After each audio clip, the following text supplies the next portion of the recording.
My name's Stuart Henshaw. And my name is Kelly Raybon. I'm the mechanic. And I'm the journalist. Together we're Try and Prove It. Someone has been charged with aggravated murder and is facing the death penalty, so we better figure it out, right? How do we tell the difference between an assertion that is true and an assertion that is false? You've got to start with all of the evidence, and you don't have all the evidence just yet.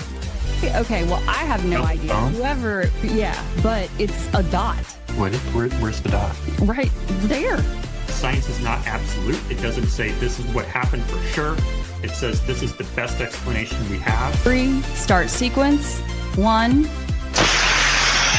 If one picture is worth 1,000 words, one field demonstration is worth 100 internet conspiracy theories. I'm gonna ask something at the risk of, being wrong, okay? But we're all just friends here. We're all just talking. Good evening, everyone. Thank you for hanging out with us, waiting after so many delays tonight. We apologize for that. We're going to go ahead and get started here. Tonight, we are working on a topic that is a very serious and emotional topic. Something very bad happened almost a year ago now, and that's what we're going to be discussing tonight. This isn't a conspiracy theory. This is something that really happened, and a lot of people's lives were harmed by it extremely by a lot. And this show is called Try and Prove It. Typically, we focus on conspiracy theories that you try to prove true or false. And with the Charlie Kirk case, we'll have people come on who have a different theory than we do, and we'll sort of debate. We're not doing that tonight, at least not for the most part. We're mostly focusing on having a discussion about what happened, why it happened, and what can be done about it to prevent it from happening in the future. It is basically what happened is there was a flood, and a lot of people, some people died as a result. And there's some questions as to how the response was handled. And this is something that's very close to Kelly because it personally impacted her family.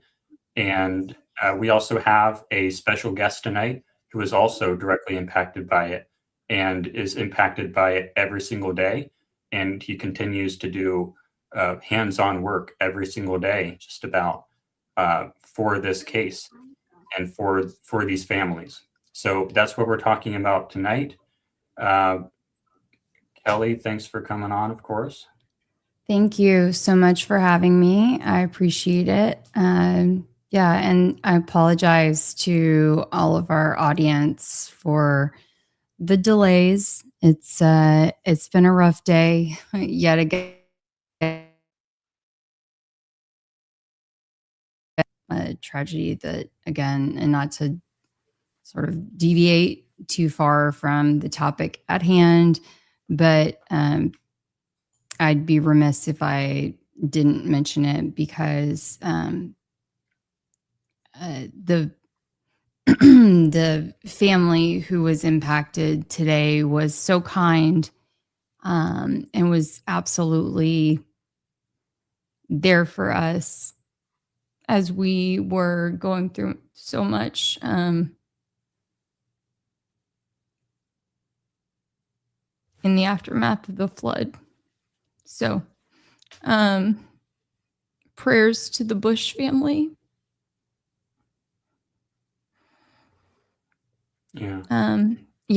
As they lost Kyle Bush today. Yeah. And I'll come back to that in a minute, but sorry, it was a tough one for us. Yeah, I'm sorry to hear that. Okay, we're going to go ahead and bring in Ryan here to sort of let Kelly think about those things. Ryan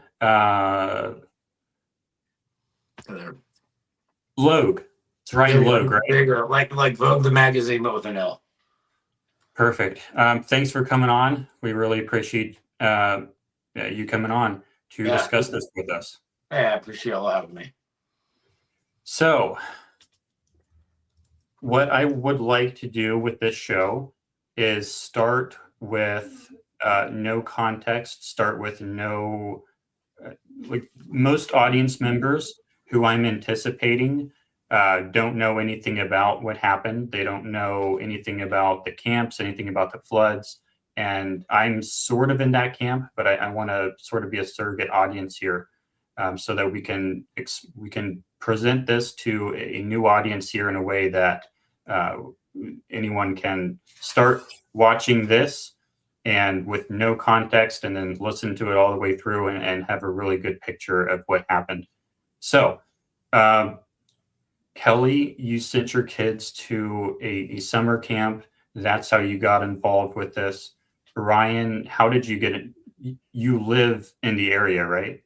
Yes, I'm a Kerrville resident, Kerr County resident. The day of the flood, reached out to the United Cajun Navy and began organizing the all the volunteer operations that they were putting together, gathering and making sure equipment, finding landowners that we could get access to their property, to find, access to different parts of the river that had not been accessed yet, doing anything possible to make sure that if people were found, that we were able to find them.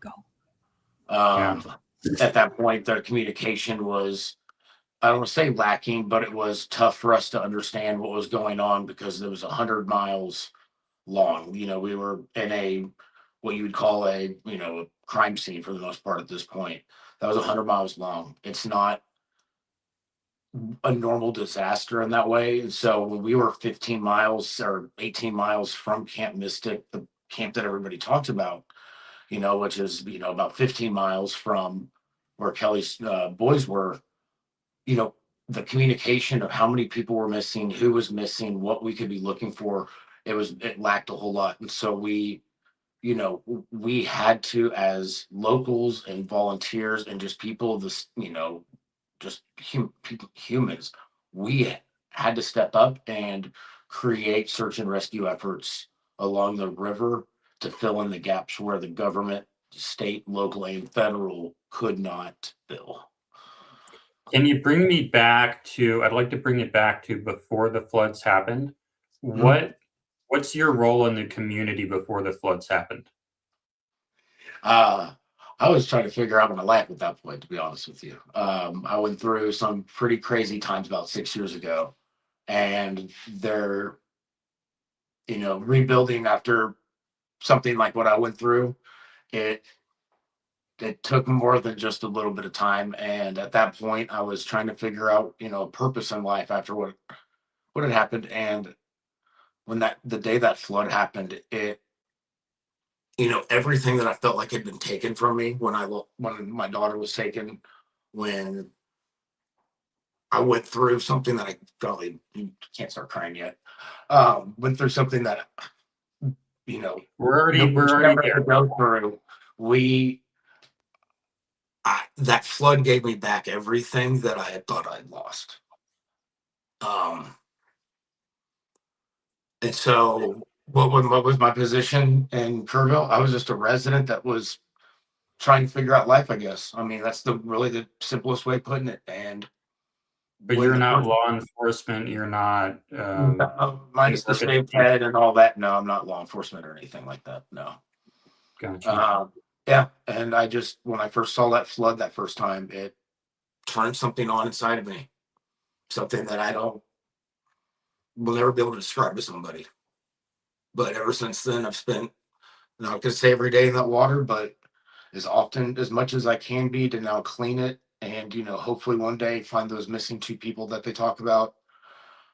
And to make sure that this community gets closure. It's something that I have not stopped doing since July 4th.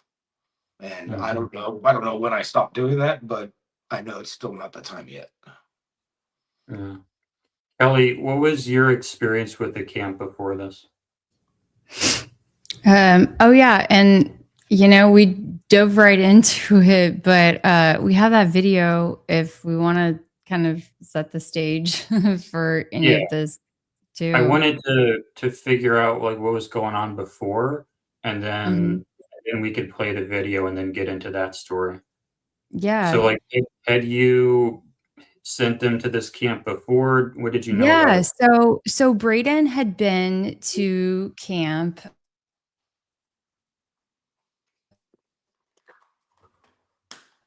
with this. I'd intended to have all of these things loaded in, but Braden had been to Camp La Junta, this all boys camp. Okay, so for those who may not understand summer camp in Texas, okay, it's like institutional or something. If you get into one of these camps, then I guess it's like it is cool, and these kids stick together for years and years and years and years, and it is a thing. All right. And so he was in Camp La Junta, and it's an all boys camp, and he had been there. This was going to be, or that was going to be his third year. And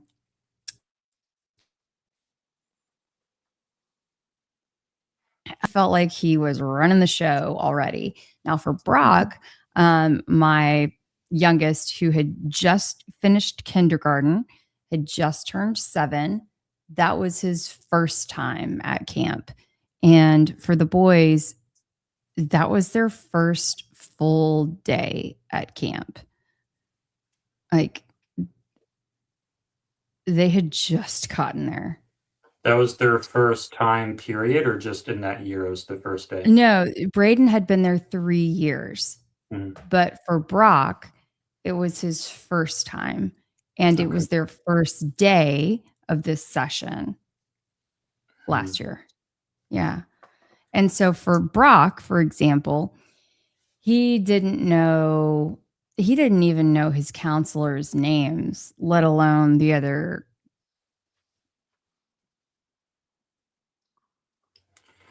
Figured out the situation yet. I mean, we're talking a kid who had just finished kindergarten when all of the chaos went down. Yeah. But of course, no one was expecting anything like that. Everyone's just expecting a, good old fashioned, big time. Of course. It's supposed to be fun. It's not supposed to be life-threatening. Anything remotely dangerous. Yeah. And so you're accustomed to getting these, you get pictures when they first get there, you get photos, like you're notified, they draw teams. They're on the like one of two teams.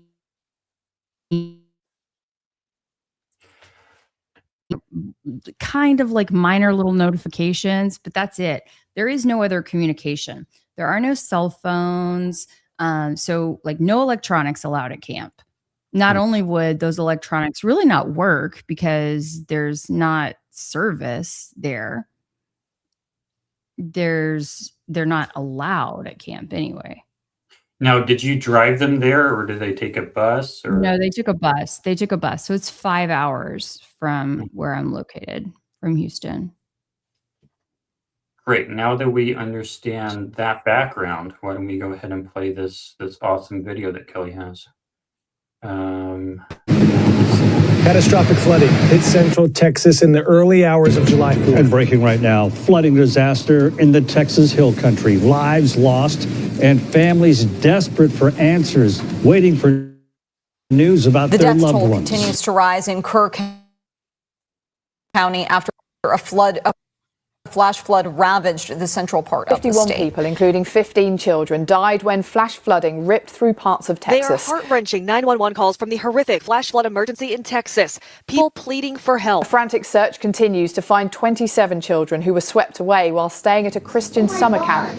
People screaming in the river. This came in. More than an entire summer's worth of rain fell in some parts of the state in just a matter of a few hours. And families desperate for answers, waiting for news about their loved ones. This morning, the search for the missing intensifies with another round of rain on the way. Camp La Junta in Hunt, Texas is one of the summer camps that was ripped apart by Two the brothers floods. who went camping this week are grateful to be back home in Houston. Two young brothers, Braden and Brock Davis, were attending Camp La Junta. Two young boys are here today to talk about how they made it out of that area safely. We're joined now by Kelly Raybon, along with her 9-year-old boy, Braden, and 7-year-old Brock. I remember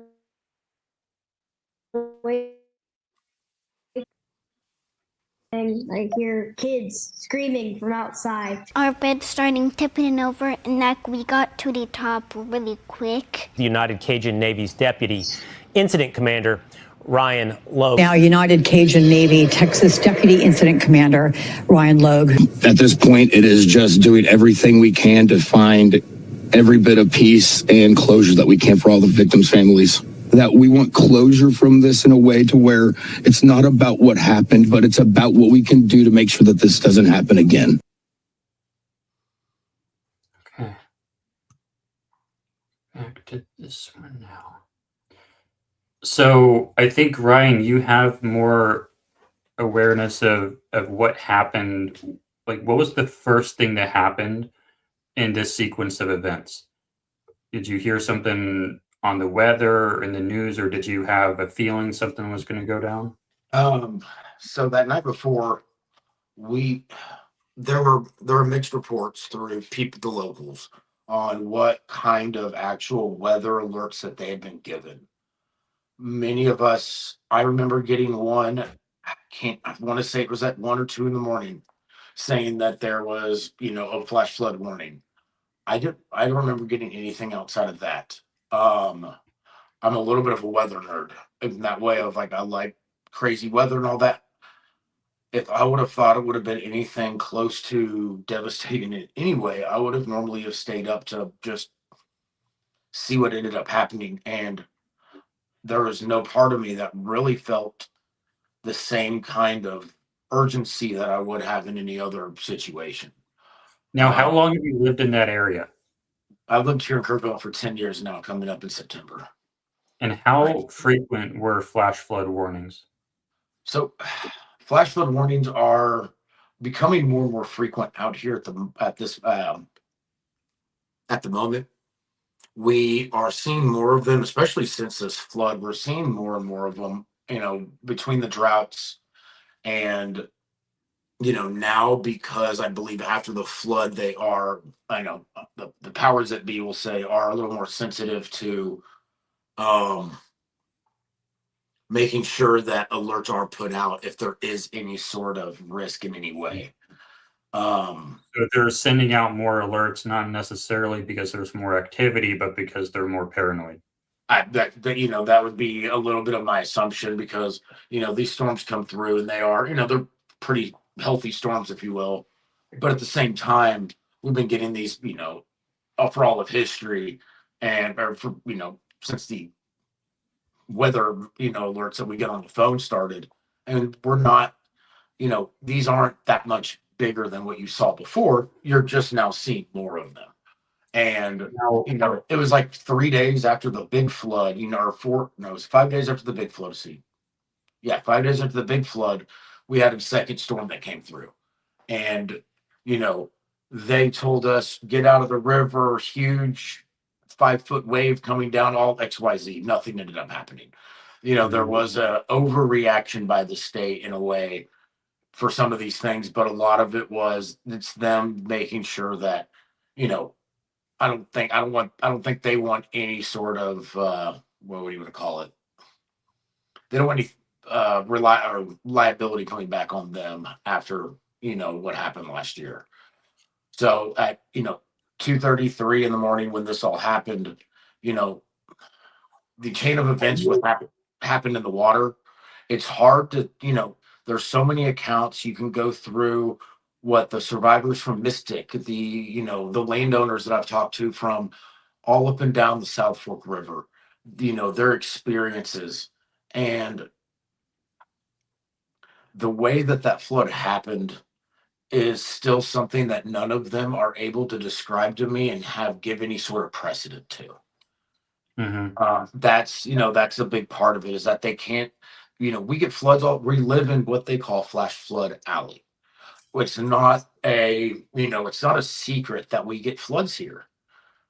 But the type of flood that we had, the type of flood that the way that flood manifested within the surges and all that, there's nobody, I have a hard time finding anybody that argues that they've seen any sort of precedented event of something like that.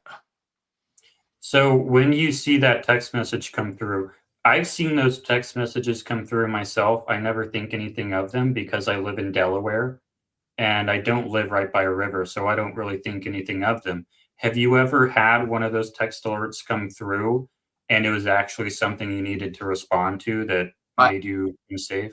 I mean, I live in town in Kerrville, and I mean, as a crow hops, flies, jumps, whatever you want to call it, I'm about a mile and a half off the river. So I got text messages that morning when I woke up because I slept till 9. The flood, where that flood was, so I live in Kerrville, which is 17 miles, about 18 miles from the true heart of the storm, up on the South Fork, in between the South and North Fork of the river, where the mouth is. And that area, that's far enough away to where when it's coming down, like what they talked about, and what ended up happening, I didn't wake up from it, to be honest with you. Like, I slept till 9 o'clock that morning. I woke up to people texting me, asking me if I was safe. For some reason, I don't know if they thought I was homeless, but I wasn't sleeping next to the river. And so luckily I was safe at that point. But at the same time that you get those, and it's like, if you know somebody on the river, maybe you reach out to them and say, hey, by the way, you've got some weather coming your way. Or you give them some sort of just, hey, by the way, I don't know if you're watching the weather, but this is coming. It's simple like that. You never expect at 2:30 in the morning for what they said was an inland tsunami, as what it was described as. You don't expect a 14-foot surge to come at 3 in the morning. That's just not anything that I can find anybody that's lived here ever experienced. Mm-hmm. What was the first thing that happened that told you that something really significant was going on? So when I finally woke up, when I woke up and got in my car after I went through the text messages, and I turned on the news and saw, probably one of those clips that, from what Kelly just put on there. I saw one of those and I was like, what in the, what is going on? Like, you can't fathom it, because you sit there and go, how did I sleep through it? And I went to bed. It just mathematically was I had a hard time making sense of it. So I got in my car, made my way out of my neighborhood, and I got to one of the restaurants and went out to their back deck. And it looks over what we call Nimitz Lake here in Kerrville. It's one of the dammed up areas where the river gets real wide and deep. It's right in the middle of town. And I went out on that back deck and I looked upriver, and it was the first time I saw it. And the restaurant's called The Boat. I went on that back deck and I looked upriver, and the Guadalupe River is covered in these 120, even larger foot cypress trees that are absolutely drop dead gorgeous. How one of those could get torn out of the water or out of the ground, I'll never understand. But I saw one of those floating down the river, coming down the lake. And as I looked down to the left of it, downriver, I saw what looked like a whirlpool starting up. And at that point, I looked at that tree, looked at the whirlpool, and saw they were right in line with each other. That whirlpool swallowed that tree like a toothpick. I've never seen any. I started crying that's the first time I cried about this, because I realized there was much more going on than what I could ever have imagined at that point. The world felt like it was breaking. You think of those movies like I don't know, I'm not a movie person, but End Days kind of movies. You think about those kind of things and you go, is this what this is? Mm-hmm. Is this the rapture of the church? What craziness is about to happen right now? Because this just didn't, it just felt like something so much greater than ourselves happened at that point. And Ryan, I know some of the folks that I've talked to, including someone who was at my son's camp.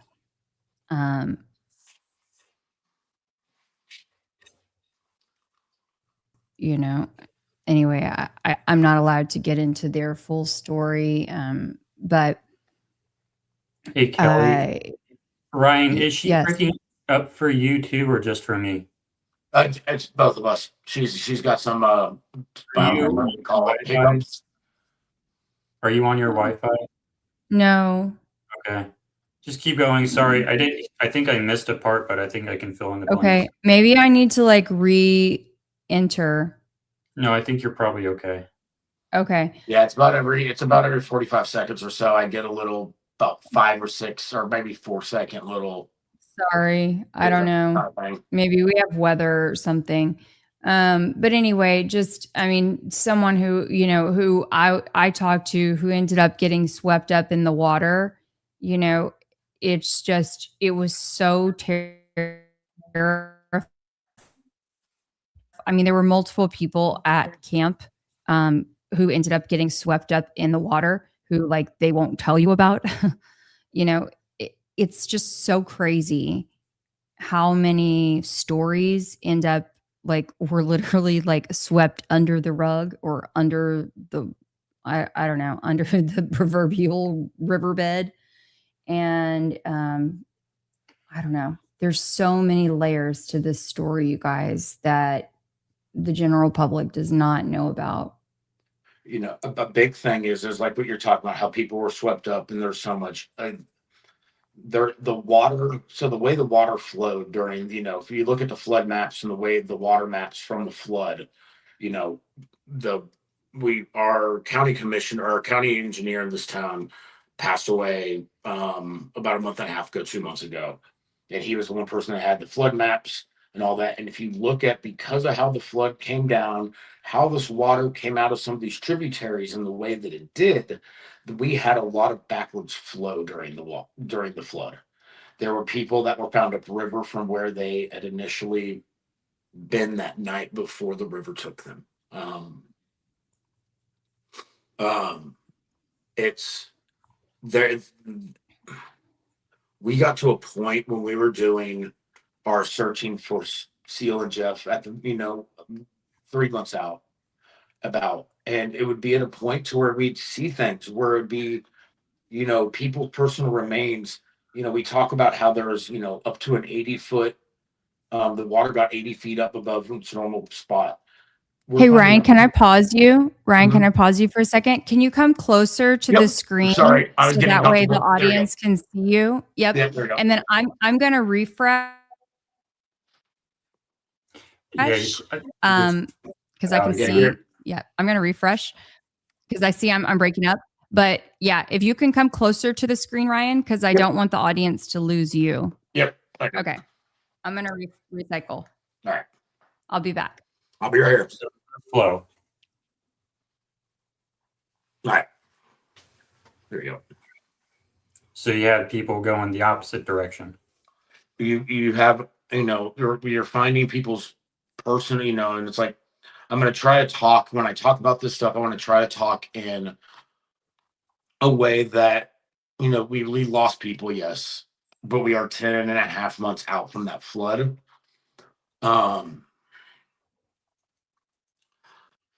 Talking about what happened to those people is something that we've discussed so much. So when I discuss these things, I'm going to try to keep it to where it's people's personal remains. I found upriver, instead of saying we found victims.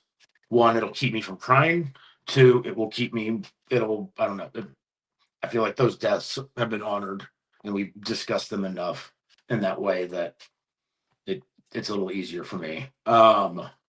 But we're finding people's personal remains or personal stuff half a mile upriver from it. The Guadalupe River, especially on the South Fork, has, golly, I can't remember what it is, but it's like 200,000 acres of of surface land that feeds into different tributaries that feed into this. So, they discussed that we had 18 inches of rain at that point, that night. And that's on that 200,000 acres or whatever it is that are feeding in to just one of the two, or both, that are feeding into really both mouths of the Guadalupe River. So the storm centered. So the Guadalupe River, when she comes back on or whatever, y'all can bring a map, and there's this North Fork and the South Fork, and they converge in Hunt, Texas. Can you see the screen? Yes, I can. Okay. This is, So I think, what you were talking about earlier. Yeah, so that's the lake where I initially saw it. So right where those letters are in the middle of the lake, or where pretty much right there is, yep, right about that, is where that tree got swallowed, if you will. Mm-hmm. So it got swallowed. So there was I believe there's some sort of like a sinkhole created. I don't know. You'd think it would just go, I don't know which way it flows. You'd think it would just keep flow going. So most all of it kept going down the river. I mean, so Canyon Lake is one of the reservoirs for the Guadalupe River where they store drinking water. It's a lake for recreation as well. It's 100 miles away almost. So if you zoom out and you go all the way to Canyon Lake or New Braunfels, Texas, and go down that river, you're going to have to go out. That should be that right there. Is that it? Yeah. Right there. Medina Lake? What is it? Medina Lake? Oh, is that Medina? Oh, is that Lake Medina? Okay, no. You're going to go farther. Sorry, you're going. I wish I could zoom in. So you look at Canyon Lake, or nope, no, you're going to go farther north. Go back up to where that other lake was. Sorry. So go north of San Antonio. Canyon Lake. Yep, right there. There you go. That right there. So that is where the Guadalupe River fills into.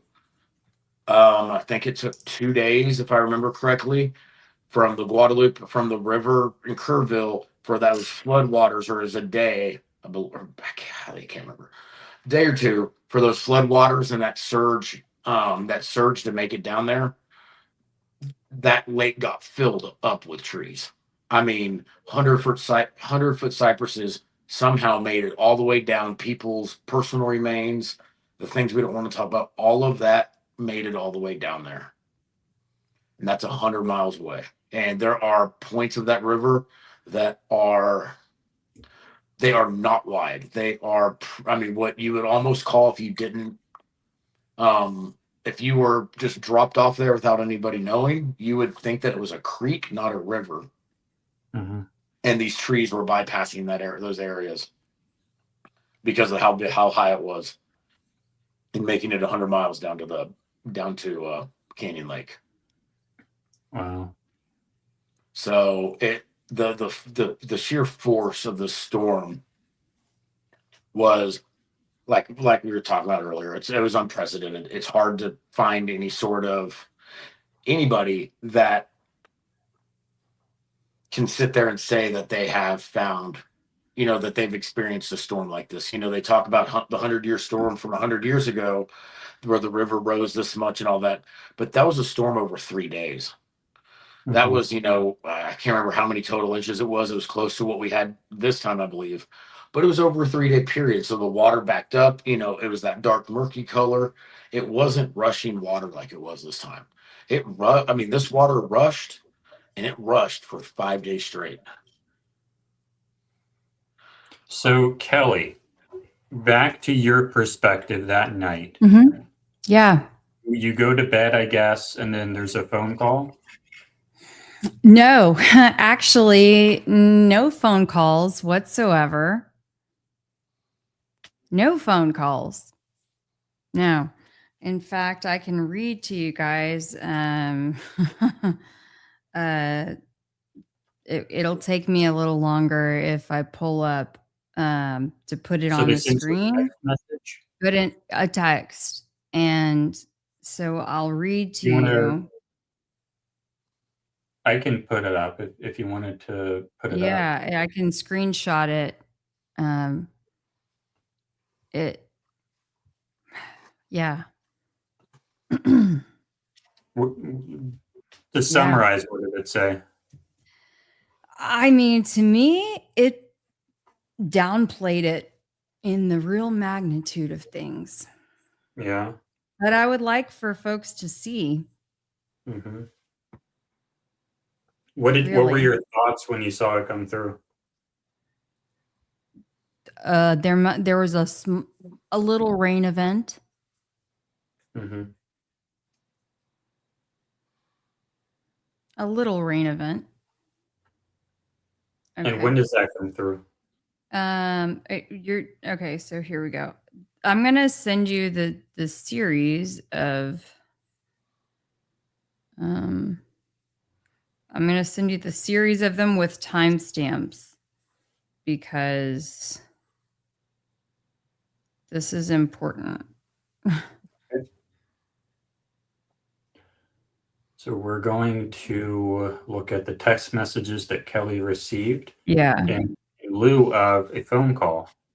Maybe they didn't have enough people on board to call everybody. Yeah, maybe. Well, I mean, yeah, maybe. They had an email. Yeah, well, maybe. You can give them the benefit of the doubt.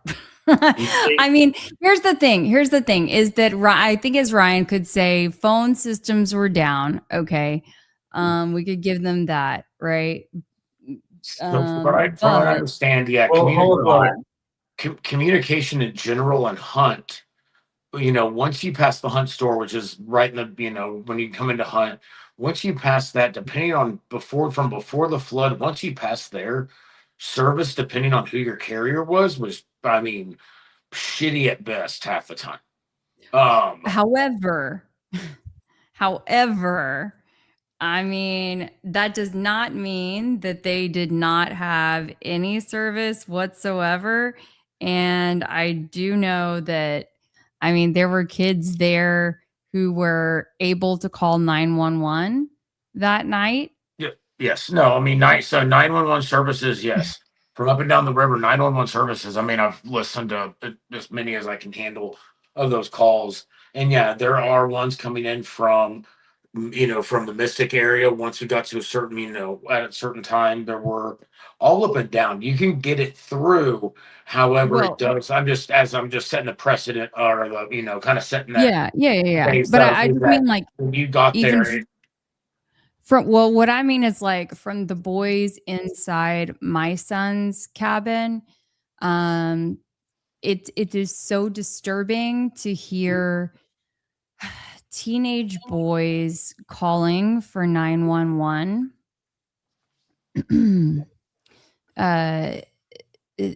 And the owner of the camp, knowing that the owner of the camp is apparently still asleep in his bed, or has not left his on-site residence yet. Okay, I have these images here. I want to make sure they're in the proper order. The one that says text a random code, is that number 1? Or text? Yeah. I mean, okay. And is that okay to publish? Yeah, whatever I sent you is fine. Okay.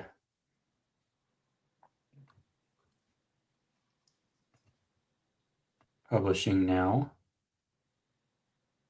And your phone's about to die. Well, surprise, surprise. I'm living on the edge always.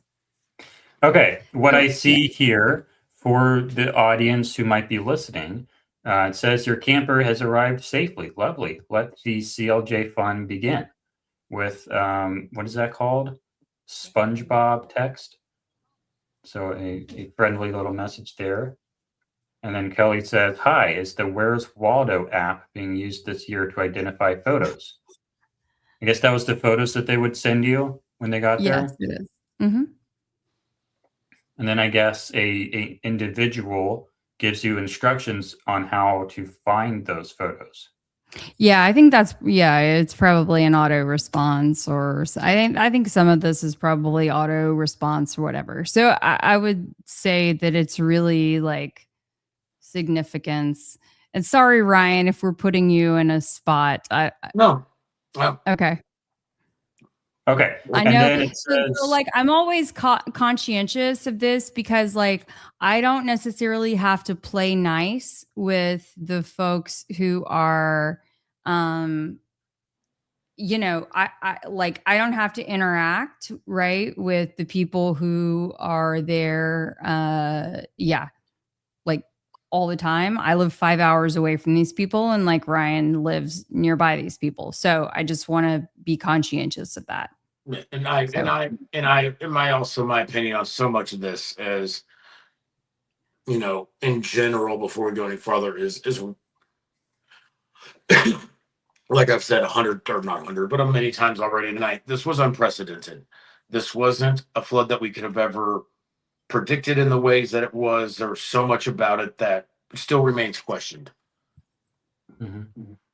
I know why Kelly's perspective on it is what it is. I've talked to her enough and heard her side of it that I get it, and I get it completely. And then I also get from the perspective of the people that live here, the people who are interact at that river or have lived on it their whole lives. And, you know, there's both sides have that valid point. I just don't ever want to be a person that gets into that part of the controversy of what could have happened in that way of that night, because from my perspective, I will never be able to know what exactly happened because of that unprecedented, because of the mixed match stories that you hear. It's hard for me to ever sit there and be somebody who has their position. But when I hear Kelly talk about it, I understand 100% why she has the perspective that she does. That's fair. That's fair. So I want to figure out what this story here is in these text messages. It says Friday the next day at 6:47 a.m. It says CLJ, that's Camp La Junta. Mm-hmm. CLJ, families, we had a flood last night. Everyone is safe. Power and phone lines are down. We will keep you updated. I've seen a lot of, you've shown me photos and videos of this where it looks like it's in the middle of the night, but this is only being sent at 6:47 a.m. Mm-hmm. Yeah. Yeah. And that would have been like sunrise. Yeah. So why did nothing go out like during the actual flood? Beats me. Okay.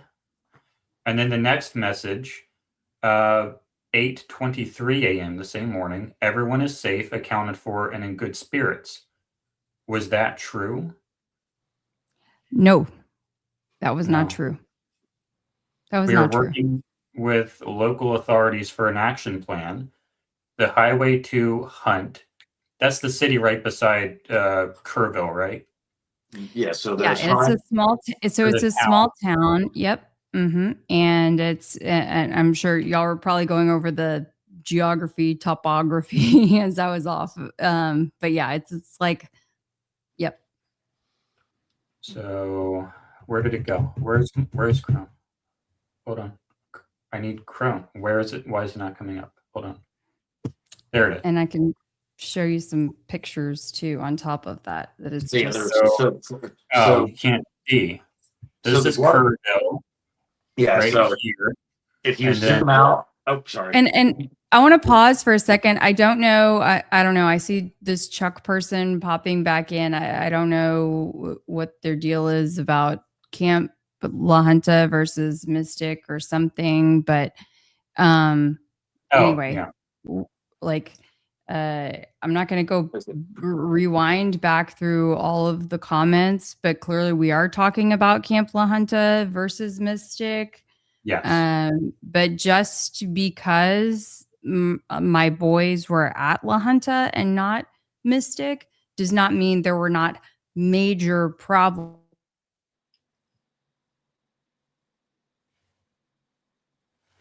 Great detail, the problems that my kids lived. Okay. I think Kelly, that was important. You glitched out. Could you repeat that last sentence? Yes. So we're just saying that my children were my boys were at the all boys camp at Camp La Junta, not Camp Mystic. Camp Mystic was the all girls camp. Okay. Yeah. Where the female campers passed away. There was no loss of life at Camp La Junta.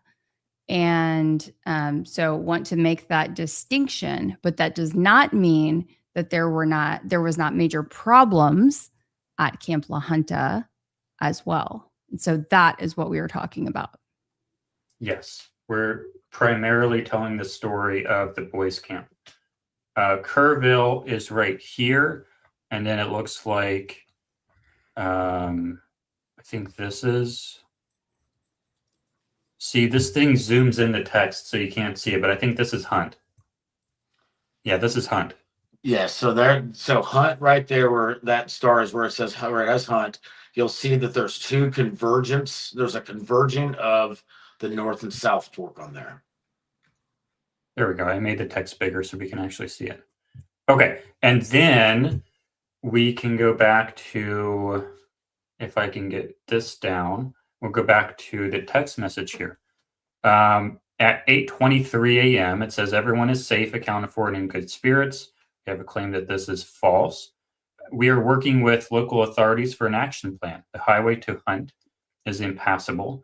EMS, Emergency Medical Services, says do not come to the area. Please be patient. We will communicate as we can. Our top priority and focus is your children. Again, everyone is safe and accounted for, end quote. What are your thoughts when, so 6:47 a.m., Kelly, are you awake then, or what's the first message you see? Yeah, I didn't see it honestly until about 9 something a.m. because I had stayed up. Knowing me, I had stayed up. I'm a night owl, and I had stayed up. I was working, and I wasn't out late on the 3rd. I was just up late working, and I woke up to push notifications on my phone about a weather event in the San Antonio area. Nothing related to camp stuff or whatever. And in fact, these notifications were in at that time, Apple was already putting these notices in the other folder. Do you know, you know what I'm talking about? Yeah. Where if the number is not familiar to you or something, which is now why I have it saved, as Camp La Junta. At the time, I didn't have it saved. Anyway, so once I saw them, it was quite disturbing to me. So I reach out right away to a friend of mine. I've got one of my best friends from college who I was in her wedding. Her name is Casey, and I reached out to her. She's a realtor there. She's fabulous. And so I was like, where? In Kerrville. Okay. Yeah. And this was long before I knew Ryan. And she's your contact in the area. Yes. Yep. Okay. And we've known each other for 20 plus years. And so I was like, hey, are you okay? First of all, sounds like there was a big storm last night. Are you good? I something like that. You good? Sounds like there was a big storm last night. Not thinking that there was a major flood, just sounds like there was a big storm. And then in the meantime, I'm also starting to power up my computer, and former news reporter me is also firing up my TV and thinking, all right, I'm going to put on YouTube on my TV and live stream a San Antonio TV station on if it's really that serious, try to figure out what's going on. Well, I mean, boy, I'm glad that I did, because I ended up live streaming, one station on TV, one on my iPad, one on my computer. I mean, I was firing it up, information from every platform I could get it, because once I realized how serious it was, and I'm going to show you, now I'm going to load in the video that took me over the edge. And when everybody sees this, they're going to understand why. So I guess Braden didn't have a cell phone. Say that again. I'm sorry. Braden didn't have a cell phone to contact you directly? No. Was not allowed. No, was not allowed. And they didn't, did he have a phone and they confiscated it? No, just it's not allowed to bring with you at all. You couldn't even bring it with you at all. No. You want me to add this to the stage now? Yes, please. Okay. There's people in it. Oh my God, there's so many people in it. Please tell me you're getting this on video. Yeah, Kent's over.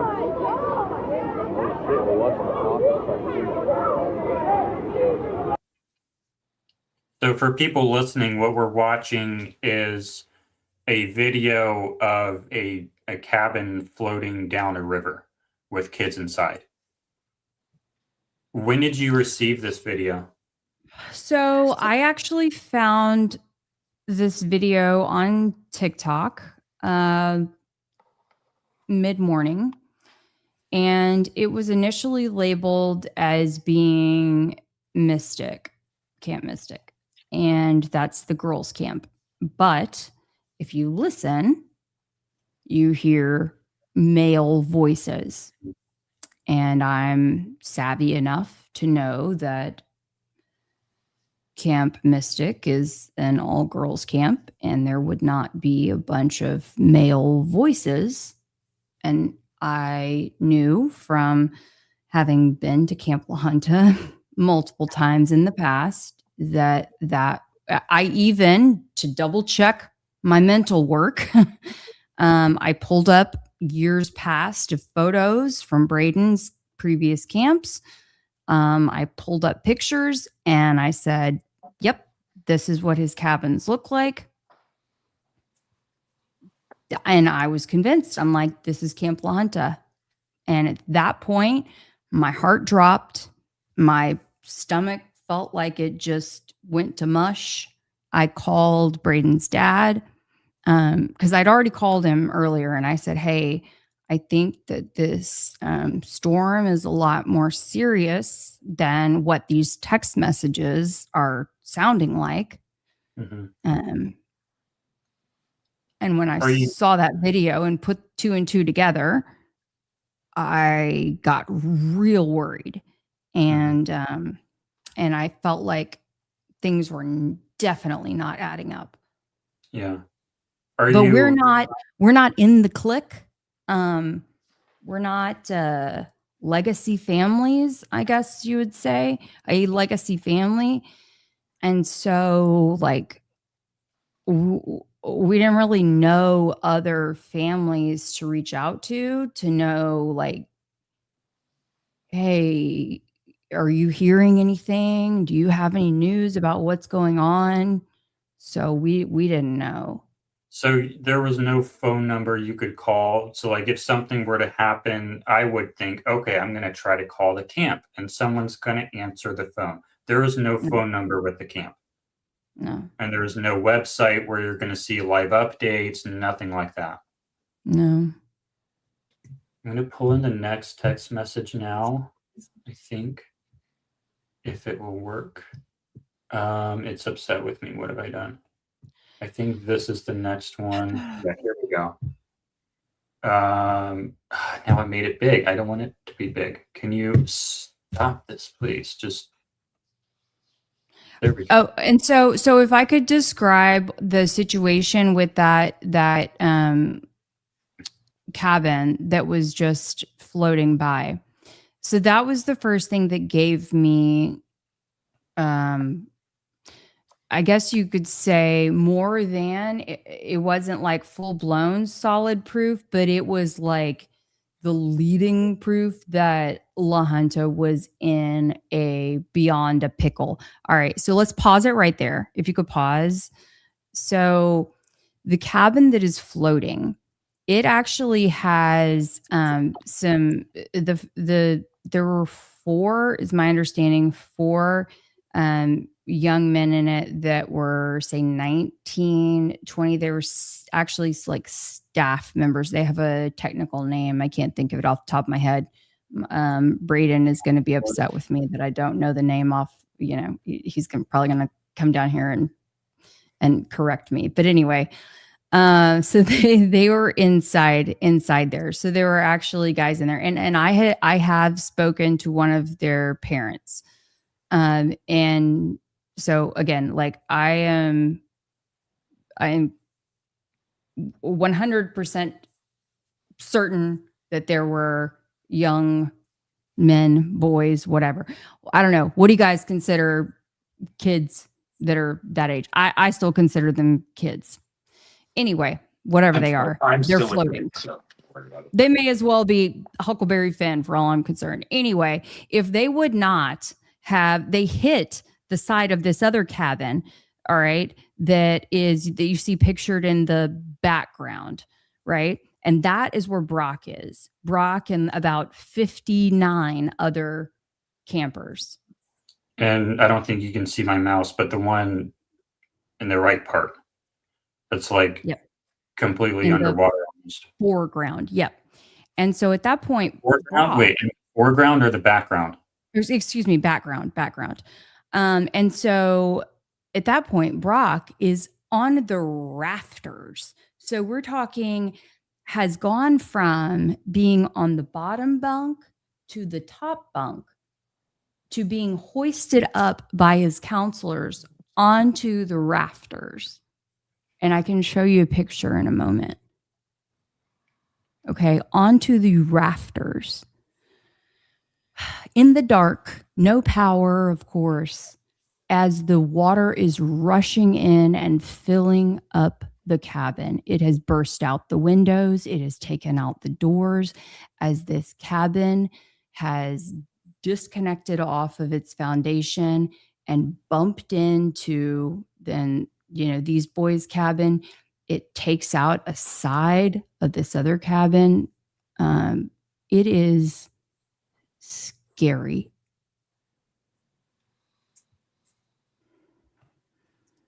But this Nothing is what they're saying. could have compared these kids.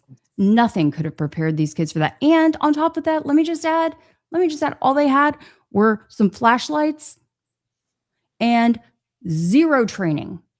Zero. Even though the camp owner testified in front of the state legislature later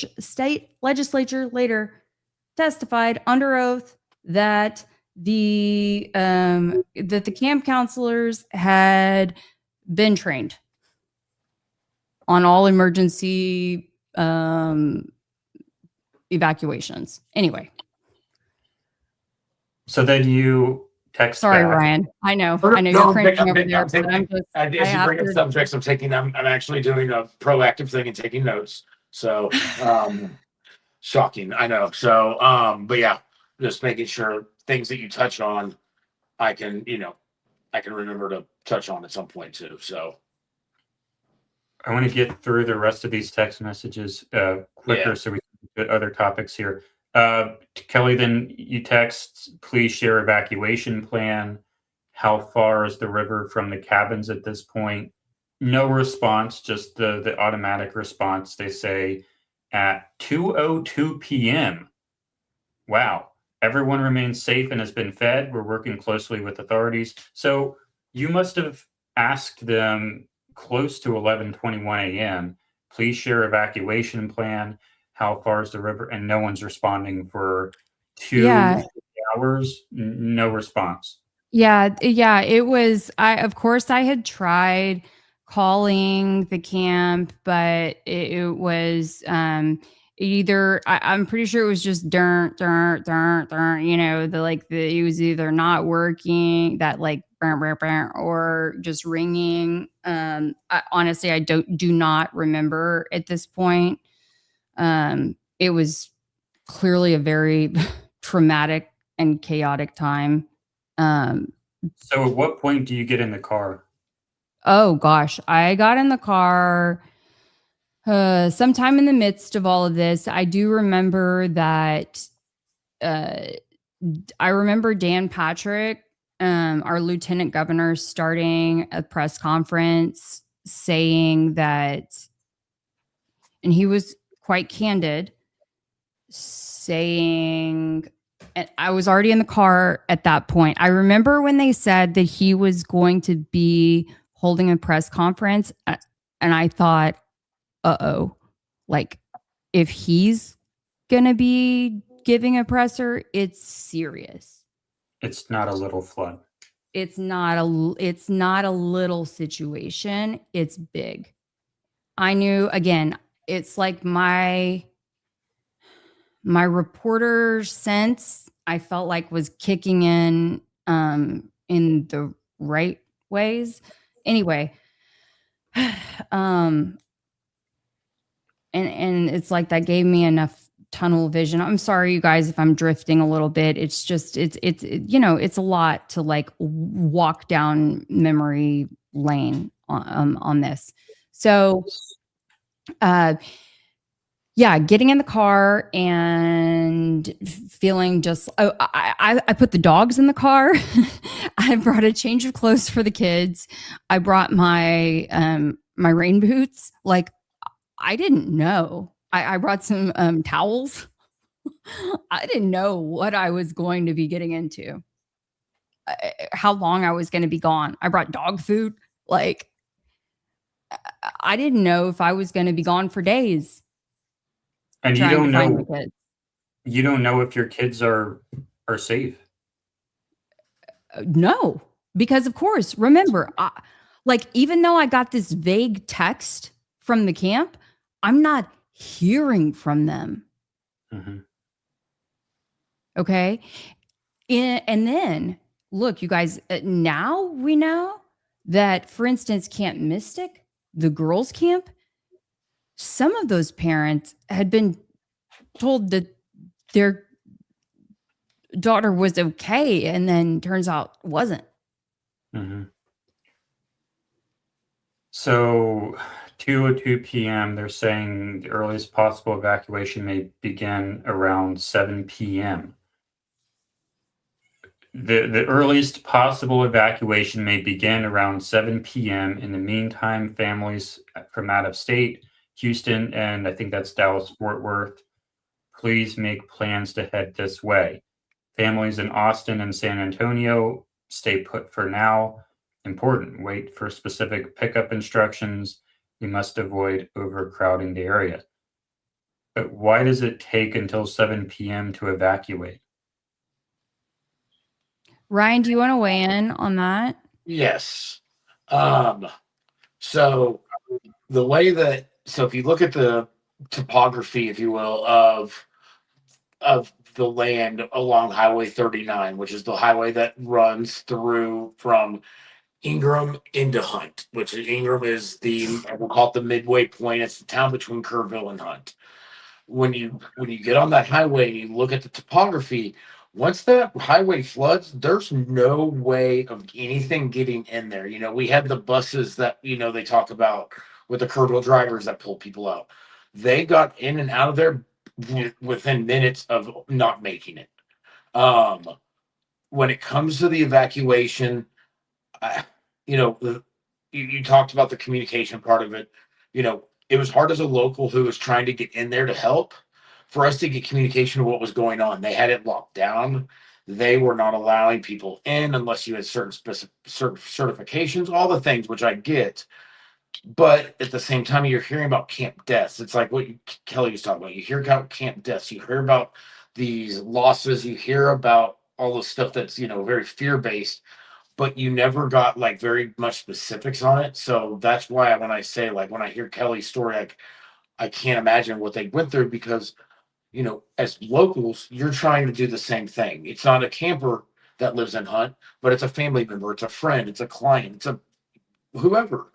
And you can't get a hold of them either. And you can't get for sure answers from anybody what the situation is there. And so the evacuation part of it, when it comes to a lot of this, I don't want to say I have grace for it, but I do understand that the way that topography is, the way that water was rushing outside of Starflight, outside of air support for them to get back across that river.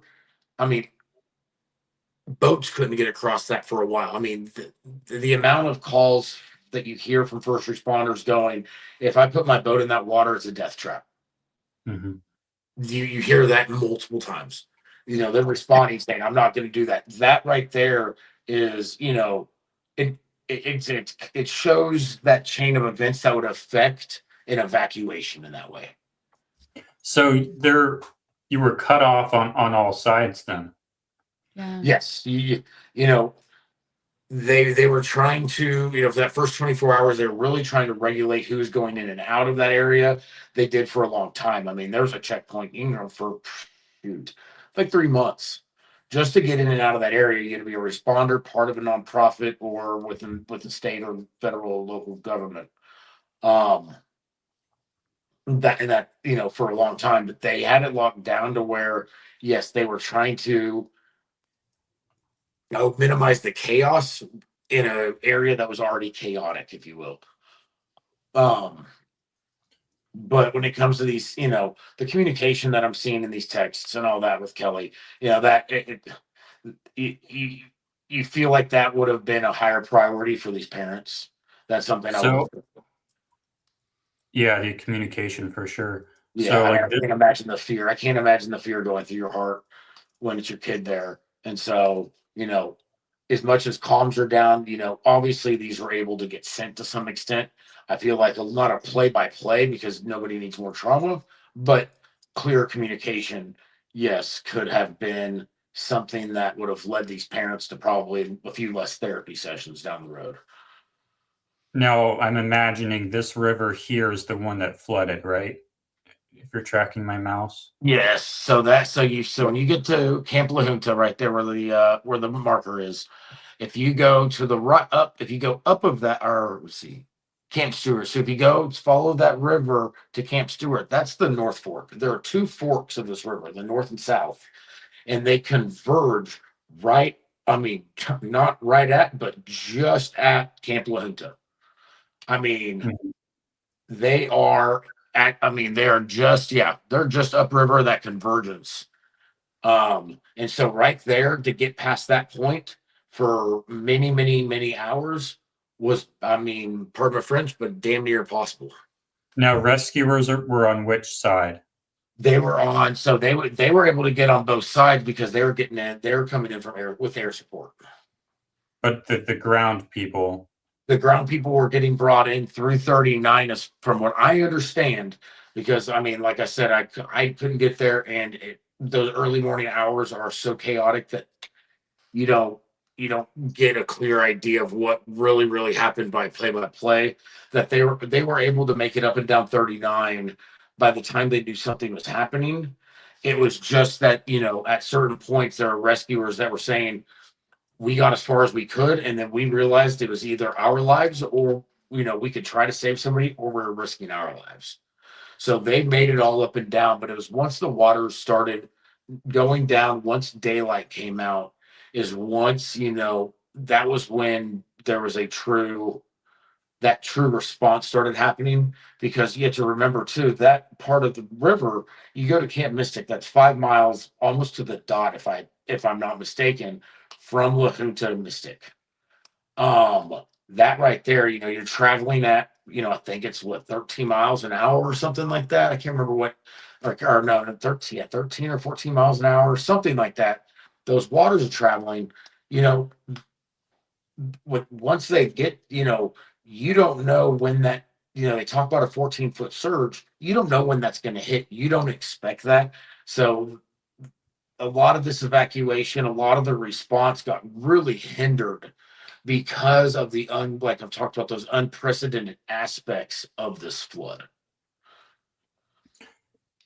So overnight, the night of the flood, when it first started, Braden and Brock, I guess their cabin starts filling with water, and I think Brock has to go up into the rafters. What happened to Braden's cabin? Yeah. So, in fact, I apologize. I should have sent you, or I don't know if you have any of the pictures. I should pop in. I do, but we have like a lot of text messages. So I thought about pulling that up, but here. I would have to Hold scroll. on. Here, I'm gonna put here. I'll put some. I think I have a couple of them handy. Hold on. So I would imagine they probably went to sleep and then were woken up by. Yeah. So for Brock, he was woken up to a wet mattress. He could feel that he was on a lower bunk, and he could feel that his mattress was wet. And then his counselor woke up. I can't remember if he had said something to his counselor or his counselor said something to him. Honestly, I don't recall. But regardless, I remember him telling me a couple of weeks later, and this is just kind of like the way that trauma works, and you learn a lot about how trauma manifests and sort of extrapolates out when you go through something like this, right? And you're helping another person through it as you're going through it yourself while working through therapy together. But one day that first night, once I'd connected with him, he didn't remember anything, you guys.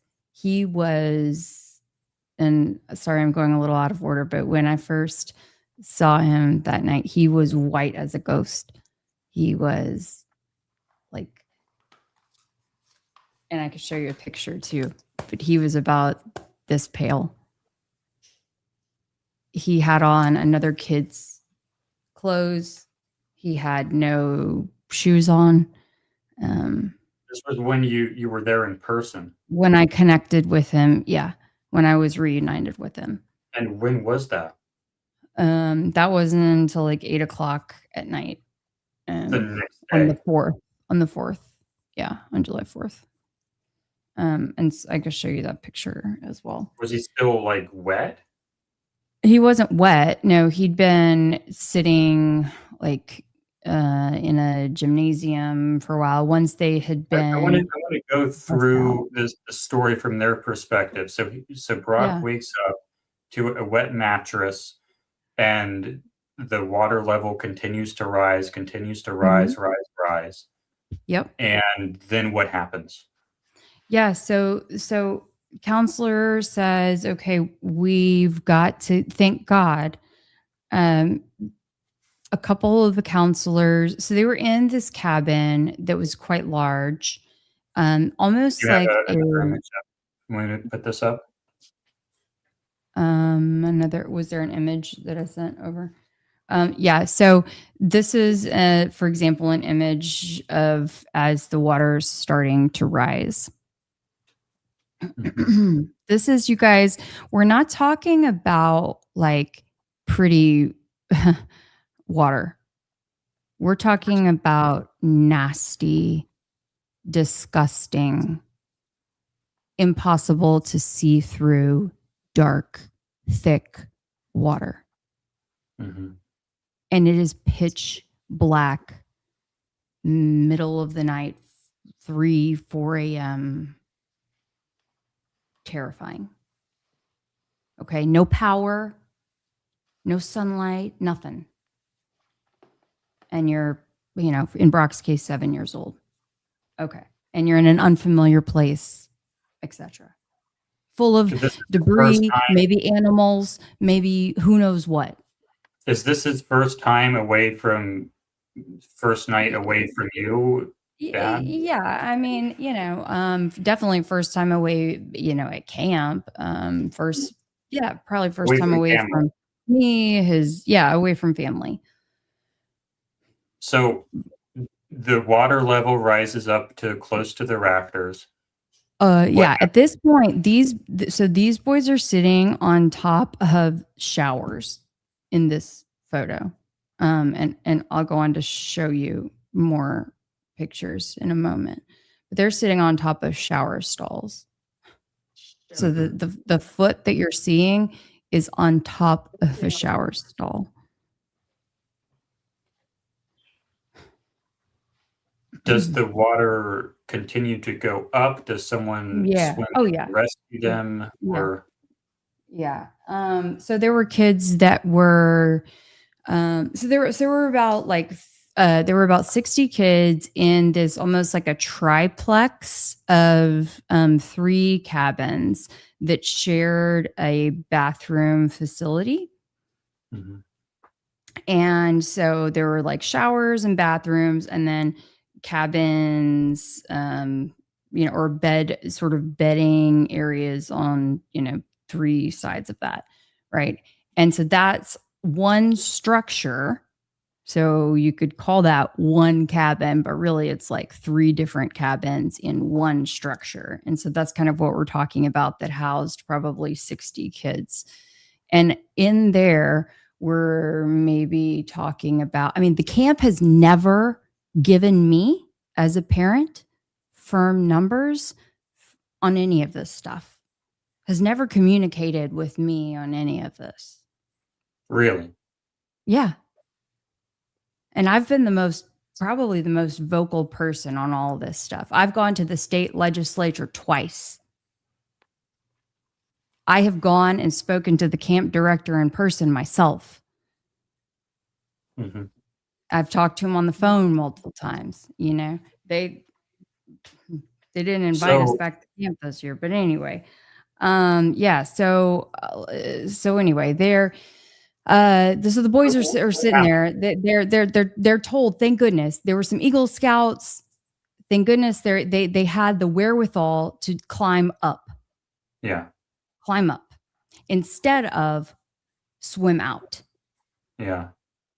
Because had they swam out, no telling what would have happened. Yeah. But how were they rescued? They weren't. How did they get out? They waited. For how long? 2 hours, hour, 2 hours. Time, they don't really know. But the 911 calls, they made 911 calls, which, I can link those in the description later. They are heartbreaking because 911 told them just keep some of the teens, and we're talking, you guys, these counselors are like 15, 16, 17 years old. And they're calm as can be and very professional for teens, you guys, but they're like, hey, we've got a lot of kids here and we really need some help. We're like running out of room. Are you guys coming? Are you coming? And they're like, yeah, we're on the way. But what they didn't know is they weren't coming. Am I wrong, Ryan? So, like I said, it was kind of sit up like a normal person. Like I said, it's tough because lean in closer so we can see you. There we go. I'm sorry. All right. It's hard to say because there's so much. I want to make it clear for anyone just tuning in. Ryan was not responsible for this. Yeah.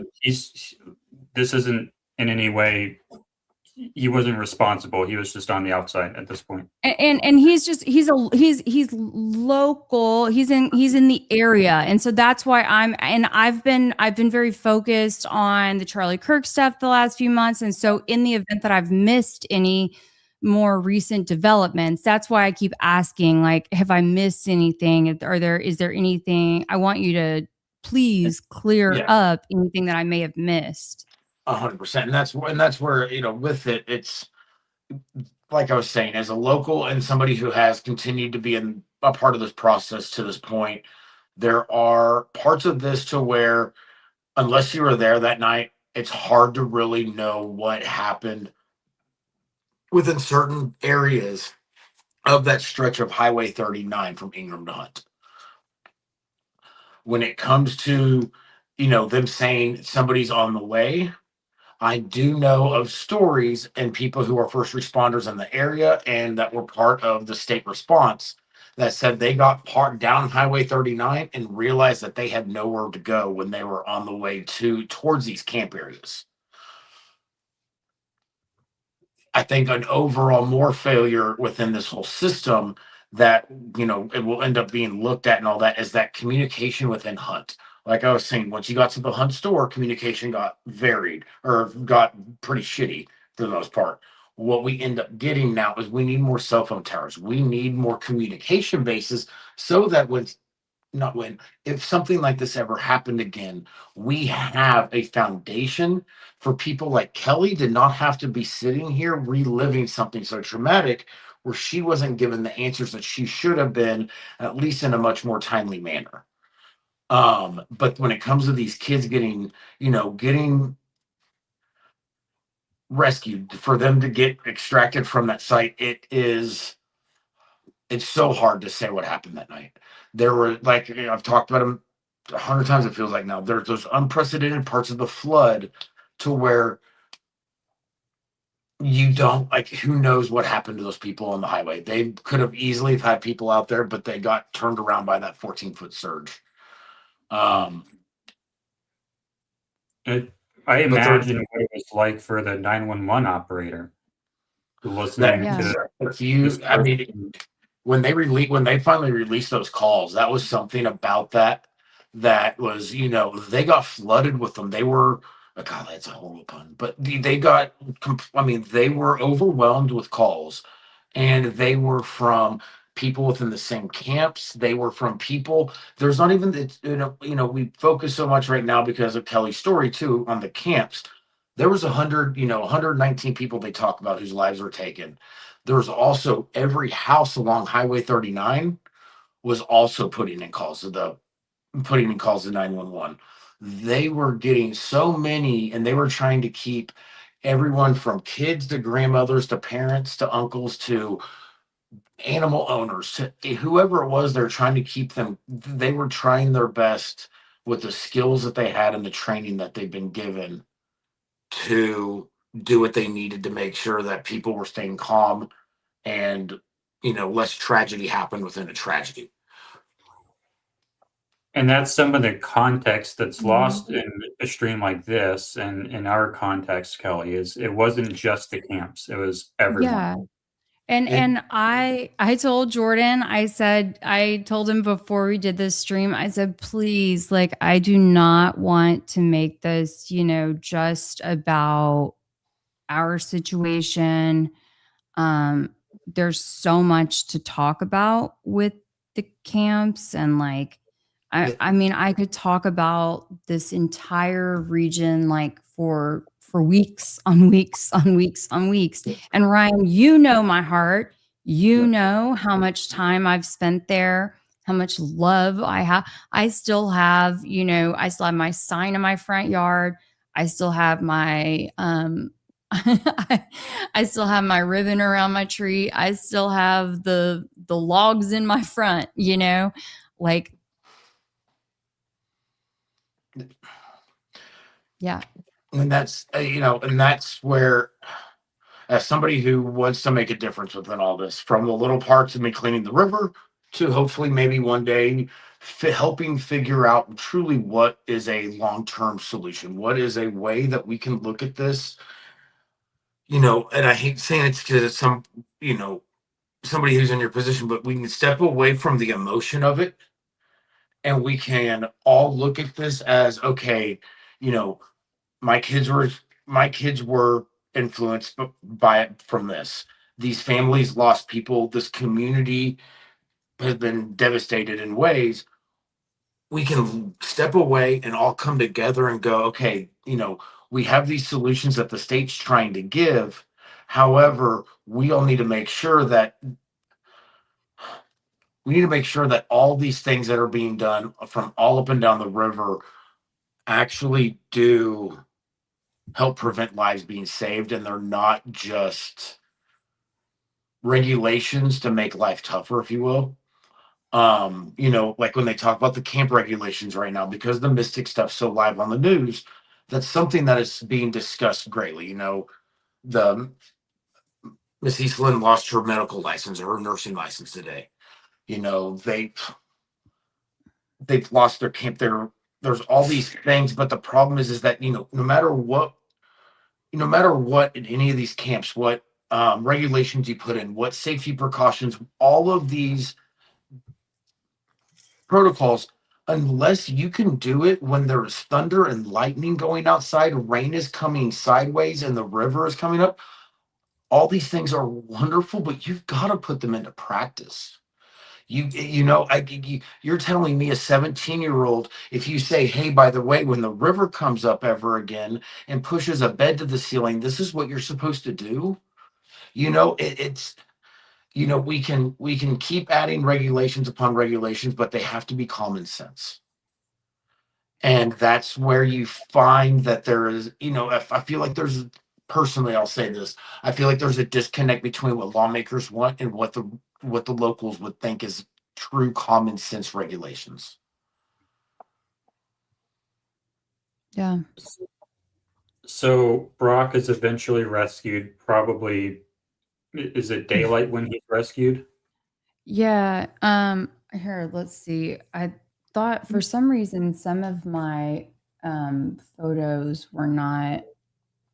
I see the one of the inside of the camp. Okay, wait, before you get to that, oh, that's right. Some of the HEIC photos or whatever won't show up. Hold on one second. Screenshot those if you need to. Yes. Yeah, give me just a sec here. And then I want to go back to what was going on with Braden. Yep. So we're going to look at some more photos of the cabins that were uprooted and destroyed. Yep. And maybe a video as well. Perfect. Do MOV files work in this? Because for some reason it's not wanting to load in an MOV. The best luck I've had is MP4, I think. I wonder if I text you the... I can, or maybe if I put it in to me, I can make it work. Or if it's on your laptop, just put it on our shared folder. Okay. That would probably be easier.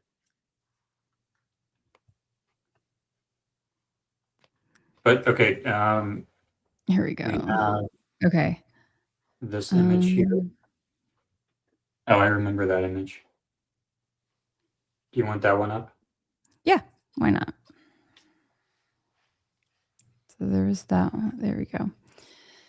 Okay, so I'm showing you guys this one. It's an example of the boys who, again, they're sitting on top of the shower stalls. And one of the moms who I had spoken to, whose son was 15, first-time counselor. And I want to again stress that these counselors did not receive, I'm told, directly by the counselors and the counselors' parents. They did not receive any formal training as to the evacuation plan, emergency plan, any of that prior to this. Otherwise, they would have acted on that. As he's sitting here, his job was to look at the emergency exit that was in like illuminated in red, okay, above a door. And once it went under the water, he was to continue staring at it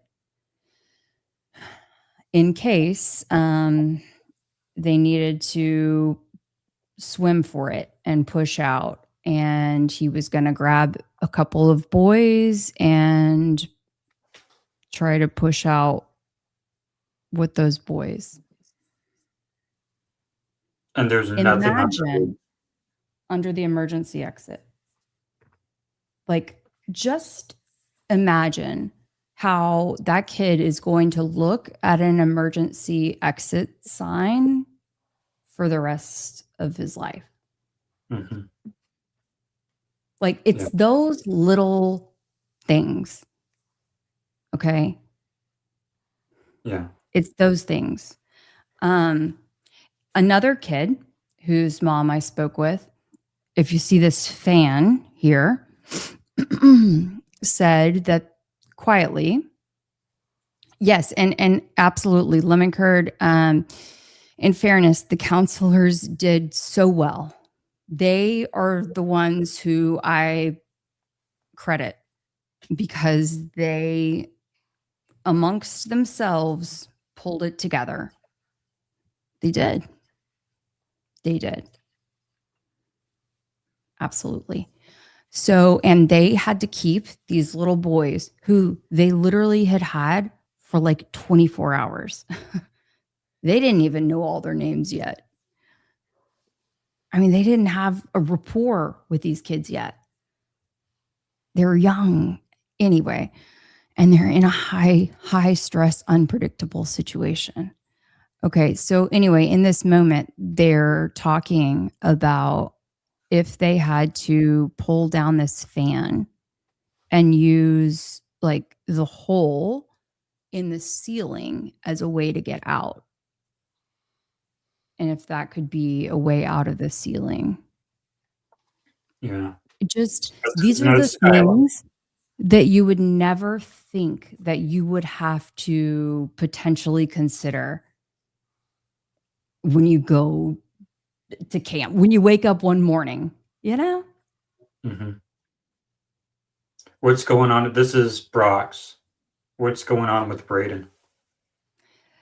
So Braden is hearing, there were a couple of cabins that did evacuate. And so Braden, because this was his third year, Braden had actually been in one of these cabins previously for 2 years. This is where typically the younger kids are. And the reason why, and much like with Mystic, they keep the younger kids closer to the water and like further closer to the river and like further sort of downhill, I guess you would say, it is because it's like less of a climb. It's closer to the dining hall, closer to activities, things like that. Like it's less of a strain to walk. Mm-hmm. So anyway, Braden is hearing a lot of the ruckus. He's hearing definitely a major storm. He has no idea what's going on with Brock, but he's seeing a lot of flashlights, but he has no idea what's going on with Brock. And so that entire like day, he knows that there's chaos. They're forced to stay inside their cabin all day. Braden was essentially unaffected in terms of like, he didn't go through the trauma that Brock did in this way, but he was terrified as to if Brock was okay because he didn't see Brock until they were finally until we were all reunited. He wasn't even on the same evacuation bus. Mm-hmm. There was even a girl from Camp Mystic who, washed up at camp of La Junta. So, I mean, yeah, there was all kinds of crazy stuff going on. They had a drop. If you, I don't know, sorry, I don't recall if you read that text, but there was a drop that was received from I don't remember if it was a plane or a helicopter or whatever it was. I mean, it was crazy, you guys. There's a plan for a helicopter to drop supplies, it says. When do you arrive, Kelly? So it was around 8 p.m., I believe. It's 5 hours away. Yeah. Yeah. So and when you arrive, it was crazy. where do you go? What do you see? Actually, ask Ryan a question, because I'd like to, if I could, I'd like to pull up a video that kind of brings us into why I was so upset earlier, speaking about Kyle and Samantha Bush. So if you could ask Ryan a question. Yeah. So Ryan, okay, that's right. You went to see the overlook of the river. What do you do next after you see the tree get swallowed up? So call it God, call it the universe, whatever it was, but it was the next thing I saw when I kind of got my composure back was the people behind me at the table that had walked into that restaurant too to kind of look. The lady goes, "I wonder if the Cajun Navy's coming out here." And I was like, "The Cajun Navy?" United Cajun Navy, the first responder or the search and rescue group that I volunteered with. Okay. And reached out to them, and he started giving me tasks to do, and from there on out I just started getting done whatever he guided me to. And then as hurdles or anything like that got in the way, we figured out solutions for it as time came across. And you were already a volunteer with the search and rescue group? No, I got into all of this through the flood. Okay. So how do they know to contact you? How do you get involved in the first place? I bugged probably the shit out of the president of the United Cajun Navy that afternoon, just like, what can I do to help y'all? Finally, I guess they did the background check on me, did their little search, and were like, all right, how can you help us? And I said, tell me what to do. And within about 5 or 6 hours, I had, everything they needed done. We had locations set up. We were, at that point, even serving barbecue to people. I was working with landowners to get access to their property to where we could set up search sites. Just anything small that I could do, or however you want to word it, I started doing. And that day, so that would have been on the 4th, on the 5th, when the waters receded a little bit, we were able to move down towards Center Point and begin getting into the, getting in near the water and searching for people, searching for anything that, could help bring closure to people. Now, did you have any training in search and rescue? No, at this, when people ask that, it's like, there's a point where there are people that were up there doing some of the rescue stuff at, near La Junta, near Mystic at 3, 4, or 5 in the morning. Those people, their training, that's that's something that, they've been working their whole lives for. When it came to what we were doing that next day, so much of it is based off I don't say common sense. It's just something that is ingrained in you once people are missing. Once after I talked to the Cajun Navy, I went to, it's just hard for me to say. I went to the visitor center, or the victim center, which is a church right up the street from my house. And I saw the girl who's still missing, Seal Stewart's father. And I saw another girl who we lost in the flood. I saw her uncle walk out of there, and I played baseball as a kid with Seal's father and with that uncle. And I saw Seal's face that first time, and I have a 7-year-old daughter who turns 8 next week. it turns on every part of your survival instincts to where you may not know exactly what to do, but when it comes to helping find closure for these people to help do anything you can to help them, there's nothing that really can stop you. Can you walk me through some of the first tasks you were doing, just for someone who's never worked search and Yeah, I rescue? mean, so when we set up at the Center Point Volunteer Fire Department, it was getting I posted once Cajun Navy said, bring in volunteers, start getting operations set up. you know, I went on Facebook and started posting, if you're wanting to come help, if you're wanting to, whatever it is that you want to do, please reach out. This is where we're meeting. I started, posting on Facebook. We had thousands of people along Highway 27, which may have been a good thing, may have been a bad thing because of maybe a little overcrowding.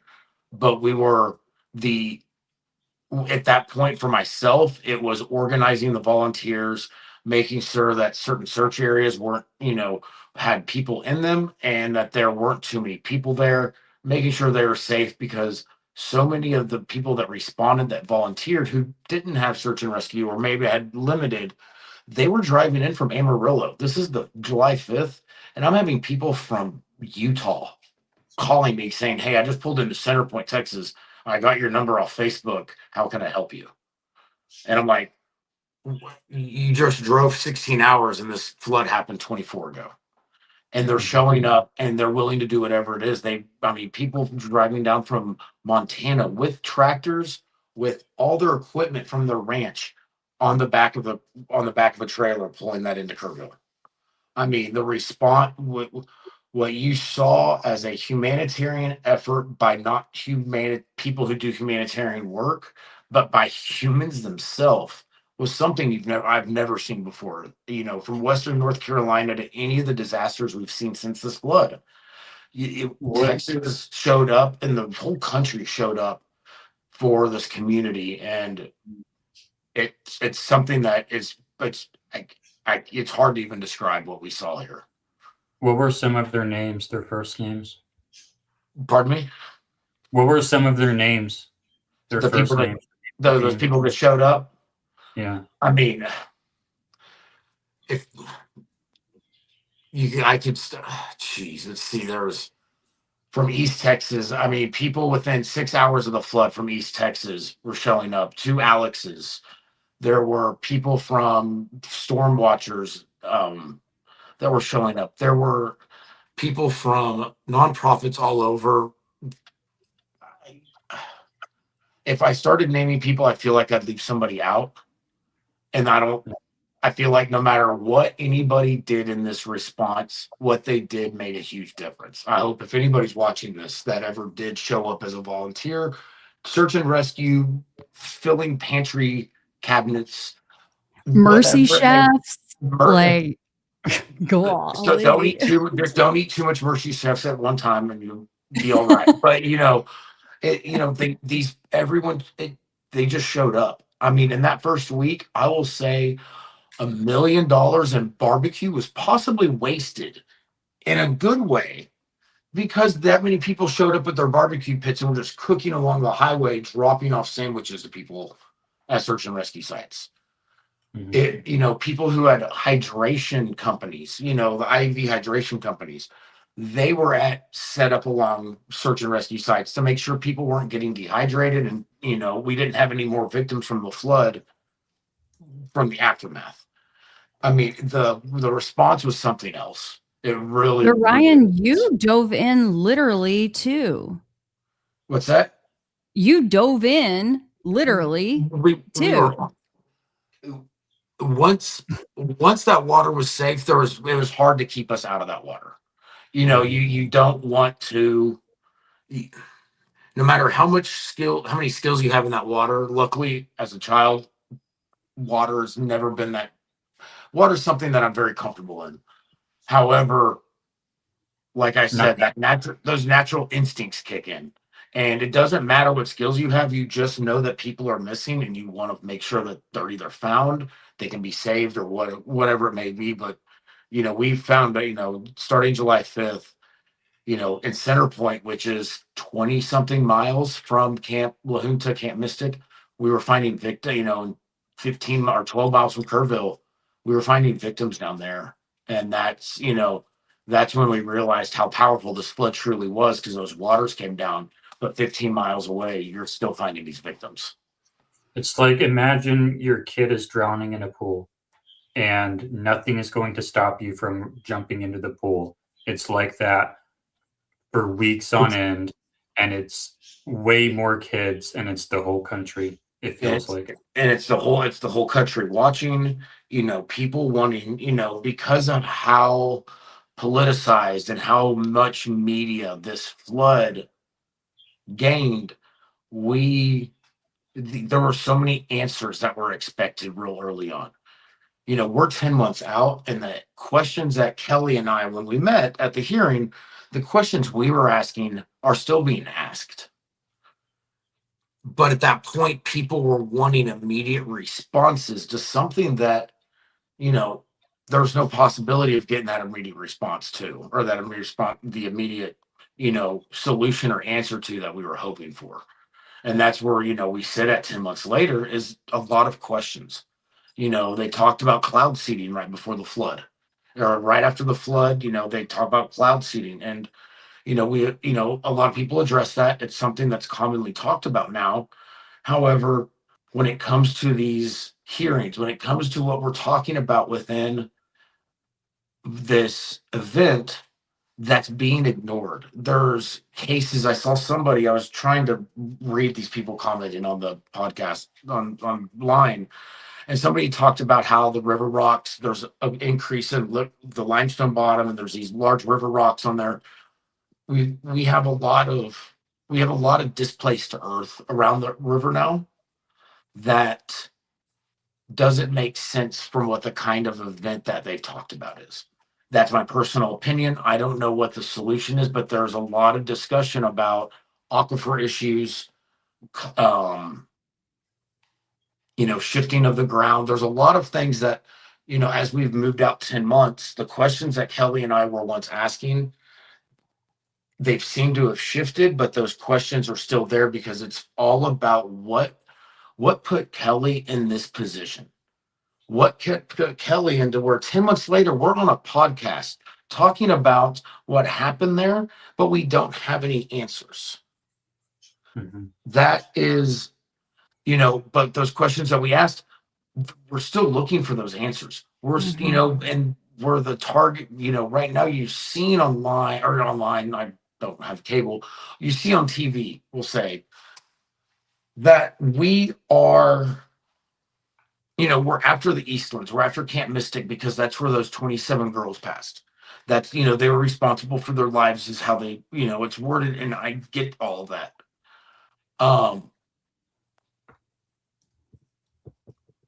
But they're focusing on a group of, they're focusing on these 27 girls' lives when there's 119 people that we talk about that passed in this flood.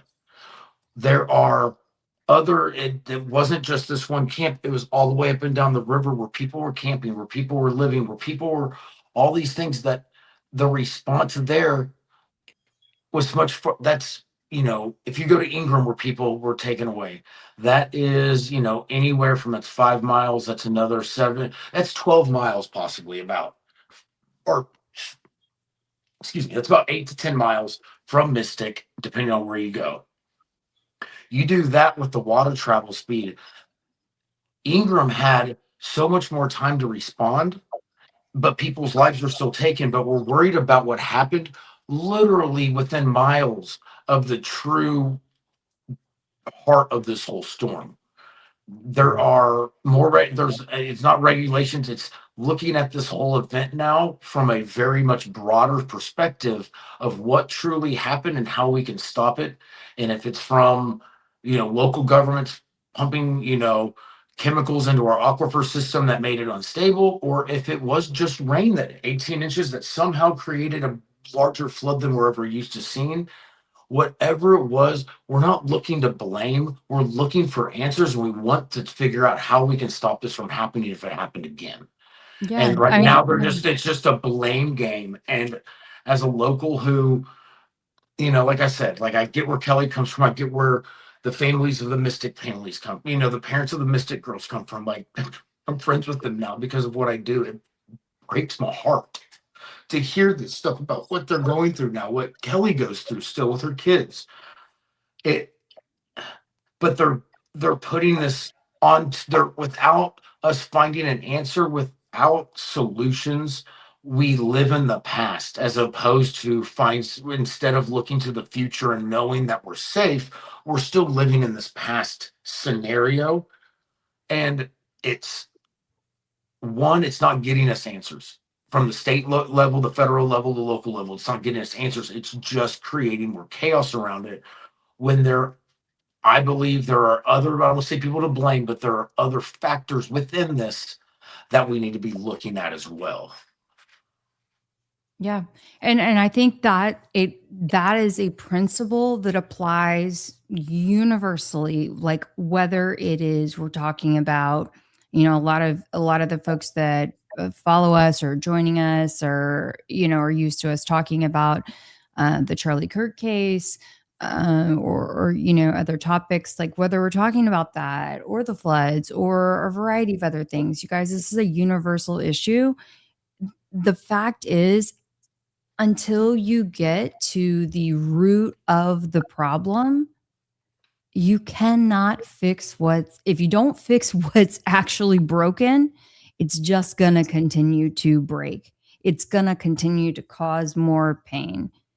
Yeah, if you don't fix what's broken, the ones who got broken by that situation will never be able to fix them. Will never be able to heal. And not saying never be able to heal, but there's a part of that healing process where answers are that was called detrimental to that process. And on an individual level, I see it with a lot of the people that are out here that I'm friends with that survived, and then you also see it at a communal level. Our community is looking for an overall, like, okay, here's what happened. It's not going to happen again. Or if the event happens again, here's what we have set in place, and we can move forward with it. Right now, it's like playing pinball with a solution because it's just a blame game outside of a discussion on what we can do about it.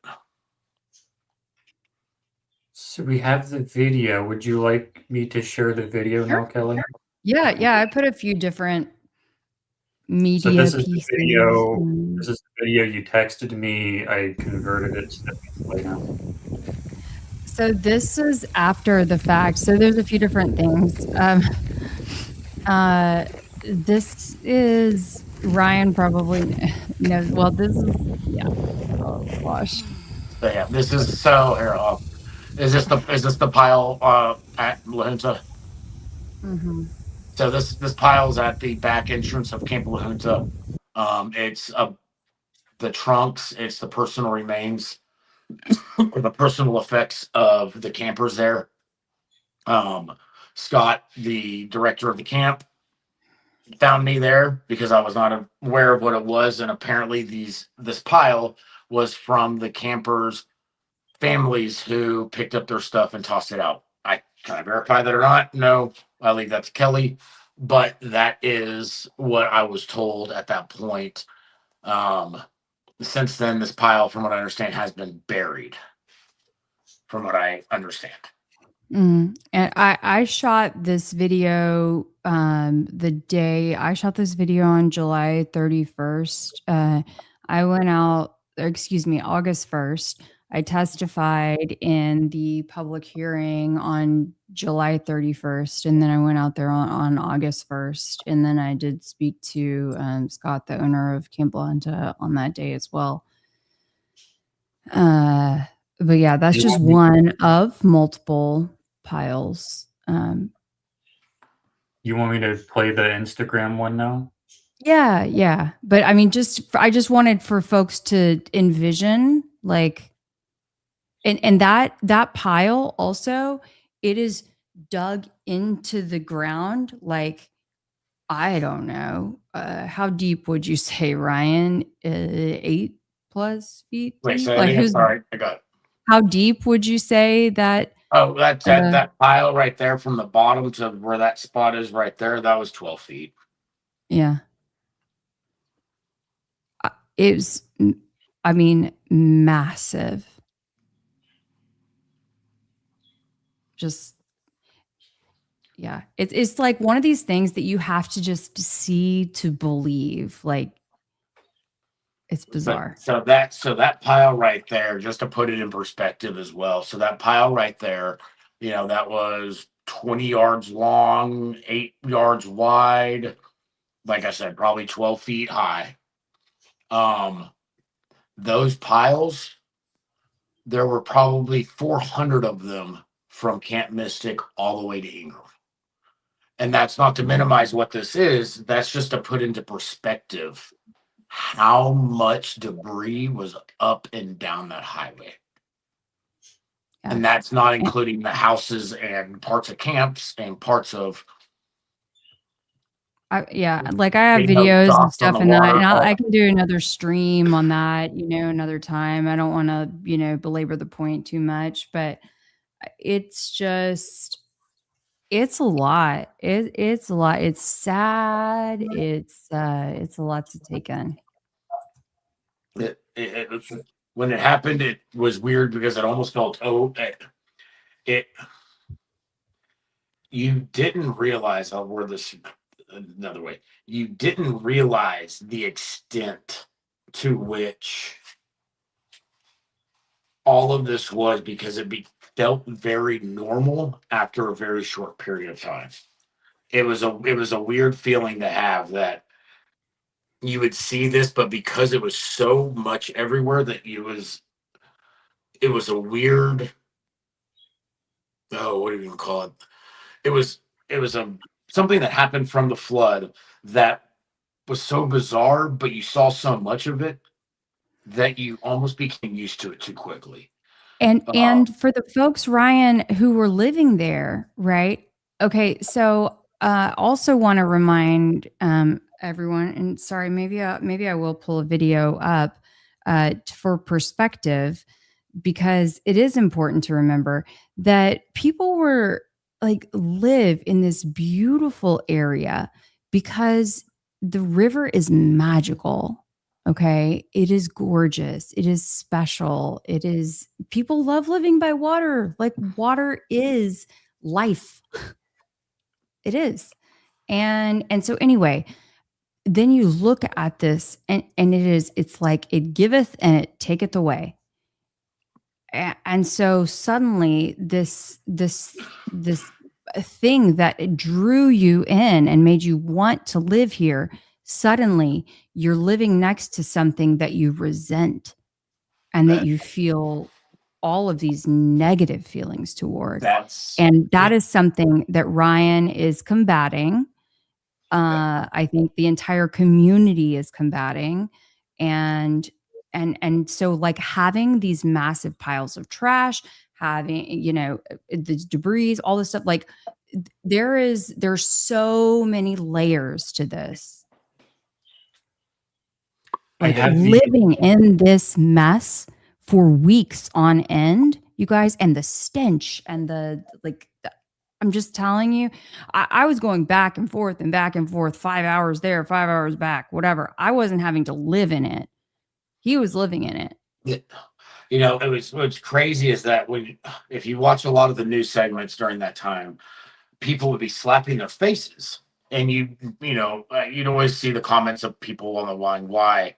Well, it washed the bats away, or it washed out the bat nests or homes or whatever underneath the bridges, so the bats were not around to then eat the bugs. And so you then have these overwhelming amount of gnat things that were just attacking you. And I think it took about 6 weeks for them to all, the bats to return and for them to get it under control. But I mean, it was, it took about 3 or 4 months for you to drive down 39, to drive around the community and to feel a sense of, I won't say normalcy, but you began to feel that sense of healing.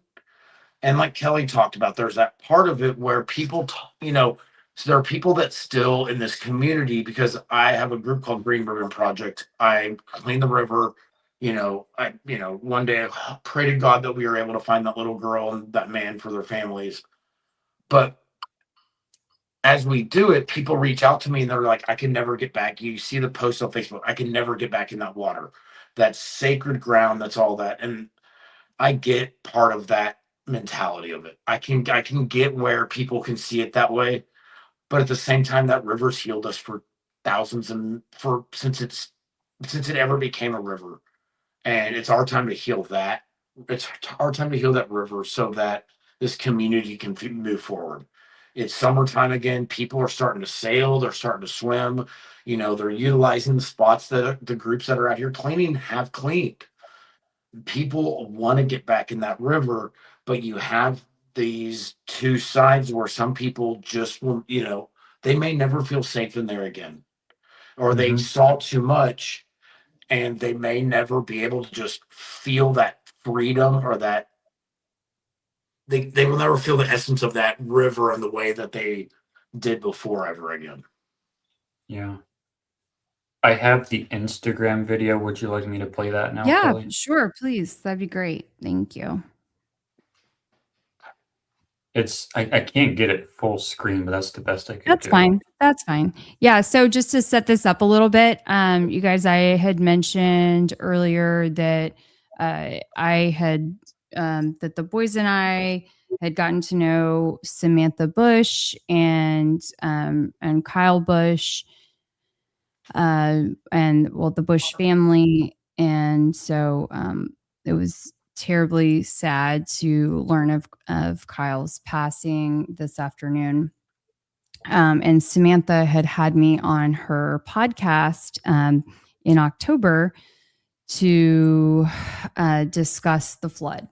And she and I had become friends online over the last few years, but I had been a big fan. My family has been big fans, whatever, of Kyle Busch for, I don't know, almost 20 years. My dad has been like the ultimate NASCAR fan for forever. And so anyway, it was such a treat when she had the boys and I and my mom and dad out to Charlotte, to their home track, and ultimately to their home to record, not only to get to see Kyle race, but to also record this podcast with her. And so it's wild that we're talking about this topic tonight. And so I just wanted to share this little piece. Okay. You reunited with the boys? So around 8:00 that night, I'm driving up and pull into Kerrville, and I'm following my ways, and so I see these state troopers directing traffic, and I'm slow rolling in, and then I see all these people standing outside, and in tears. Well, it was a funeral home, and people were identifying bodies, and it was directly across the street from the church where we were picking up our Camp La Junta boys. And it just still breaks my heart to think that it was the story of two very different situations. And it's just not, it's just not fair. It's not fair. I can't imagine what those parents went through. And it's like we were one tiny street separated, and I just have to drive past them. When were you reunited? So that was the first thing that you saw? Yeah. And as I was saying, we were just one tiny street away from the families who were identifying the bodies of their loved ones who had been recovered.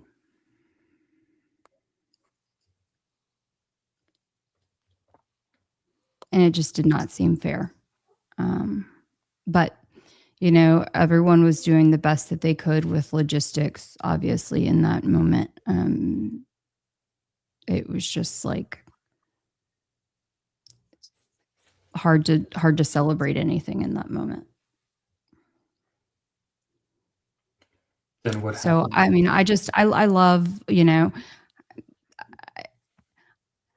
I will forever be connected to the people of the Hill Country, to Kerrville, to Hunt, to Ingram. I mean, Ryan knows this. I've done fundraisers for them. I got a just this week. I got an invitation to someone who I've done a fundraiser for. Did a volleyball fundraiser for in the fall, who she's moving into her house and having a little housewarming party, finally being able to live in her home after, you know, almost a year. And anyway, it's just the whole area has a very special place in my heart. So it's 8 p.m. You pull in, and there's stuff going on across the street. You pull into your side, and then what happens? So their dad, the boy's dad, had actually he was in Austin, which is closer than where I was. So he just so happened to have just beat me there. So he just picked up the boys ahead of me. And so we powwowed around the corner and met up at a restaurant. And yeah, I got to see the boys and give them a big ol' hug. I knew going into it, again, reporter mindset kicks in, and I know that I cannot be emotional whatsoever. And I'm in the zone. And I don't know what to expect, right? Because I don't know at that point if my kids have been through anything at all. They could have not seen a thing. Yeah. The last thing I would want to do would be emotional for no reason. And so anyway, but when I see Brock and he's wearing some way oversized hoodie and shorts and no shoes, I knew, and white as a ghost, I knew it wasn't good. Mm-hmm. And so anyway, I just hugged him. And, you know, I asked him if he was okay. And anyway, he didn't say much at dinner, but we took a little picture together and to just kind of like mark the reunion. And I asked him, you know, so what do you, so what happened last night? And he said, I don't remember. Mm-hmm. And I knew, okay. That means don't ask anything else. Not in that moment. Yeah. How do you stick around, or do you go back home? They came with me. Yeah. So they rode back with me, you know, that night. And yeah, so it was we had dinner together, and then we rode back back to. How do you? Yeah. And of course it rained all the way home. But it was the most beautiful. I remember in that photo. And Ryan, I don't know if you remember that evening, but it was the most, and I'll send you, Jordan, so you have it and you can put it up on screen. It was the most beautiful sunset, which was also, you know, eerie and I don't know what the word is, surreal kind of thing. But it was just the most colorful sunset. The message to all those that were impacted that it's going to be all right at some point. Yeah. Yeah, it's like it doesn't make Rainbow. sense. It doesn't make sense right now, but like it's gonna be okay.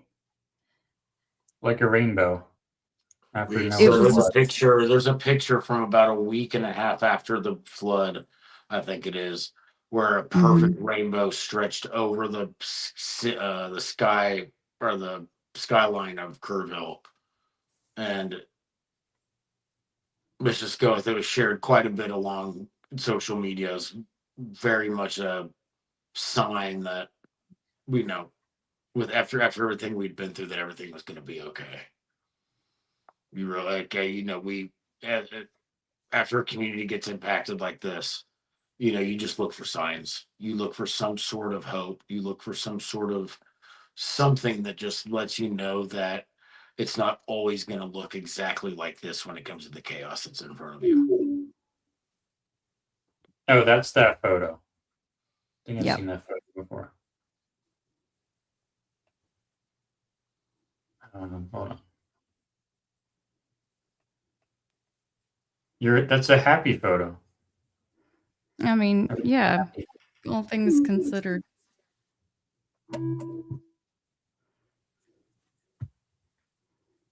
Oh, it's HEIC. That's why you can. It's a happy photo. And you can see, I mean, even Brock's face though, like he's like,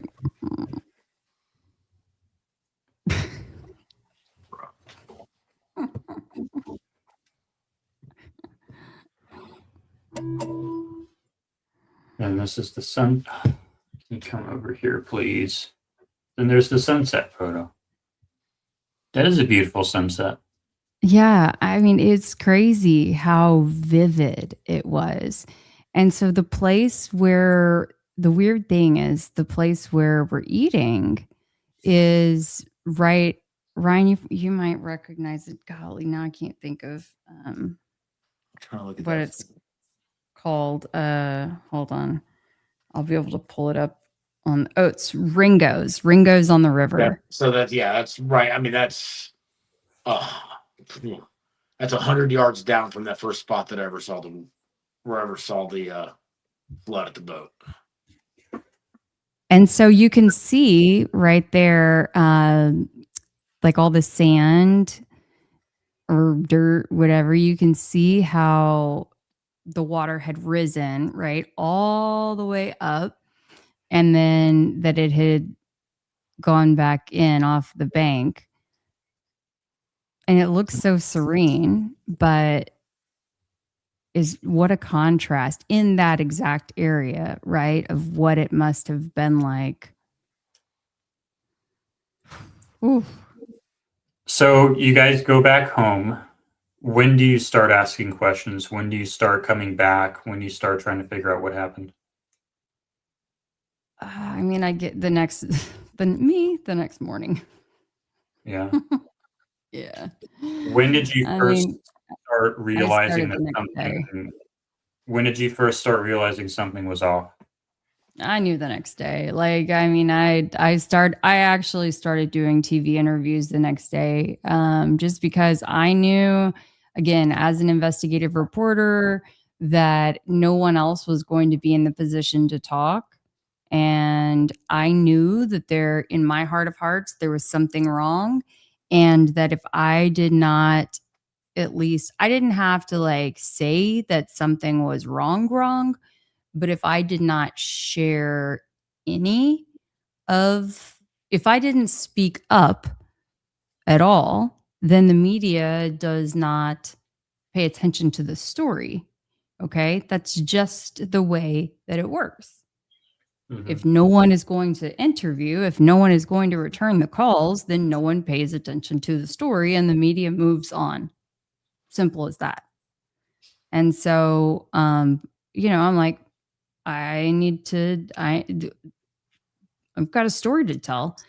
And what's so interesting is in that moment, the boys wanted to talk about it because they were proud. All right. And at that point, I had no idea that I was just grateful that the kids had survived. I knew that it felt weird, whatever had happened at camp, but I didn't know that it was as much of a failure, you know, in my opinion, as it had been. And it was, Brock had not shared any details, right? Because so far all he had said was, I don't remember. It was not until that media interview that he first said, well, we went into the rafters, and it was the reporter who said, that doesn't make sense.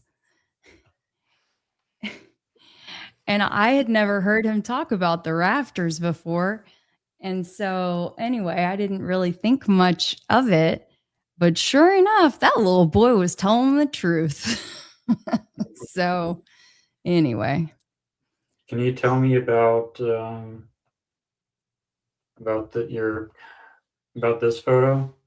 Yeah. Actually, Ryan was there for that. That's one of the times that I went back.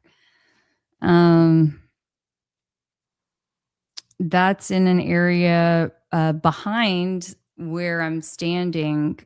Thank goodness, the camp that is in that area was not in session that day, because there probably would have been a massive loss of life there. But sadly, the owner of that camp did lose her life as well. She was there. Yeah, Is that right, Ryan? that camp that we're near right there, it's Heart of the Hills, which is I don't know, 100 or half a mile up from like Kreider's Dance Hall and all that. It, you know, if you go look at where the flood line was and within the amount of time that they would have had to make decisions based off its distance from Mystic, you do all the math. It's hard to believe that anybody would have made it out of that camp possibly with what happened. And that's where it's like it's hard because these camps have been here forever. Mystic, La Junta, Heart of the Hills, all these camps along the river have been here for so long.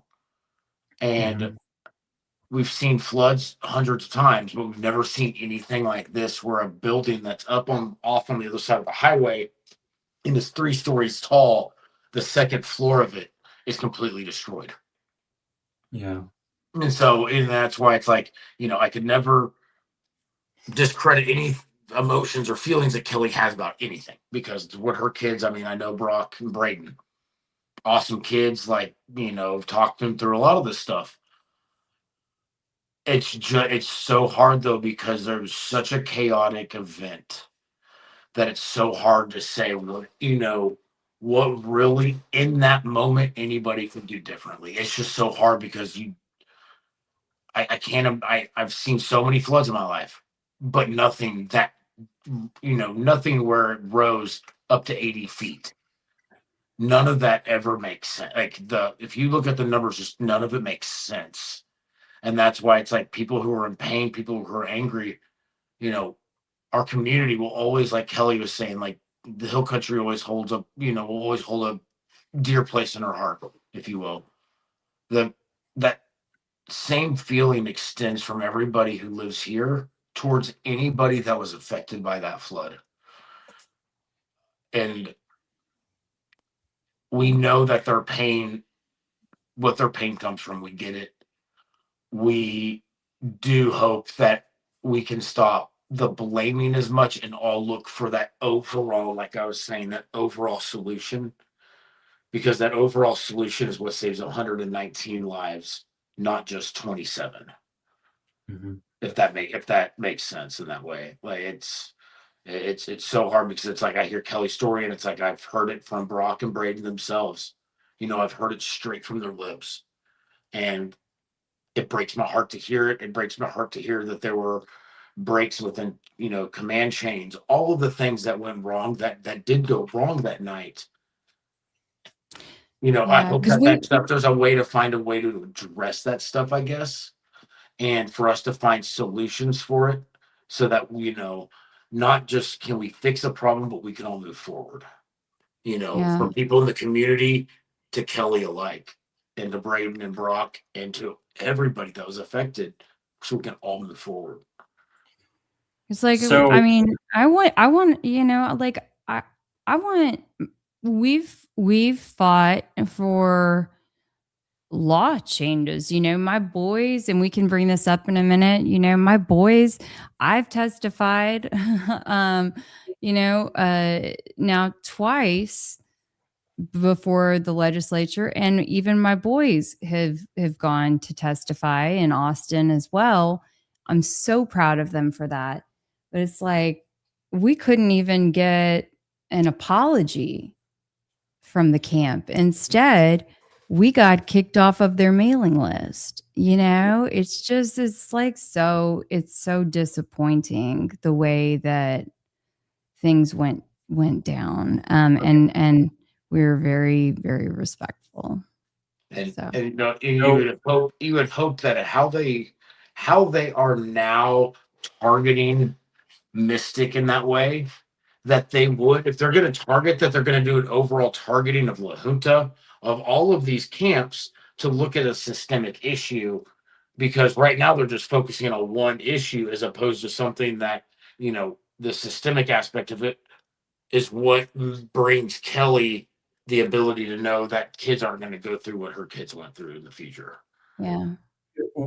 I'm trying to keep it kind of linear here so I can kind of. I'm not good at that, by the way. So yeah, you're gonna have to so help much them to out. talk about. I'm a little I'm trying to like get first this happens, then that happens, then that happens. And you guys are growing all over the place because you guys have lived it for so long, but I'm just hearing it for the first time.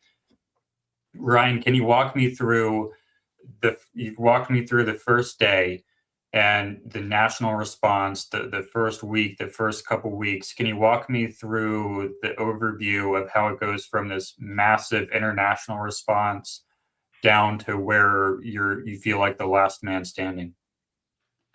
You know, when you order like that, it's, you know, it's exactly kind of how it happened. Is, you know, you just get this dwindling down of the, you know, of state and local and federal responses, to where you go from this massive response. I mean, it looked like, I'm guessing what Iraq looked like in 2000 and whatever year that was. It was a military operation. And then they start moving it, you know, once you get past the point, after about a month or 2 months, a month and a half, 2 months of, you know, they have to move from stage 1 to stage 2, which is search and rescue and response, to then recovery, long-term recovery recovery aspect of it. That you start, you know, it moves in from having all these state teams, search and rescue groups, to debris tech, and to the state Texas Department of Emergency Management, them moving in. And what happens is that these groups move in, they're all contracted or brought in through different organizations, but none of them communicate with each other. It's one of the biggest issues that you run into out there, is that, I'm not going to tell the story because if it ever got back to her parents, I couldn't do it. There are scenarios that have destroyed weeks of my life out there, because the state department, or the Texas Department of Emergency Management and Task Force, which is the group that's searching for these missing people, are not communicating with each other. Sites have been destroyed that were not at the point of where they should have been to have been cleared. I'm watching my words really carefully right now. I want to connect the dots here. You're saying sites destroyed. Kelly, you told me something about the cabins were demolished really soon. Is that the same thing we're talking about? No. Is this something different? These are sites where we were locating people's remains. And when we had them flagged, because that's how you flag them, you called it into emergency EOC, and they would respond, come send people out to pick up the bones, pick up the remains, and then they would have it tested and they would do what they needed to do. There was over 40 bones in this location, and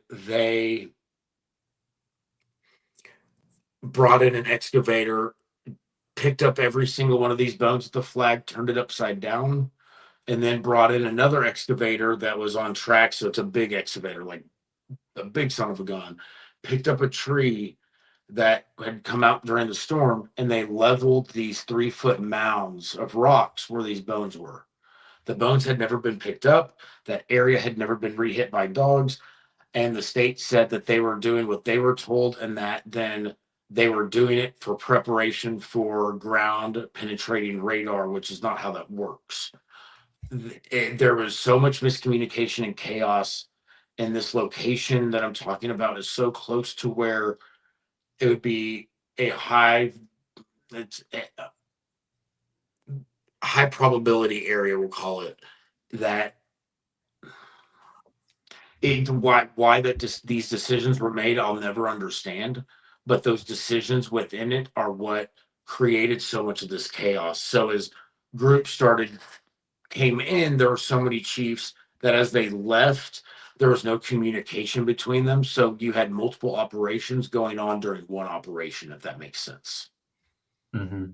And as somebody who was out here during the debris pickup, as they went from the large operation to a medium operation, they, did enough to where people didn't ask questions, but it was like the detailed part of it to where, these poor victims' families, these people that are still searching for loved ones, if they knew this truth, they would be in tears. And that breaks my heart more than anything, is to know that the answers that some of these families are looking for could be answered if things would have been done in a different, more coordinated effort. And that's in the long run aspect of it. At the beginning part, I still will always say, like I said before, it was so chaotic. As much done could be done, but it's this long term, through the multiple stages of what it looks like as they close this out. We get closer, and as people move away, or these groups move out, the news moves out. And so it's left to volunteers like myself, Rampart Vigilance, another group that's out here, people who are still searching, still cleaning. It was left to us to be the ones that made sure that all of every nook and cranny, we could call it, was searched. Mm-hmm. That was left to us. It wasn't there's task force that's still out here occasionally. Apparently they were out here till about February. We've been actively doing this since then. We cleaned the river, but we hope to find that young girl, and we're the only ones left out here. The state is cleaning, but that's it. They're pulling stuff out occasionally, but that's it. So they found everyone who was missing except for one. There's 2. Seal Stewart from Mystic, and then Jeff Ramsey, who is a Navy SEAL who was camping at HTR, which is in Ingram. And he is still to be recovered. And Ryan, when we think back on the timeline, nearly everyone who was found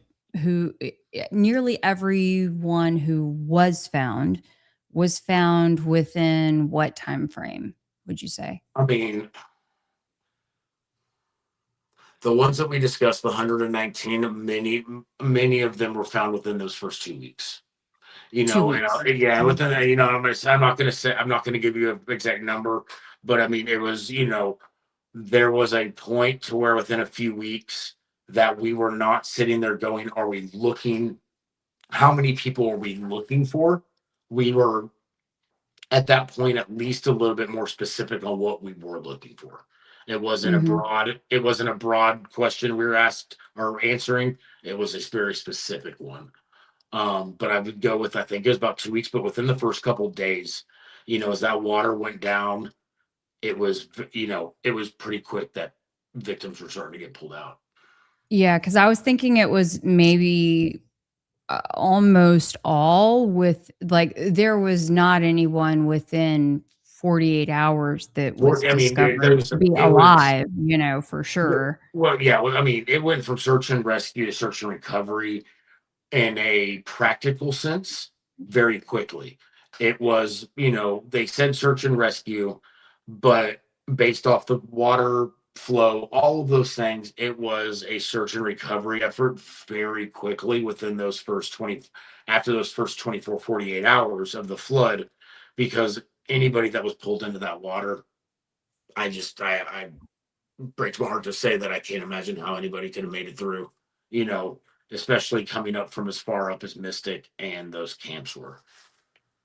So nowadays, you're still working with the search and rescue group. Are you alone? Do you have people helping you? It's me and a few of my buddies who we clean the river, and what we're doing is we contract with landowners that have sections of the river that they own, and we dive it. We make sure that it's safe for swimming.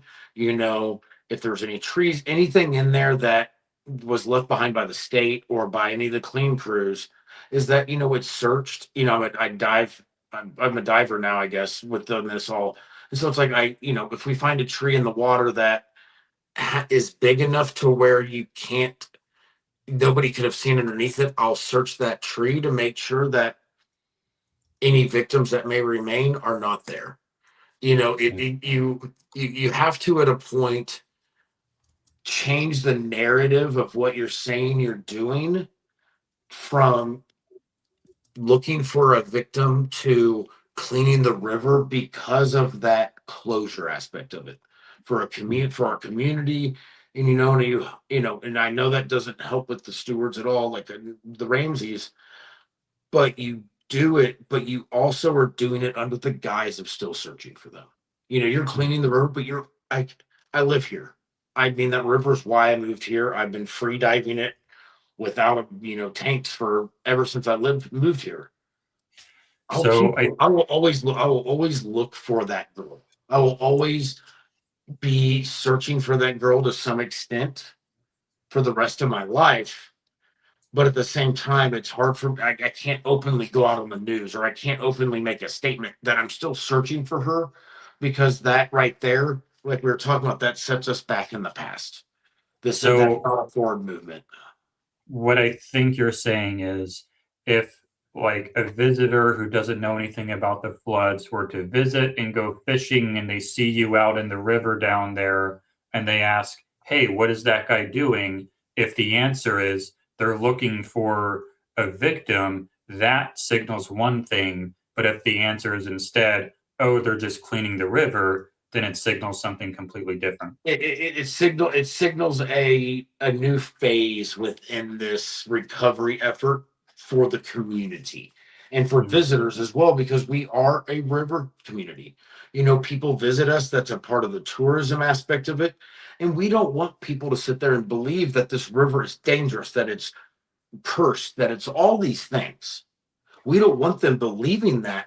And so if we say, yes, we're cleaning it, then people go, awesome. We know that it's a secure, it gives them that mentality. It's a secured water source, a place to enjoy recreation. But if you keep saying, yeah, we're looking for that missing girl, people are like, shit, I'm staying out of there. It just sends a totally different message to everybody in general. But anybody who knows me in this community, anybody who's gotten to listen to me talk or type or however you word that, they all know that I'll always look for that little girl. They always know that it's not there for, that's always going to be part of what my story is for the rest of the time. Now, when you say cleaning the river, you're removing large trees. What else are you removing? So, large trees that can impale. So you want to keep some of these trees in there because it's good fish habitat. It's good wildlife habitat. However, those trees are 100 to 120 feet tall, some of them, and they've got branches that are as big as trees themselves. And so if those branches are sticking up, somebody jumps off of their kayak and possibly gets impaled by it. I want to make sure that those kind of trees are out of there. But because we lost so many dwellings, we lost so many, of the gazebos that are down by the water. We lost whole road systems. We lost all sorts of shit that it was all throughout that river.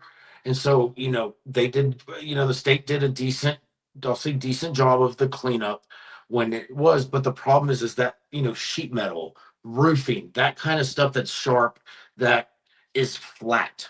It sits down in the bottom of the water. And until you get another flood or you get something that shifts it, a sonar or any sort of imaging system is not going to find it. So you do have to get in there by hand. And I mean, visibility is 4 feet in that water right now. And so I just get in and you just keep feeling around. As you do your grid searches, you just keep feeling around. And if you find something, you pull it out. If not, you go, thank goodness that we've got another stretch of the water that is clear. Now, are you operating in a volunteer capacity? Yes, I have. Let's say I've brought in, Kelly will know this one a little bit. I've brought in very little money, if any, for the most part over the last 10 months. Now, are you equipped? How are you equipped? I've taken on equipment through through donations. Through the donations I've got, instead of getting my daughter new shoes, I went and got a new regulator for my scuba stuff. Or I went and picked up whatever it was that was needed for the river and just prayed to God my mom would send me some money to take care of my daughter. I mean, Do you have like a GoFundMe, like any crowdsourcing links we can share with people? I've got a Venmo for it, but I'm not a nonprofit. I'm not any of that. And everybody that's donated knows me. I've never done it through the way that a lot of people do this stuff, only because it felt weird. I was put in an extraordinary circumstance to be able to make an extraordinary difference. And I don't know, with everything I'd been through in life, I didn't feel like that was a big part of it, but I'll definitely share with y'all my Venmo. And if anybody would ever you put it in the private chat perhaps, and then we can get it. Yeah, there's a lot of folks who are very interested and wanting to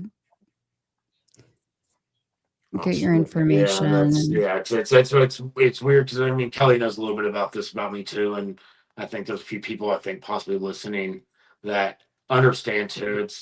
I have a hard time asking for the donations part of it. The $150 million is brought in to this whole flood through the people, if you will. All of that money is, it's getting dispersed, it's getting used in a lot of ways. However, people are still, the one big foundation was like, we raised 150, we've distributed 60. And I'm like, so if I'm good at math, which I'm decent at, I was like, that still leaves 90 million. Like, yeah, where's the rest of this money at?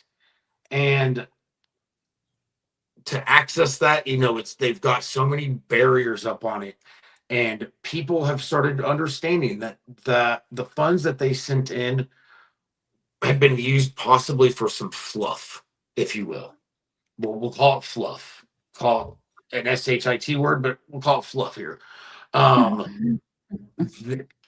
I felt it feels weird asking for help because I feel like people don't trust where that money was going from the first place, and I don't ever want to be a point of controversy within this flood myself.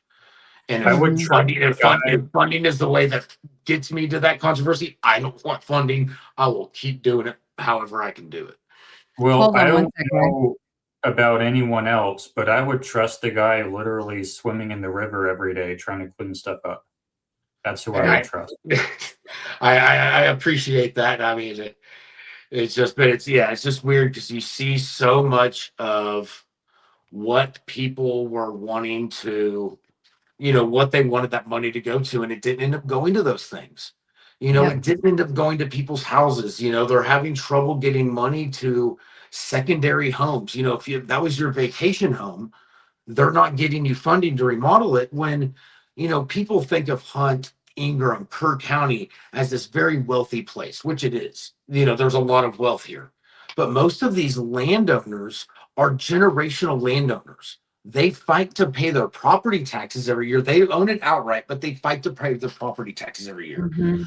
For them to get $200,000 to remodel their house takes, that's their whole life savings. That's plus everything they get. And they're not being able to get it because it's considered their second home. I'm cleaning the river for a family who it's considered legally their second home, but they've lived in it for a year and a half because they've been waiting to sell their house in San Antonio.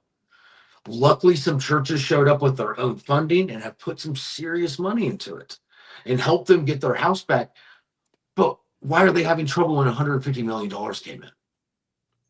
That's, there's so much where if you look at how this money trickles down from the foundations into these smaller nonprofits, there's so many admin fees, so many different studies or consultants from global empowerment missions, all these groups that, I don't know, if you were a Trumper, you'd call them a deep state kind of person. Yes. There's literally. There's a lot of that out here. Look, when we're talking about the 150 million, and that's just like a rough estimate, okay? That's not even talking about the amount of sweat equity that came in to literally be boots on the ground, helping work, do things like pull apart houses, help do work, like all of the things that happened, the supplies that came in, all of that stuff, the donations, etc., physical donations, right, that happened. But where did that money get distributed? And I know, Ryan, you are being very diplomatic right now because, again, you live in the community. I don't live in the community, so I can be a little more aggressive with what I say. And I say it stinks, and I cannot wait until those 990s come out. I am ready to dive in. And that's the big part of, because I was part of, and this is something I'll speak freely about now. I was part of some of this fundraising for the river cleanup. And because of what happened to me 6 years ago, plus some of the bureaucratic aspects of being part of the United Cajun Navy, I was kicked out of funding for purely bureaucratic issues while I was doing this out here. They were struggling, a group that's out here was struggling to get us $60,000 to clean the river. 60,000 when we were having 150 million brought in. And why is there money going into these arts foundations in Kerrville? All these weird things this money's going to, when why aren't we putting it into the one thing that brought us here from the very beginning, which is that dang river? Why is not getting the one thing that put us here, the river, the biggest priority of getting its health back? Because the houses will get rebuilt, our community will get rebuilt, we will heal. But at the same time, that river should be the priority. And that seems like, for all this money, that seems like the last bit of the priority. It's like, we'll get that clean, but we need to make sure that we've got a theater in town that, will provide place for the rich. It's a very broken system. And nobody's looking at it anymore because the world's so chaotic. It's 10 months out. Everyone just goes, it's back to normal. But if I donated $1,000 to a foundation that was for a flood like this, and that was $1,000 I'd worked my butt off for, I'd really want to know where that damn money went. Pardon my French again. But that's where I would want that money. I would want to know where it went. Because that $1,000 to me is the same thing as $1 million to other people.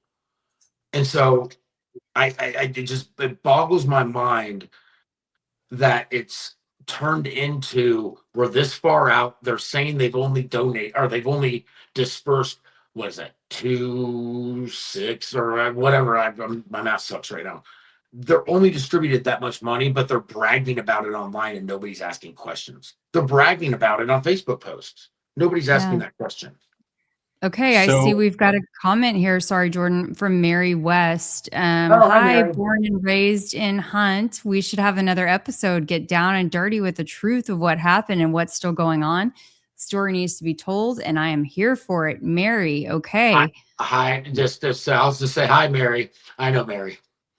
Okay, well, we can entertain that, at least if, Would love to discuss, being able to do that in the future, and you help bring the folks, and we can make it happen. Yeah, 'cause if we do another one, I'm trying to get on my Venmo thing.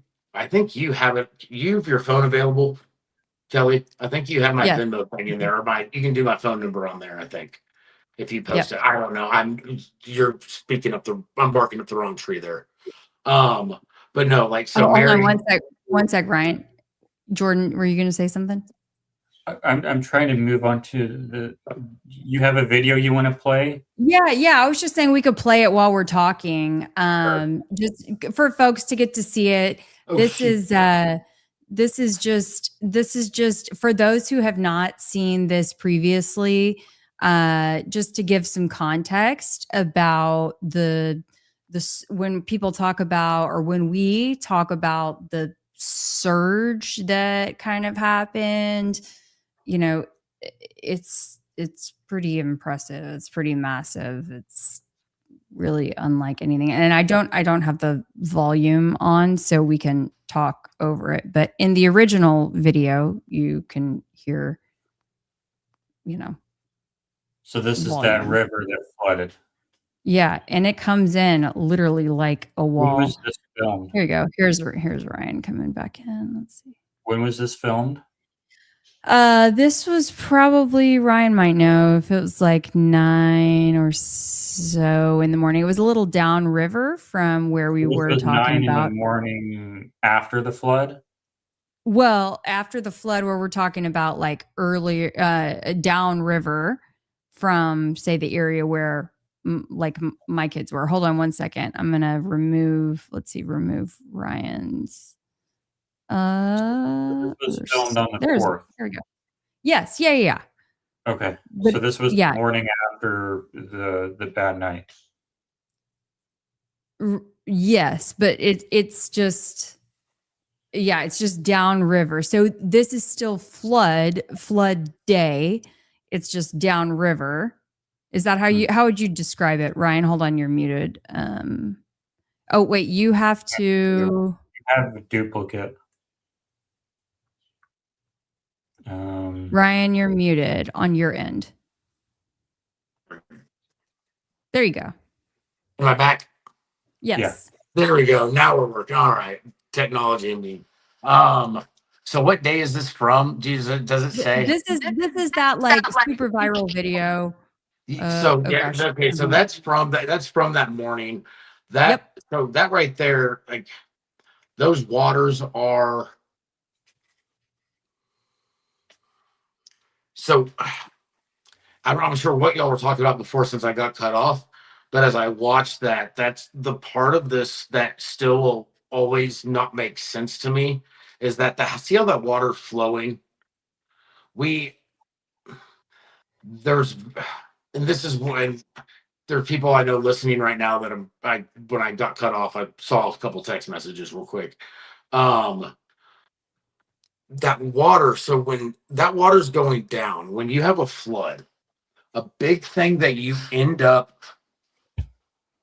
seeing is that there's not as much of the dirt in there and the silt. You're getting this very clean, almost clean, but very less muddy water. That water flowed like that, where it had debris in it, but it wasn't like. So when you see a flood, water comes down, it washes all the sediment in, and as it starts backing up because it has nowhere else to go. Well, it backs up also because there's nothing else forcing that water out. If you look at how the force of that water's force, it's not because of the day of this video. It's because for 5 days, the water flowed like that. For 5 days, that water flowed hard. And that's something that to this day I have a hard time understanding, is that unless water has a source, how does that water flow so hard? Mm-hmm. And that's one of those, like I said, there's a lot of theories on what's going on here. You know, like when, you know, when Mary chimed in, and I've got the people who are texting me, there are people here that in this community that sit there and go, this doesn't make sense. You know, they're going through, you know, all the variables, you know, this water here.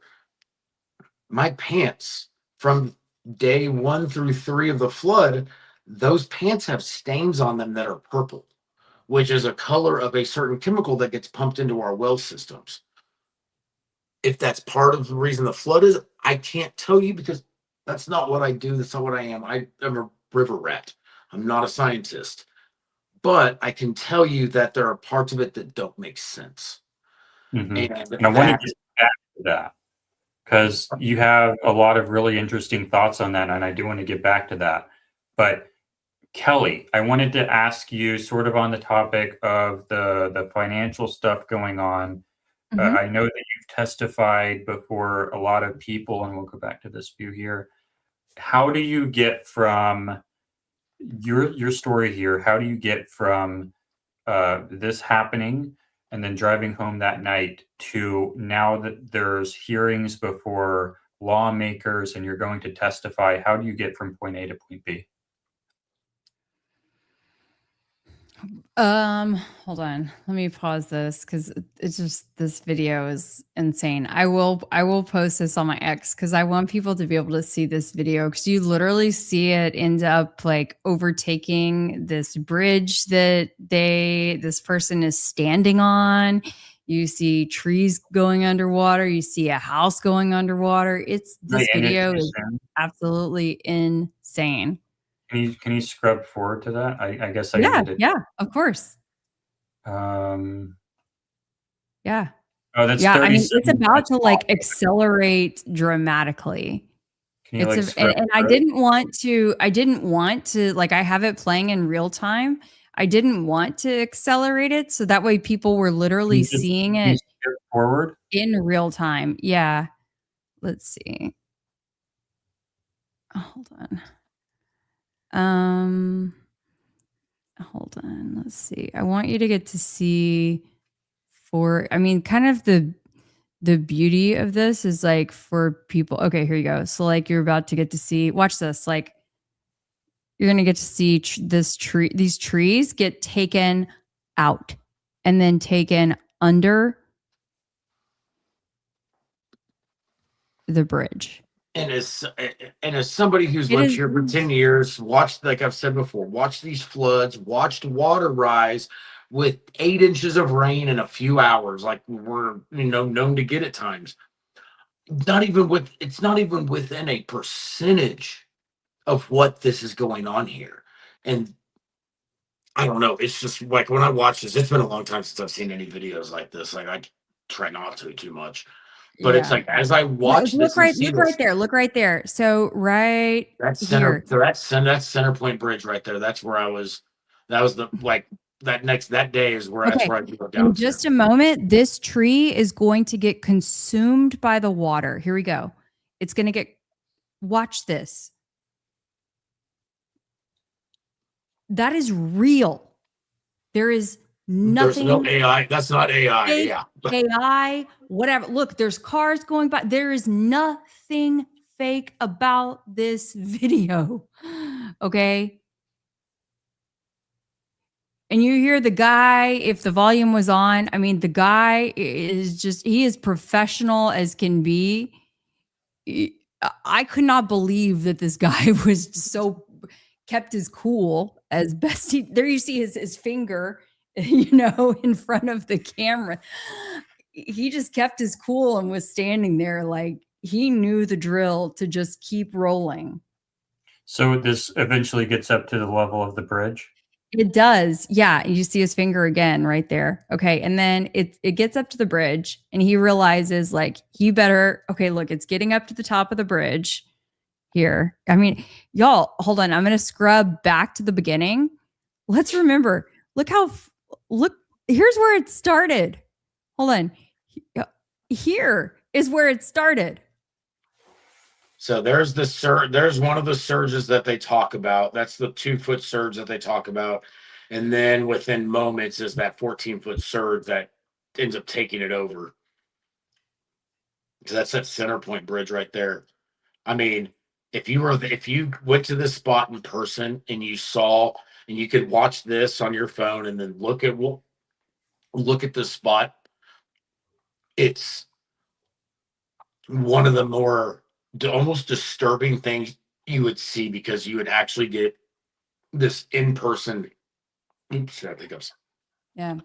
This It's crazy. in person like view of what actually happened, because no matter how real this looks, or it's real, but no matter how much you look at this, until you see it in person in these locations, you can't imagine that much water doing this. You cannot fathom. You cannot fathom. It's nearly impossible to really grasp it at all. Just like the devastation, you cannot fathom the devastation, like the barrenness, the trees down.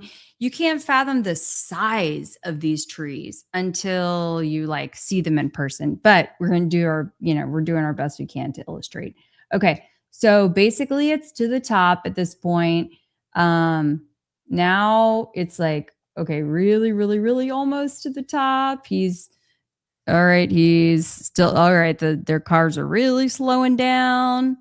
He's okay. Now it's crossing. Yep. It's okay. It's about crossing over the bridge almost. Here we go. There's a lot of faith in that bridge, huh? He sure does. It looks like a, pretty nice, decent, newish looking bridge. Look at how all of this stuff is piling up on the side. This debris is piling up on the side because it's getting hung up against these other trees over here. And it's getting to be quite a mess. Well, there's a house over here. And if you have the audio on, I think there's a cat or something inside. I don't want to hear about a stuck cat that's about to die. Okay, nobody's saying it's dying. Kelly, what kind of morbid Okay. stuff are you trying to make us listen to? It's not more. Who said that it died? Who said that it died? It's right next to it's right next to the bridge. I'm sure it made it out just fine. He probably saved it. He probably saved the cat. I'll leave my dark jokes to myself. Okay. Once he turned off the video, here's the house. Y'all, look at this house. That's somebody's house. Yep.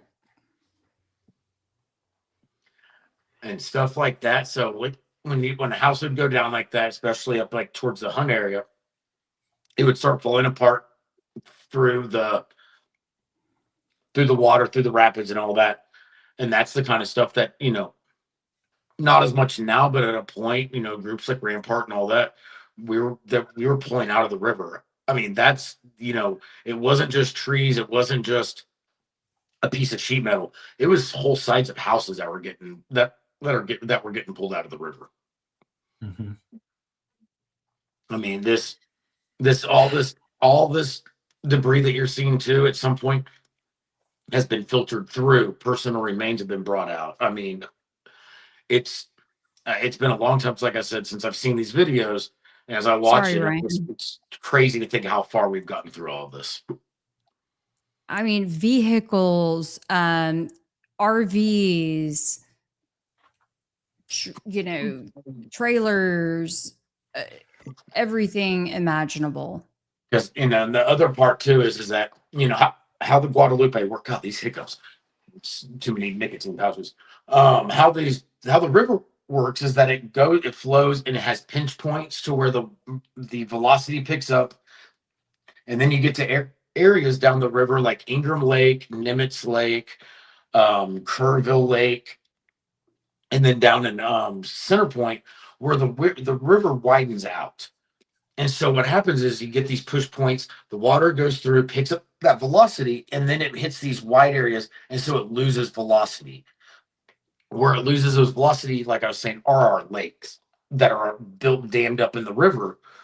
Within those lakes right now, you can take a drone video over it, and because their excavators and their removal equipment couldn't reach that far, we still have trees, or we still have cars, we still have diesel tanks, propane tanks, all sorts of very large man-made items that are pollutants or other things that are still sitting in that river.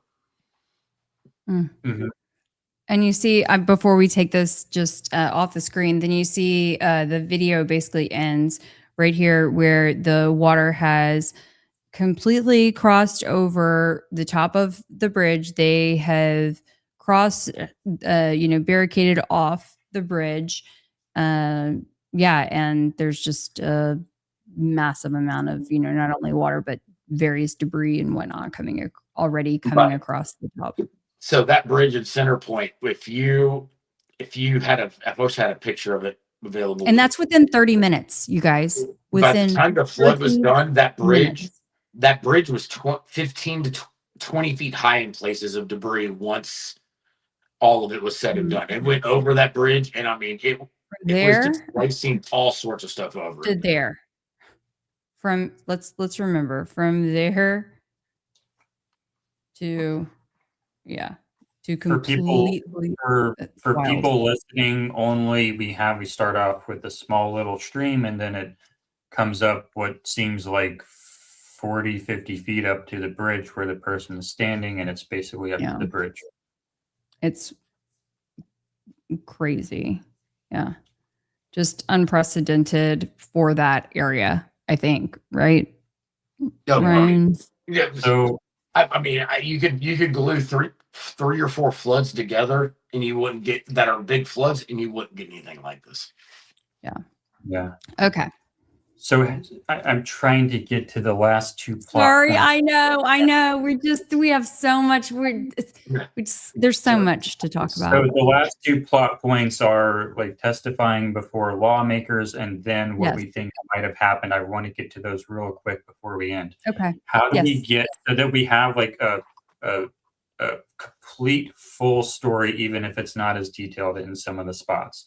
Yes. How do we get from going home that night to realizing something is wrong to now there's hearings about it, and I don't know if it's Congress or who it is.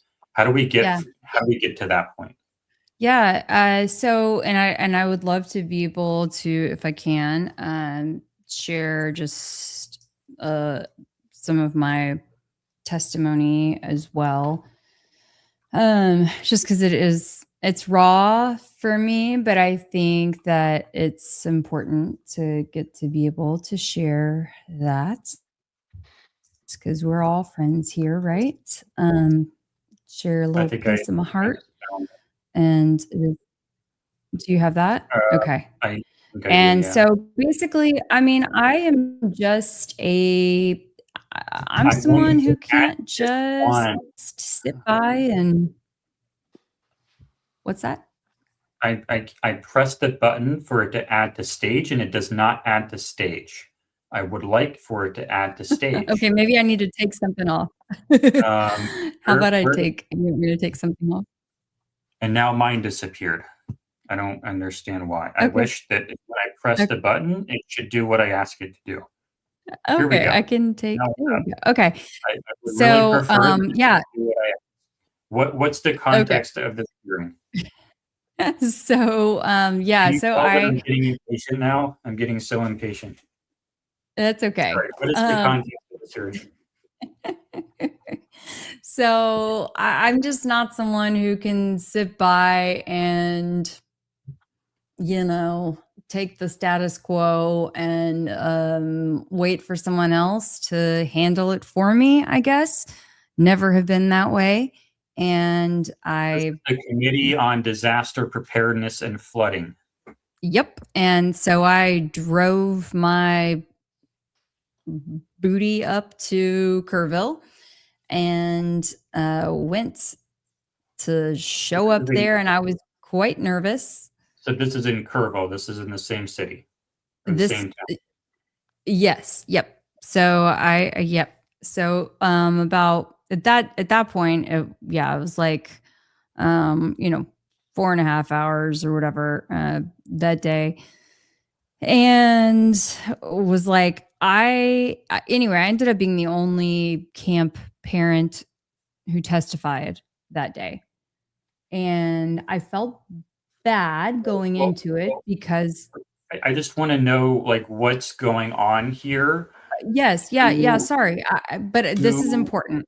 This is hold on. Let me just tee this up, Jordan. Okay. So I'm the only camp parent who's testifying this day because they're holding a special hearing to start. They knew that so there was a special legislative session. Okay. Texas only holds their legislative session once every 2 years. It's very odd. Okay. But that's the way they do it in Texas.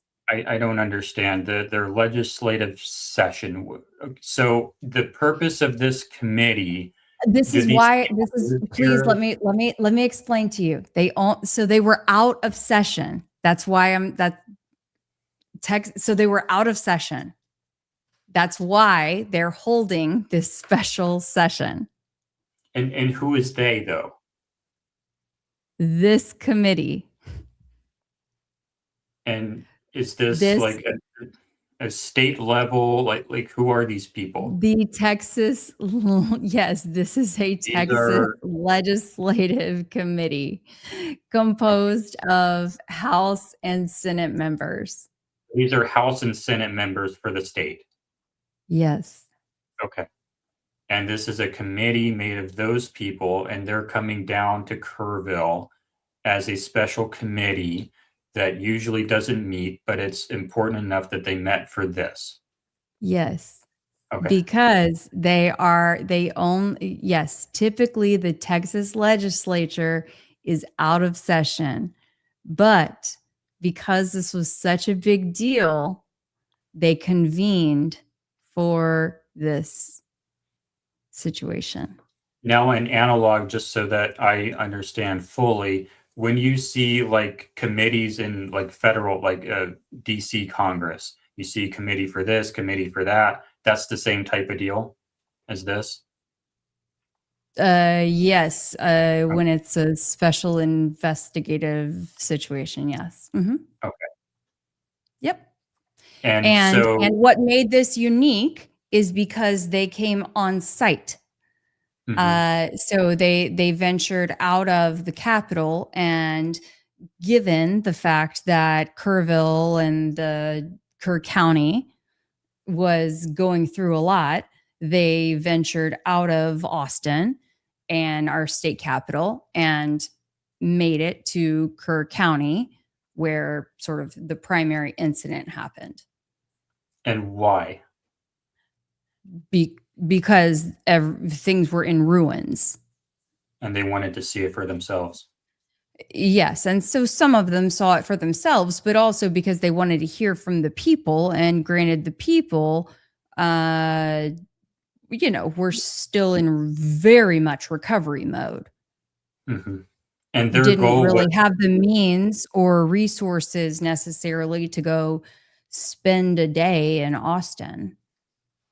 And I mean, Ryan, I mean, you were living this, right? I drove up from Houston, but I mean, what would you say? Because this is where Ryan and I first met. Okay. Ryan, what were you hearing at the time? What was your understanding of the hearing was, from what I understand, to address what was going on, to kind of come up with the beginning process of a solution, I guess you could say, is from how I remember it, and to understand what people's thought processes are, what went wrong, really start to build up a general overview what happened, is how I really remember that hearing happened. Problem was, though, is they didn't want the truth being said in that hearing. They needed people like Kelly. This is what I got out of it. People like Kelly. They needed people like Ann Carr, other people I know that testified in this hearing. They needed these people with emotions who were going to talk about what happened to loved ones, etc. However, there are people like my buddy Camden who Kelly, you remember how he got arrested outside of the hearing so that he could never testify. Mm-hmm. Is that why you said they didn't want to hear the truth? That's why I'm saying they didn't want to hear the truth, because Camden has a memory that I will never be able to explain to somebody, but the fool doesn't forget things. Camden? Yeah, buddy of mine, Camden. He doesn't forget things. And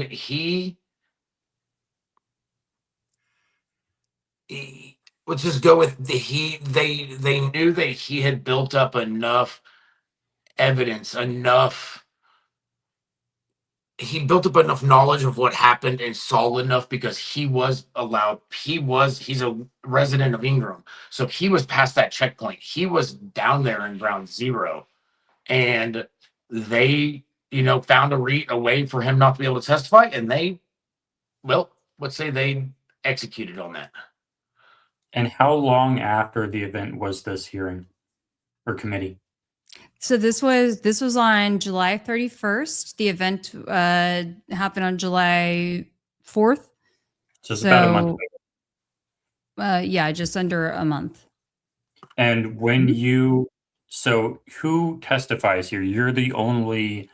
So when you arrive at this event, none of us had any idea if it was essentially a public hearing. All right. We didn't have an opportunity to sign up ahead of time. There were no real, you could, if you wanted to put in an interest form or something like that, but you had to sign up in person, and you weren't on the list until you got there. So you had to show up. You had to put your name down, and you had to sit your butt in that chair all day long. And when I say all day long, Ryan, you can come closer to the camera again, because we're talking all day. I went home. I went home thinking I was going to testify that night. And I think I woke back up at 12:30, looked at my phone, and they were still going. And I just sat there and I was like, there's no way I'm making that. I mean, they were there all day. And I think that was another part of kind of that, like I was saying, they didn't want the truth there. They wanted these emotionally charged testifiers, but they didn't want people with the rationale and the experience and the ones who saw firsthand what was going on out there. They didn't want them, and I think that's why they took it in so late. They didn't end up calling a lot of the people that had turned in, sheets to want to talk, because my name was never called. Even though I didn't go back, I knew somebody there. My name was never called. Would I have been rational at that point? I don't know, but it showed that they were not there to hear the whole story. They were only there to hear what they wanted to hear. All right. So type of people are on the committee? Is it people who have a background in this kind of stuff and they think they know everything because they have some kind of background in it, and they just want to help people who are sad, but they don't want to be told what to do? So here's the other thing is that, in 2016, we had it was 2016. Yes. We had a flood on the Blanco River, which is, I don't know, depending on where it's at on here, you're about 40 miles from that here in Kerr County, maybe 60 miles from that here in Kerr County. There was a young girl that was never recovered from that flood. During that time period, there was a big push, just like we had during this flood, to have warning systems put in throughout the river. That was denied, and the funding, I can't remember exactly how it went, but the funding, the voting on it, all that, they ended up not doing this. If they would have put in that alarm system, maybe the things that wouldn't have happened during this flood wouldn't have happened. That's why I believe they don't want the truth. That's why they're focusing on Mystic, is that because this has already been an issue, and it was supposed to have been addressed, and the state fell flat on their but actually trying to take or addressing it. They let it fall through the cracks. They didn't do it. And that's why it's easier to have it's easier to have this, evil family, apparently the Eastlands, like to blame it on as opposed to looking at themselves. That's, they've done a lot of distracting from when I believe the people that we need to be looking at are the ones investigating. Well, just like how the world is right now, I feel like we need to be investigating the investigators. Ellie? Yeah, absolutely. Absolutely. It's sorry. No, go. Did you want to say something before I go ahead and play it? No. Okay, let's go ahead and play it. Good afternoon. My name is Kelly Raybon, and I am a mom from Houston, and Representative Johnson, I am one of your constituents. So on July 4th, I got the text that is every parent's worst nightmare, that my sons were caught in the Hill Country flood at Camp La Junta. I raced to Kerrville to learn that my 7-year-old, just finished kindergarten, Brock, had survived only because his brave teenage from the bottom bunk to the top bunk to the rafters of his cabin, riding out the storm as the structure literally fell apart around him. My 9-year-old was in a higher cabin, and for 12 agonizing hours, he had no idea if his little brother was alive. Today, my sons are physically safe, but for our family, the storm is not over. Brock scans every room for higher ground. He checks the weather constantly. He battles nightmares of water dripping from the ceiling or his mattress being wet. His fear is so profound that he's now anxious about the tsunami in Hawaii. He lives with the terror that no child or any person should have to carry, but so many of us now do. I have tried to find help. I've asked the camp. I've asked FEMA. The answer is the same. Sorry, we don't know what to tell you. You're in Houston. While Texans are showing up for each other in extraordinary ways, and the people here are just phenomenal, I shouldn't have to rely on a Facebook group of volunteers to find trauma care for my children. I'm a former journalist, and I understand how politics work, and I pray that these hearings are more than just for show, because every day that we just focus on political posturing instead of people is another day that families like mine are falling through the cracks. And as Representative Moody noted last week, we are better than this. Please remember that this disaster impacted families from every corner of Texas. I pray that this beautiful community gets every resource it needs to rebuild, but do not forget the thousands of us who were just visiting, who are now weathering the storm alone from outside the disaster zone. So today I have a couple of simple urgent requests. First, release the emergency funds for the recovery now. It seems obvious, but apparently it's still hung up. Second, make mental health care a central funded part of the state's official disaster response. That means creating a system to identify who is impacted and proactively providing them with care, no matter where in Texas or beyond they call home. If they were here, they need help.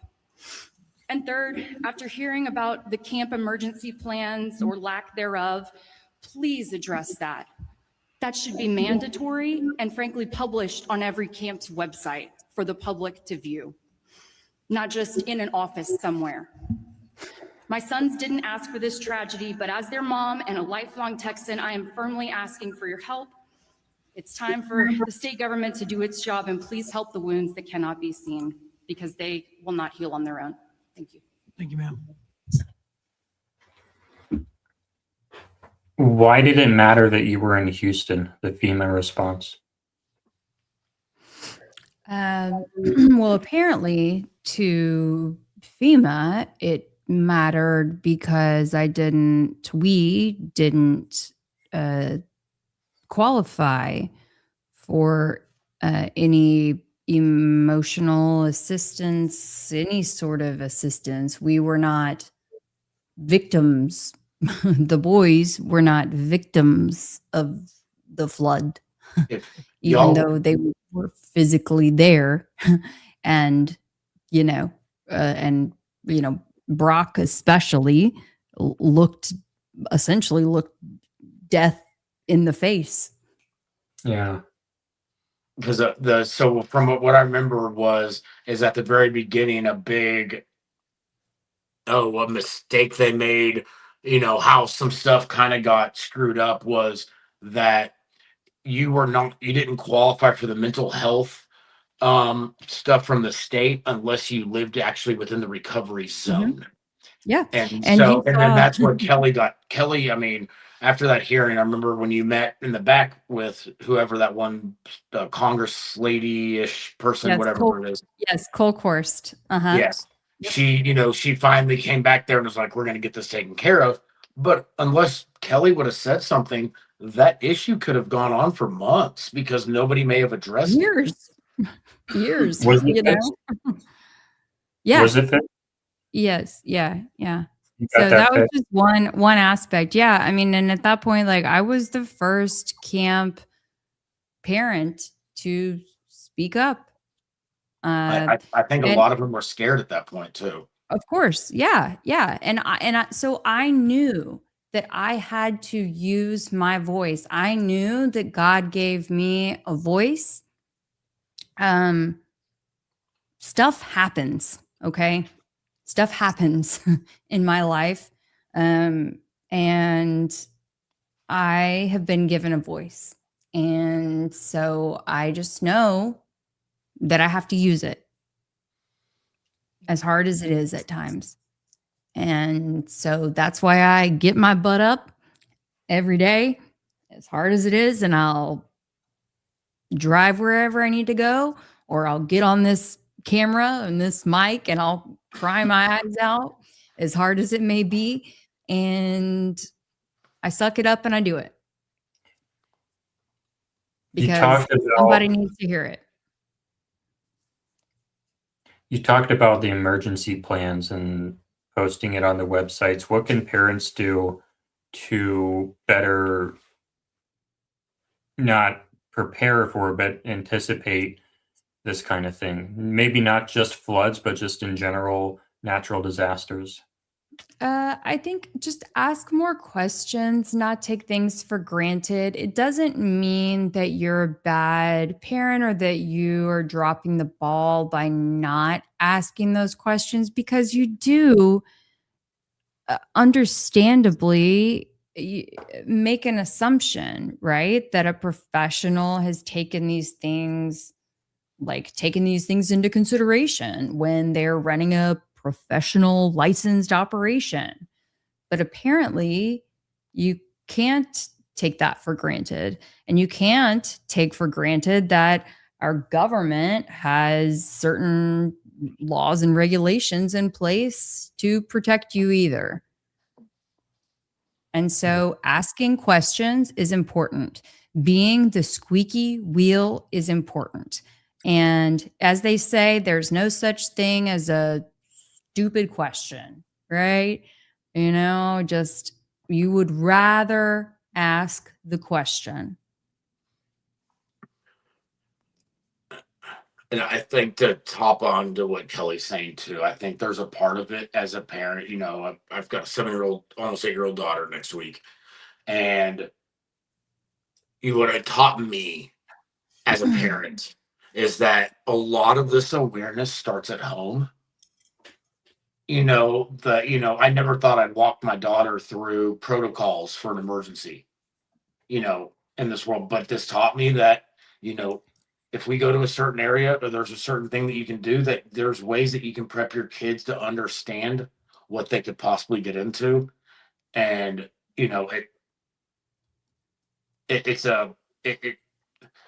asking those questions is a huge part of it, because you need to know the answers of some of the things you need to talk to them about. But I've realized more and more that so much of this starts at home. So much of this starts with that awareness to your kids that, this is what could happen and all that, because if they get in that situation, they know that the one person that cares about them, or the people that care about them the most, are the ones preparing them for this. And that gives them a different strength. It gives them a different level-headedness almost in that way. But yes, like Kelly said, though, asking those questions, being, for a parent who's going to send their kids there, because my daughter may be going to camp next week just south of here, if she does that, it's understanding it, and then understanding it to a point to where, you can look at your daughter or your child and say, you're going to be safe. You're going to do this. Listen to what they say, making sure that they understand that if something bad happens, that there's always a solution out there. Yep. As I we also want to say too, if Jordan, if we can, not to be too redundant, but I am so proud of my boys. If there's any way that we could also play the other one, Which would it be one? okay if we could pull that up too, if you have it? Their testimony, yeah.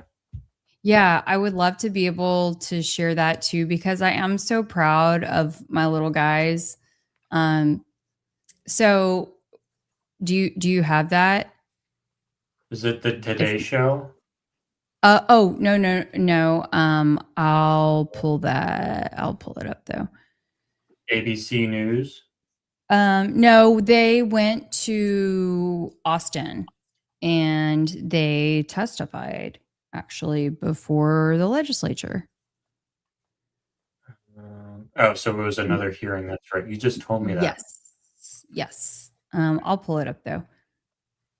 I don't immediately see it, but I don't know. Okay, no problem. I'll pull it up. But while I am grabbing that, I just wanted to say that, like, I don't know where I was going to go with this.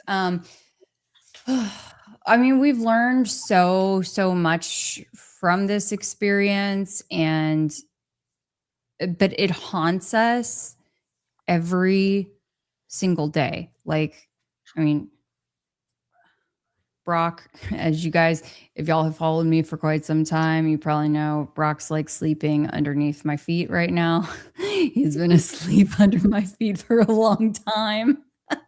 Bless his little heart. And he's my little angel.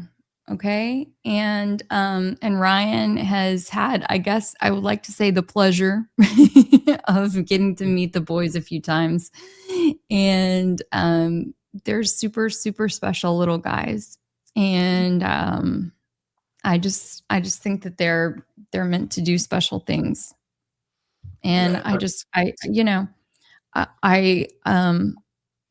they have a testimony, but so do the families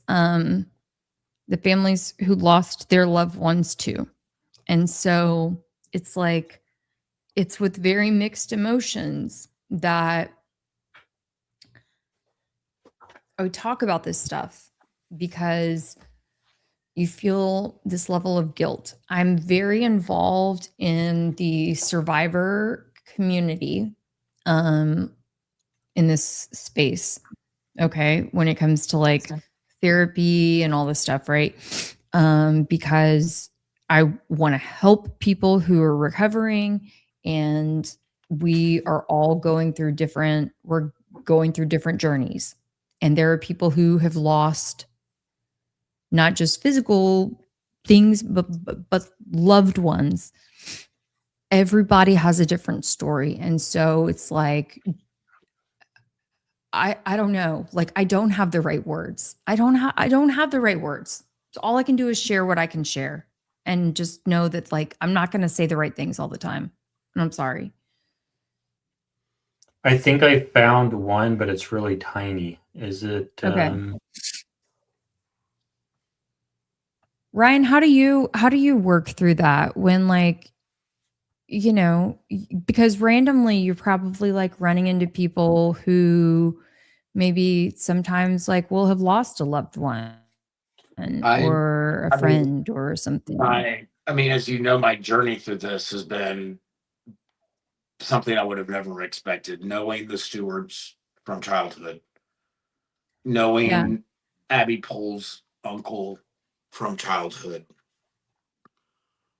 knowing some of these people in my community that lost loved ones now, and all of that. Most people just want somebody to listen to them. That's really what it comes down to, is they are, all of our experiences with this were all different. It all affected us in different ways. You know, what may be truth or something that you feel like somebody needs to say is not always what needs to be said. It just needs to be letting them say what's on their heart and their mind at that point. Because, everyone, when you go through the stages of grief, everyone goes through it at different state, different points. The state, the different stages of it come at different, in different time periods, and in different progressions. And you just have to let people feel what they need to feel to process this. Because as I got to know Brock and Braden, when I first met them, they were scared of so many things. They were, they had been impacted so strongly by this. But then as they got to know me, who's somebody out there searching the river, doing all these things, it brought them a peace. It brought them a different connection to what they had been through on a different side of it. And that different side of it was more of a side of hope. And that's what right now I'm seeing with so many people, is that the grief is there. They have either lost a loved one, a house, whatever it may be. The grief is there. It's now giving them a hope that somebody may not have to live through what they've lived through, a hope that, a community that was so torn comes closer together and heals and gets to, keep moving on. That's what I've seen the most part of, is that it's providing hope to these people. And really, when we address what happened, addressing it, talking about the solution, finding out what the problem was, and really moving forward. Because when it's part of your community that you live through this with, when you keep going back in time, the community never heals. But the problem is too, the community never heals as well when they don't have this correct answers. When they don't have any answers to what's going on, they can't heal as well. So you kind of ride a fine line between those two, between not going to the past, but also giving everybody the answers that they need for an event like this. Is this the video?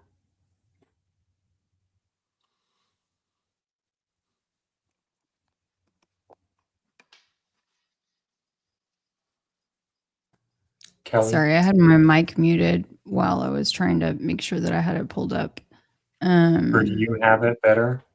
Yeah, I just downloaded it, and I think I just there it is. Yep. I think you can just put it in there, and then maybe you just start it there. So let's see if that plays. Still tiny. I can't seem to unmute it. Oh, is it won't not? let me Is the unmute. audio not? Oh. Okay, Does it hold have on. audio? Yes, it has audio. Hold on.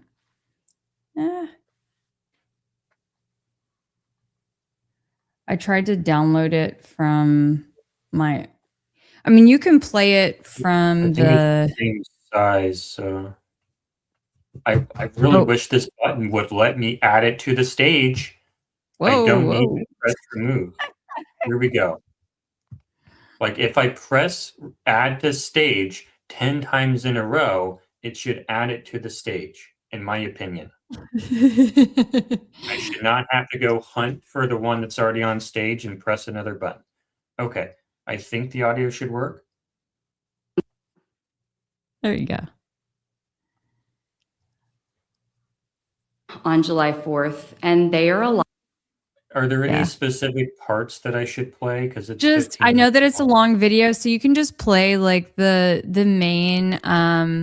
You can kind of just play the main part, and then you're going to hear the representative who she speaks to the boys, and I think that'll like capture most of it. Yeah. Okay. Why does this always mute? But because of the quick thinking, brave teenage counselors who saved them.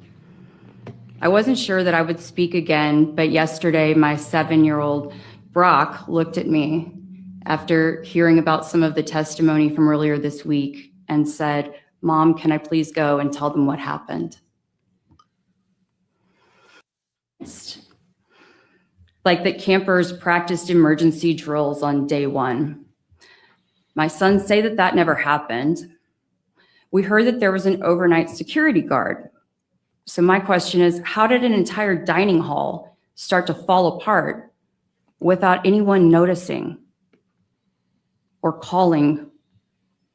It was pure chaos at Camp La Junta that night. I still don't know what their emergency plan was, but whatever it was, if it even existed, it failed. And they're just lucky that all the kids are still here to tell a story. The truth is that it was the brave teenage counselors with no direction from leadership who saved my son's life. They are the heroes of this story. And any testimony that does not acknowledge their pure courage and bravery is quite upsetting to each of us. And I'm speaking on behalf of so many who don't have the courage to speak up today, but they will at some point. I said pause. I said pause. I didn't say, okay. Okay, I'm trying to find the part where they're talking, I think. I think you're gonna have to go back a little bit. Go back. Because I don't want to be rude, but I'm trying to find the part where they talk. And it muted again. I didn't mute it. Well, thank you so much for being here and for you all being here this morning. Continued to reach out to us ever since then. If you should go back a little bit more lately. I mostly. I think you could go back a little bit more. Really. Well, when I see the rain, I mostly think, well, yesterday there was really hard rain and, well, I wouldn't say flooding, but where my dad lived, there was like high waters a little bit. And that kind of freaked me out because I went through something that I probably shouldn't have, but camp that day affected me, and it will probably for the rest of my life. You were worried about your little brother. Yes. Makes you a really good big brother. We really appreciate you coming. Brock, we're so proud of you and so appreciative that you would come. How about when it rains for you back home? I'm scared. You get scared? Yeah. Did you get scared before? Yeah. So before the camp experience, you weren't scared of the rain. And so do you know your mom has wanted to make sure that y'all get all the support and help you need, right? Yeah. Well, we're really proud of you both and appreciate you being willing to come to Austin. You represent a lot of little boys and a lot of little girls that need us to do some good work. So thank you both. Chairman Darby. Is there any other parts? Or are there any other parts? Yeah, I mean, they were very complimentary of the boys. They asked them some great questions, and it was just, it was nice to hear. And they asked Braden, about if they had practiced any sort of emergency procedures, and he had confirmed on his own free will, that they had not. Mm-hmm. So we can link that in the description, I think. Yeah, So yeah, that yeah. I mean, I know this is getting late, getting long, but yeah, I mean, that's the long and the short of it. yeah. Anyway, yeah. If we can get to one more plot point, I know, Ryan, you have a lot of thoughts on what physically happened. Where do you think the water came from? That right there is kind of that question that I wish I had the answer to at this point. That's a question that right now our community is asking more and more and more of. We have a community member who, similar to Kelly, will say likes to dig into things that don't make sense. This person has, started exposing concepts about aquifer issues, about how our city treats wastewater and how it gets put into our well systems and how the chemicals they use could break down, the aquifer shelves within it, and how the weight of the rain that night could have blown it out. There's things that are said that, as somebody who's lived in that river to the extent that I have since that flood, if you start looking at them from a very stand backish point, I don't know how to say that right now, so late. When you look at it from that point, it starts to make sense. But if you say this to somebody who is looking at it from the outside in, it sounds like a bunch of made up chaos almost. And I'm not a hydrologist. I'm not any of these things that would be needed to, make these assumptions. But as somebody who lived in that water, like I said, I had purple staining on my pants. That water flowed for 5 days as if it had a source, not as if it was a flood that had been backed up. There's just these weird things that once you glue them together as somebody who's lived in it, it doesn't make sense. Could I tell you? You had said something about cracks underwater that were sharp and not. Yes. So as I dive through the river now and cleaning it and all that, there's springs throughout so how our river sits is it's the top shelf of the aquifer system. That's just what the river is. It's just where the water comes up through the springs that's popping out of that aquifer system. When that happens, you'll have springs throughout the river. Well, now as I'm diving, there are areas where in the middle of the river, there are cracks that you can reach into that springs are getting pushed out of. Well, older springs, most of them are not this open. Two, if a spring has been open for that long, water's been running along those limestone shelves. When that happens, you're going to have a rounded off section of that edging where that crack is. These I've reached in my hands, and I actually still have a cut right here on my finger from reaching in one of those when I didn't have my gloves on. So that indicates to me, not a hydrologist, not a rock technician, whatever the hell you want to call it. I don't do that. A geologist, a rock technician. That's the dumbest thing I've ever said. I'm not one of those people. I can't tell you that that's 100% what it is, but it doesn't make sense to me as a human being who spent his 10 years in that river. Is there pressure coming out of it? Is the water So the pressure, out? and that was what I was about to get to. So the pressure coming out of it is has a higher significant water flow or flow rate than any other springs. And then there are also some of these cracks where the water's getting sucked back in. There's almost a reverse flow of that water, or however you want to word that, where it's pulling that water back in. Like I said, this isn't what we feel living, but it doesn't. By experience in that water has never shown me that before. And that's going straight down into the earth? That's going straight down into the earth. I mean, some of these holes are big enough to where a small child could fit through them. So some of them are 6 inches on average. They're probably 8 inches wide in some of these places. How many holes are there? I've found probably a total of 7 or 8 of them now. And then if you look at, and then what you've seen too from some of these satellite images after the flood, other aerial images that were taken, is it looks like there are large other holes that got blown out of the ground upriver of Mystic. And if you talk about and like I said, not a professional or not a this isn't what I do, but when you talk about a 14-foot surge, which is what they talk about is the issue that made it to where Mystic did not have the time to react that they needed to based on a normal flood.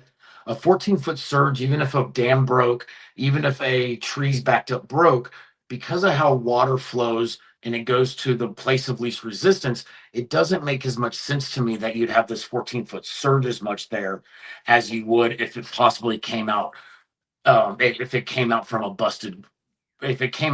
part of the ground that got busted out. But like I said, I could be wrong. It doesn't make sense. And that's where it's like people who this is what they do.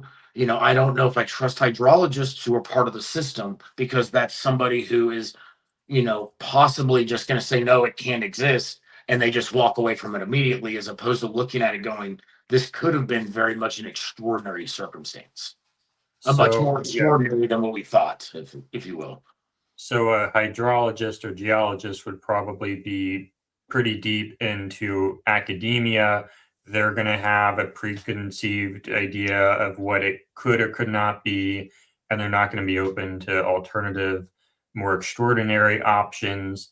But what my best understanding of what you're saying, based off of very little summary from you, is it's groundwater coming from deeper underground. So, yeah, and if we do another episode on this too, I'll have more kind of to show you, but how our aquifer system sits within the different, how our aquifer system sits with the different well systems that go through it without it. Yes, that water was, if it collapsed underneath there, if that aquifer shelf collapsed underneath it because of the chemicals they're pumping in, and if you put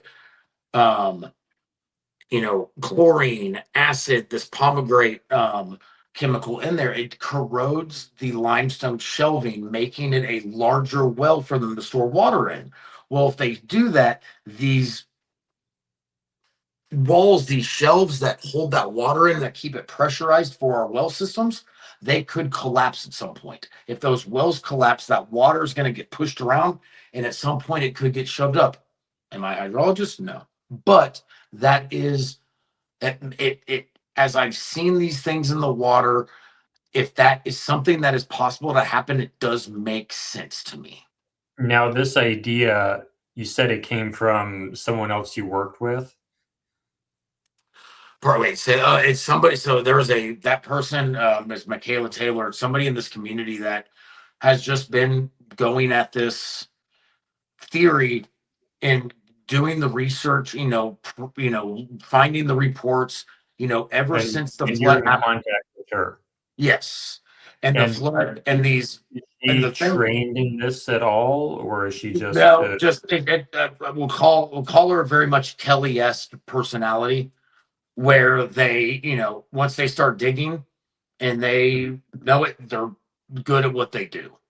I wonder if we can get in touch with her. Yeah, anybody, if we wanted to do another episode where we had, a little bit of more of a panel, more of these people who, I rely on for information, but I don't have the time to sit at my computer for 12 hours and do the studies. I can get these people together because there's a lot of facts for it. Our city, in Texas, we have a group called TCEQ, Texas Commission on Environmental Quality. They're the ones that regulate all this water stuff. Kerrville has stopped sending in these reports since the flood happened on these well systems that are underneath the river. Hey, Ryan, you probably can't see this, but one of our viewers, Puco's Porch, said, my brother-in-law is Kendall County groundwater manager. He tracks the rivers continually. I'm like, that's Kendall County, Texas. Well, that's Kendall County. So that's one county down. So Kendall County is where Comfort is, which is the edge of our county. Okay. So that could be interesting, right? Maybe to, so there's as you, sorry, I mean to cut you some off. Professional, I'm sure they may have a different, or I don't know if they'd have differing feedback, but So there's a lot of people now that are starting to follow this concept. They're trying to either make sense of it or discredit it. A lot of people are just, we want answers, but we don't know what the answers are 100%. There's people, his name's Brent something. I'll find his name for y'all. But he's been studying the water issues that we've been dealing with in all of Texas because of how I said it drains down to Canyon Lake. Canyon Lake has had water disappearing out of it since the flood. Like it's losing like 1.5 million gallons a day, even when we get rain. And what that possibly shows is that these cracks in the aquifer systems are making this reservoir now lose the water that it once was capable of holding. There were a couple of comments I do want to run through kind of quickly, just because. Yes, and sorry, Jordan. I know it's getting super late for you too. And my goodness, we've chatted. There's just so much to talk about. But I had this one up a minute ago. Christina Little, new cracks because the water hasn't smoothed the edges. Ryan, do you have any thoughts? Because this is like outside my. So when you go into limestone in general, like limestone shelving, it's not a very hard rock, or it's not a hard substance like some of these other ones are. So as water runs over it, it's just like a river rock. River rocks are smooth all the way around because water runs over it for thousands of years, however long. These cracks that I'm reaching into have not had water from, at least from what I'm feeling, there's not water having been running over them for that long. They do feel like much newer cracks. And like I said, I've been diving this river, not with tanks on my back, but free diving it for 10 years since I lived out here.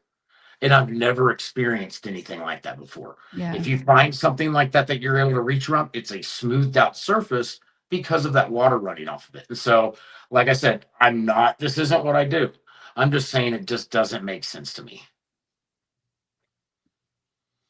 What do you think about the plates being overly active? Yep. So that's the other thing too. Is so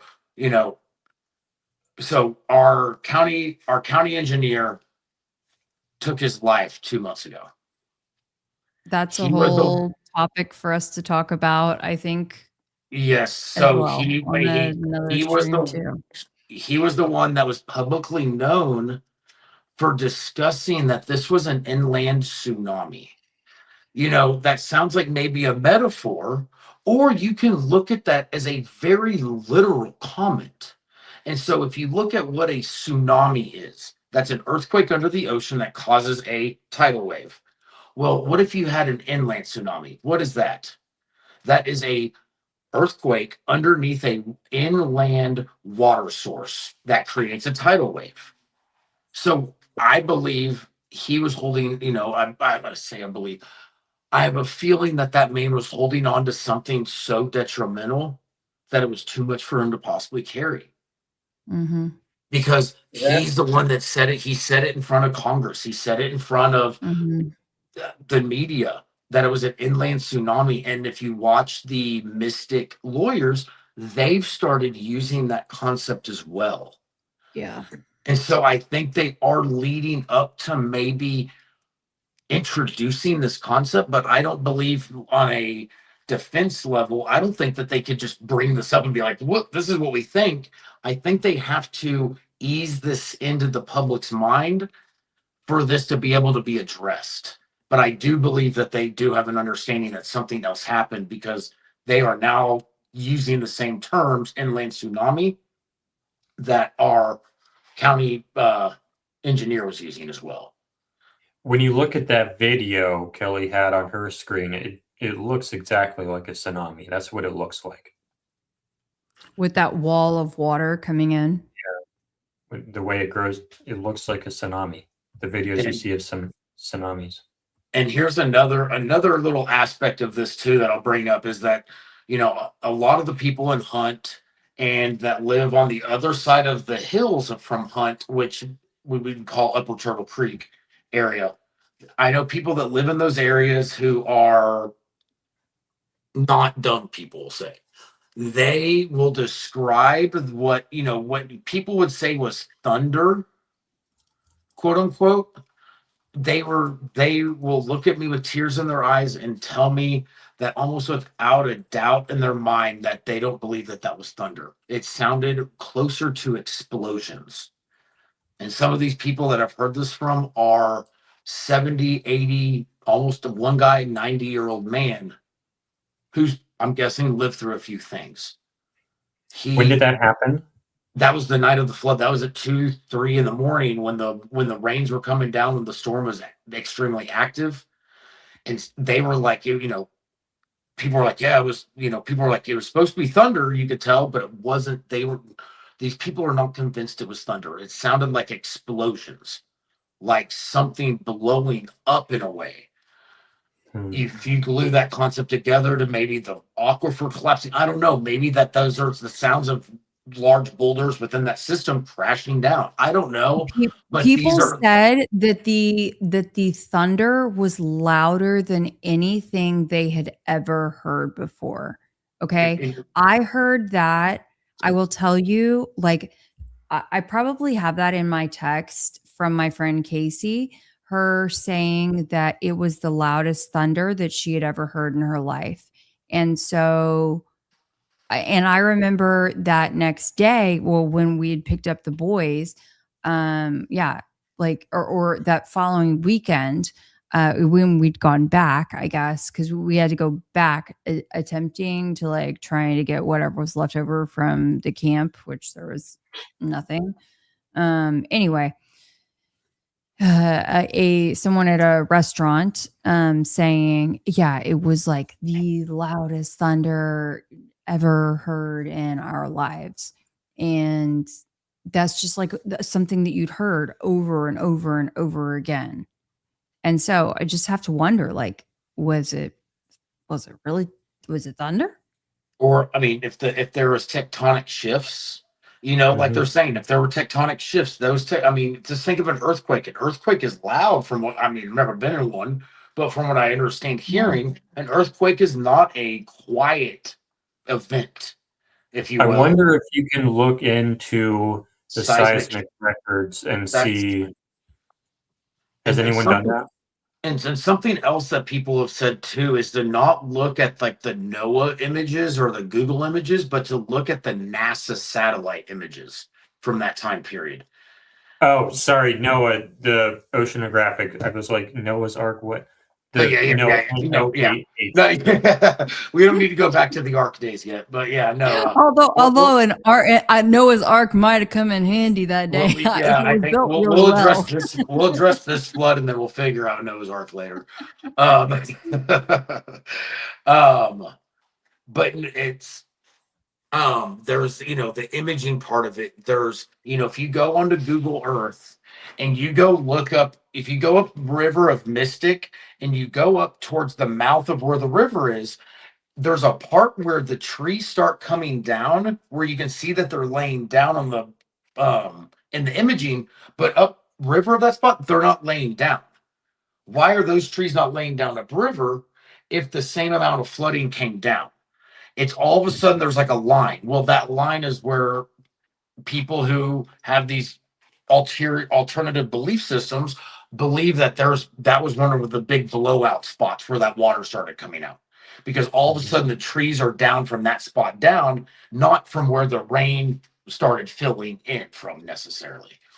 So there's a lot of questions through some of the, as you start picking into details on it, there are things about it that really do sit there and you go, this just doesn't make sense. And someone should, or maybe I can, maybe someone else can look into the seismic records. I think that would be very useful. Chicago Baker, I think she was in the chat sort of at the beginning of the show saying she was having some difficulty becoming a channel member, but it looks like she was successful, I believe. Pretty sure that's on Kelly's channel. Awesome. Oh, thank you so much, Chicago Baker. Welcome to the club. I want to follow her. No, I'm kidding. You better follow. I mean,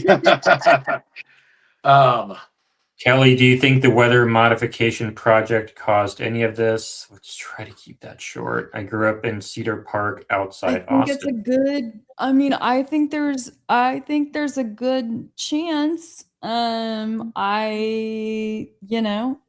think when you start tampering with Mother Nature, right? Like Mother Nature's gonna kick back at some point. Yeah. And that's But and but that, I don't want to just blame this also on outside tampering, because what was the it's so late now, I'm gonna mess up the phrase that I usually use, but it's something like, this was a natural disaster full of man-made errors, man-made failures.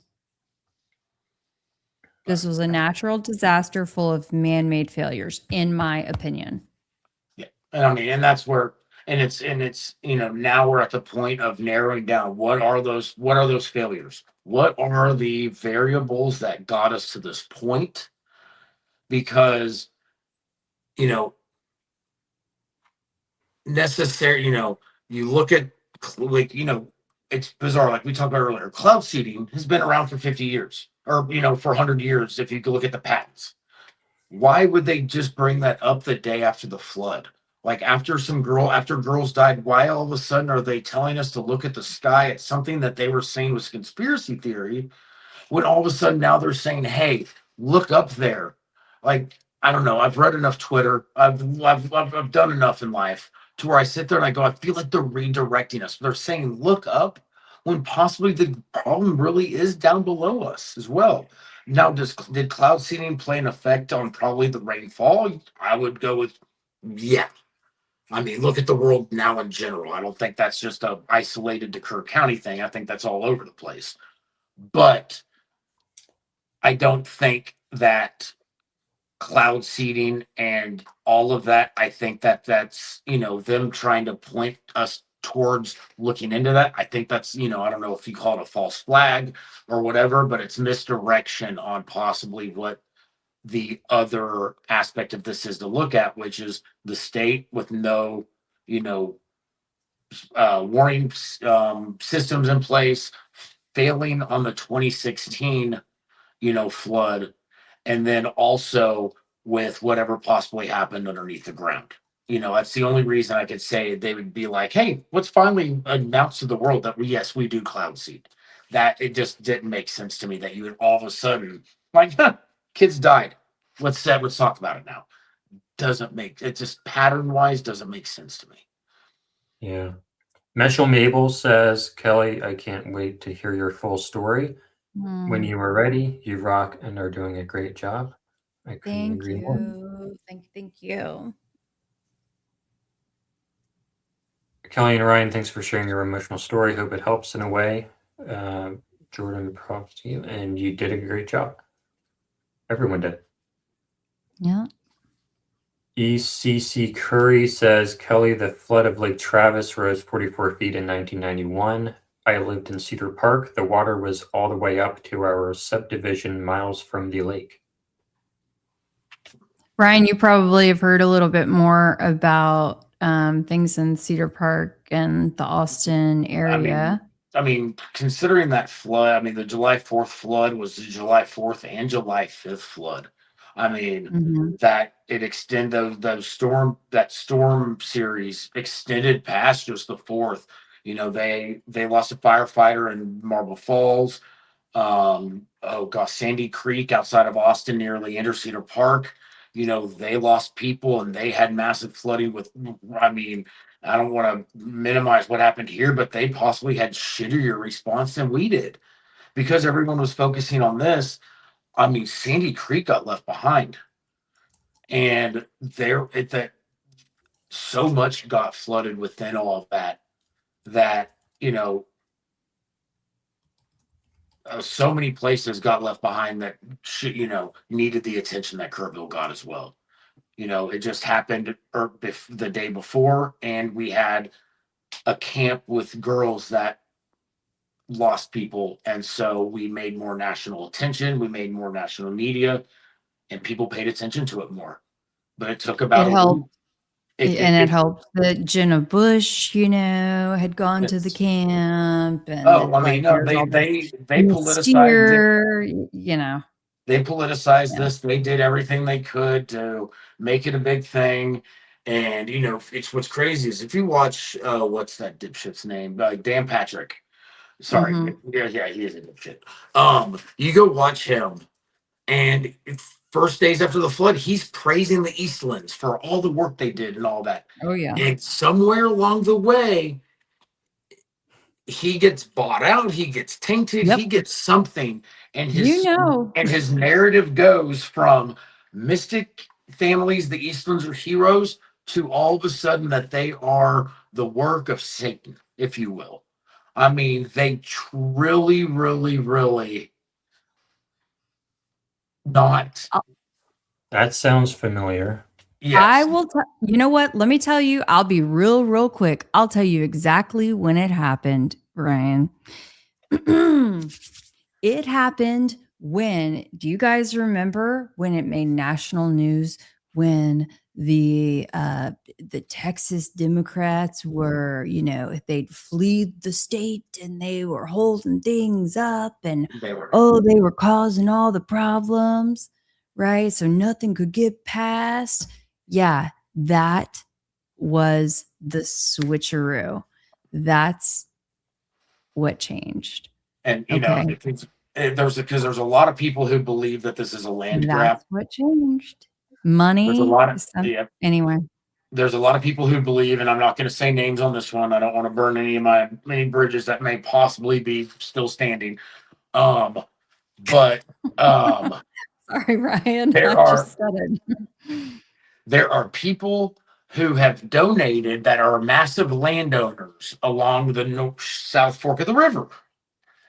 And they have donated massive amounts of money to Dan Patrick, Greg Abbott, all the ding-dongs up there in our state government. They have donated money to them, and a lot of that money coincides as well in the time period when this narrative changed. That person, from what I understand, would possibly like the water rights because if they owned all the land, especially the Mystic land, and were able to buy it, they would own almost all of the water that flows into the Guadalupe. I'll tell you that name after we get off the deal, all that stuff. I don't want to do that one online because like I said, I'd like my bridge to be there still at some point.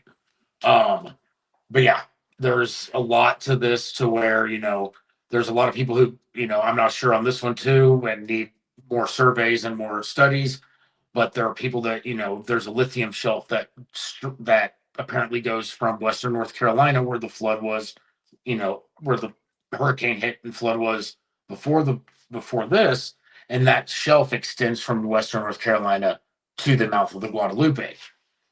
Lithium can't be mined, it has to be leached out of the ground.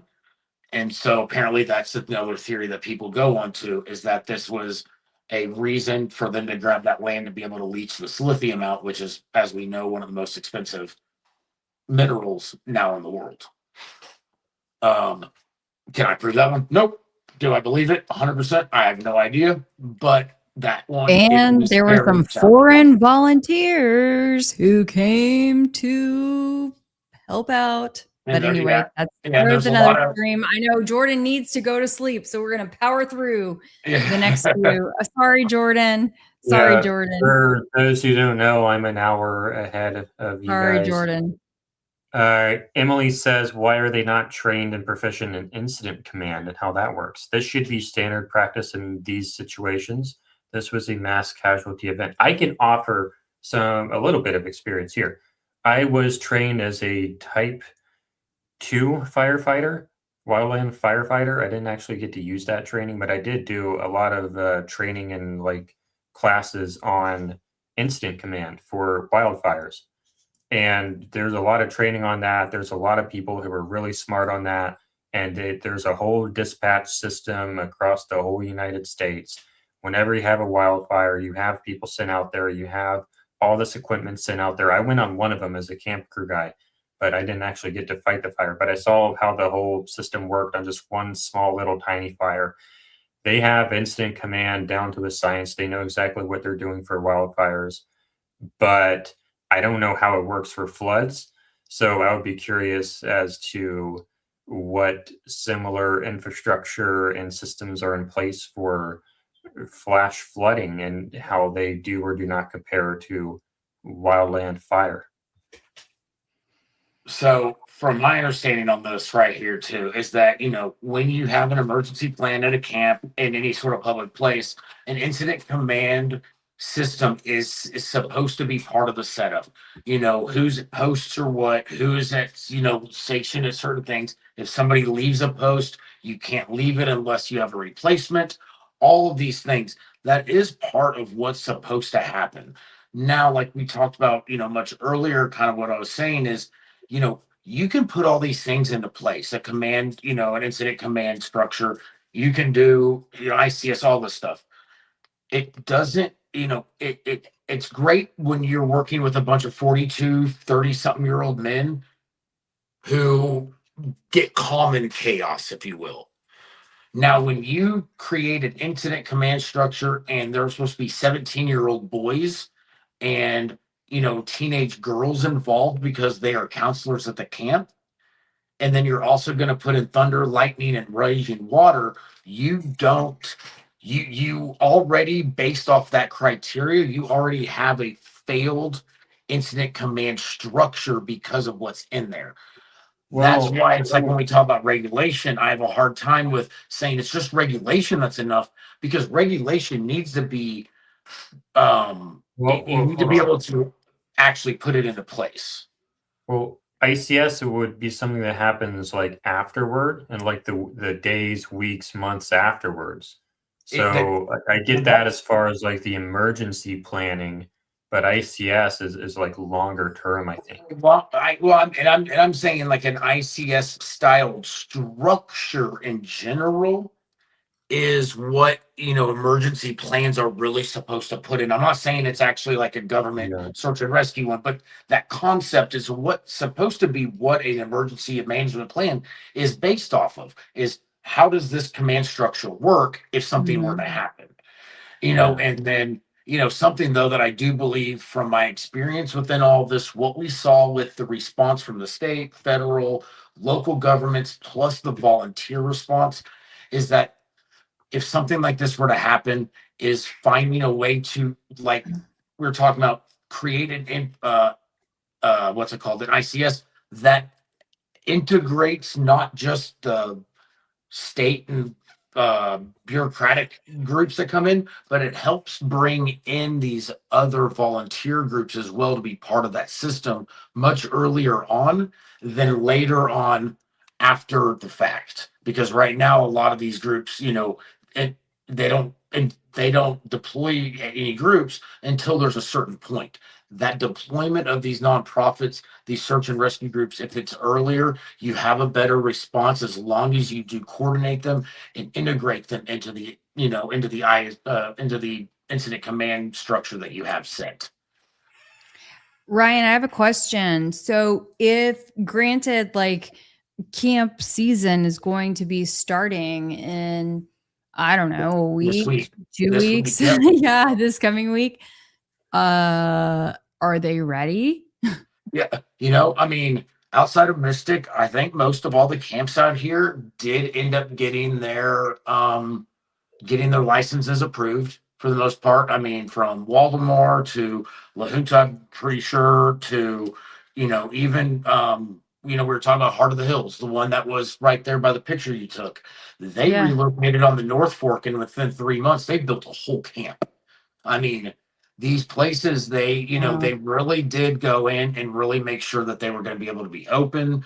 And it's like, kind of we've discussed vaguely throughout all this, 100-year, this is, they talk about 100-year flood, and the last time that happened was 100 years ago, XYZ.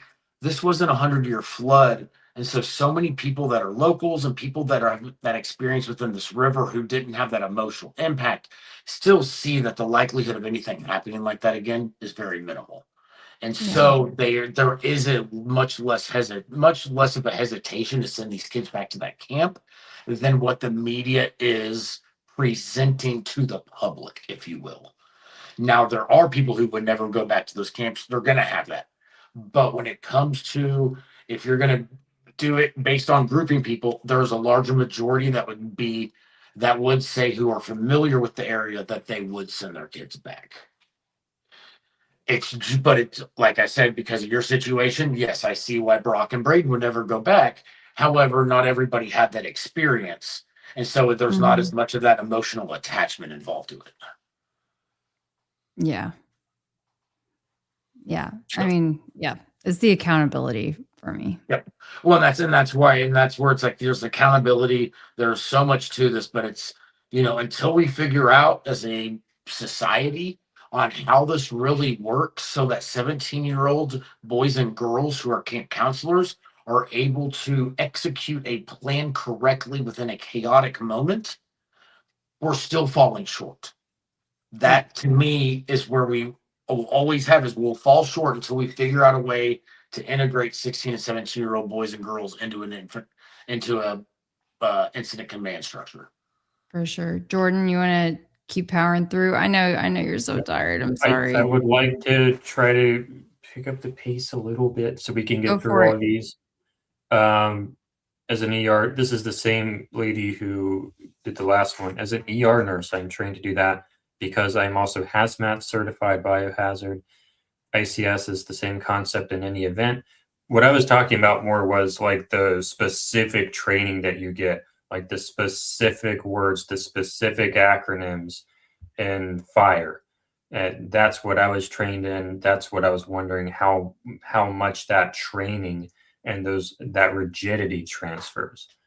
Because the next one, Laurie says, thank you me for help with this. I'm not going to read that. Thanks to everybody. Y'all, there were remains that floated down behind my family's house in Leander. It was so bad. Yeah, that's no fun. Okay, and then Get Crunked and Listen is a regular viewer here. Is this an area that secret bodies may have been buried or poor planning to recover victims? I think that might be back to the part where you said that you would mark human remain areas and then some bad things would happen afterward. And then there's also the hard part too, is that this is a very large Native American, historically, this is a very large Native American area. So we came across old Native American burial grounds that were brought up. So people were turning in bones that they didn't know were 250, 300, 400 years old. And so there is a lot to this where, there are places where people still may be remaining, absolutely, like we talked about, but so much of this, there's so much of this where it's like, you're not going to find a place, I don't believe, where there's any mass groups of people. But what you're finding here and all that, you're finding so much more than what anybody would have ever expected. ECC Curry says, Ryan, that's so amazing. I would say so. Hold on. I would say so, period. What they think, tell them you're still looking. Okay, she's saying that it doesn't matter what people think. You should let them know that you're still looking. It doesn't matter if some people are scared off by it. And I get that, but at the same time, it's my community has to move forward. Like what I'm kind of talking about, and as if you say you're still looking, there's not that moving forward. People are scared of the water because they associate the water with a person as opposed to debris, and nobody's going to swim in that. Not nobody, but it's going to be harder to get that healing as a community with that dialogue going on. Yeah. And so, and it's at some point you want the stewards to hopefully start to find that process of peace in the Ramseys of where they go, even if my daughter isn't found, God, it's pretty smart to say that, even if they're not found, that they're set up for a place of moving forward as well. Yeah, I agree. I think you should be sensitive to that. Buffy became a new YouTube member for somebody. I don't know if it's for me or Kelly. Or try and prove it. Who knows? Well, we don't have membership set up over there yet. Oh, yeah. Dang it. Not monetized Well, then yet. it was probably for you. ECC Currigan says, Kelly, I'm the girl from the chat that grew up in Cedar Park. We need to get together. I have some videos to send, comma, also, comma, I think we may know each other. How do I message you? I think they were trying to get around the super chat character requirements there. Okay. Yeah. So it's in case they didn't see earlier, it's Kelly at kellyraybon.com is my email, KELI at KELIRABON.com. Or you can send me a message, a DM on X at Kelly Raybon, or on Instagram at Kelly R, KELIR. There's a multitude. And You if you can want leave to get a comment on this video on YouTube, etc. And you can get in touch with both of us at tryandproveit@gmail.com. Boom. Under the Threshold says, I know this hasn't been easy for you and your family. I think this is talking to Kelly, but man, you're doing an amazing job. Oh yeah, this is talking to Kelly. You didn't let it go by the wayside. You're an exceptional person and a mama bear. So this is clearly not talking about Ryan. Unless I do He's a something about bear. life, then He's yeah. a bear, all right. Wait, I think that's another meeting. But yes. Because Court says my brother-in-law is Kindle. Oh, we did that one. Yeah, I pulled that one up. And then The cloud seeding. I think we did that one. Mm-hmm. And then ECC Curry Rainmaker. again Yeah. says Rainmaker Technology Corporation did a rain enhancement cloud seeding in that storm, and some that were right before the storm. I have the documents for you, Kelly. Okay, yeah, I'd love to take a look at it, and I definitely think that there is something that could very well could be something to it. I was looking at that even through some tech that I was using like early on. So by all means, send my way and let's do a deep dive. I'm all for it. And we have a couple other photos that we should probably share that you uploaded, Kelly, real fast Oh, before yeah. we end. Am I able to add this? Yes, I can. What are we looking at here? So this is not even during like demo phase or anything, you guys. This is the morning after of the cabin like that Brock was in. Now, what I was curious about was the cabins that floated, and maybe Ryan, you would be better at answering this. How is it that there's this one video where the kid is standing in the doorway as it's floating down the stream? How is it that the floor is still attached if it's separated from the foundation? Pier and beam. Huh? They should have been on a pier and beam. It Pier wasn't and on a. beam. Yeah, it was a pier. It was a pier and beam building or structure, which means it wasn't sitting on just a hard foundation on the ground. It was done with 2x6s, I guess, running long ways, and so it kind of was a self. I don't know how to describe this, but it's not a just concrete based flooring house from the It's an actual pier and beam at La Junta. Here we go. Is this one of the cabins? That's the one that floated. Really? Yeah, I was gonna show it to you. Yeah, this is 5 and 6. So Sage is on 5.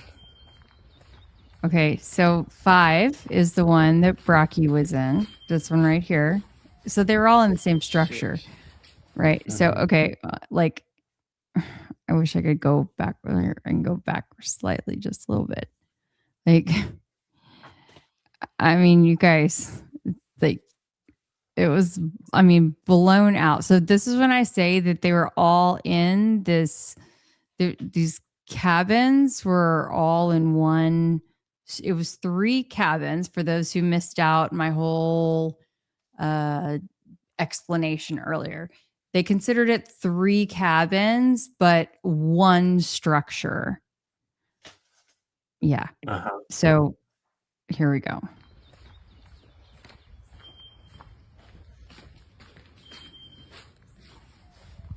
Shit. That's a bunk bed. Sage's cabin.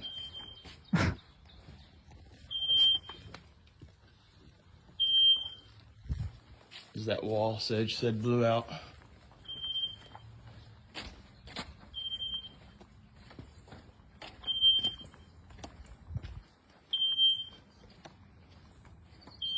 Yep, here's a Zig trunk. I see it. Made it.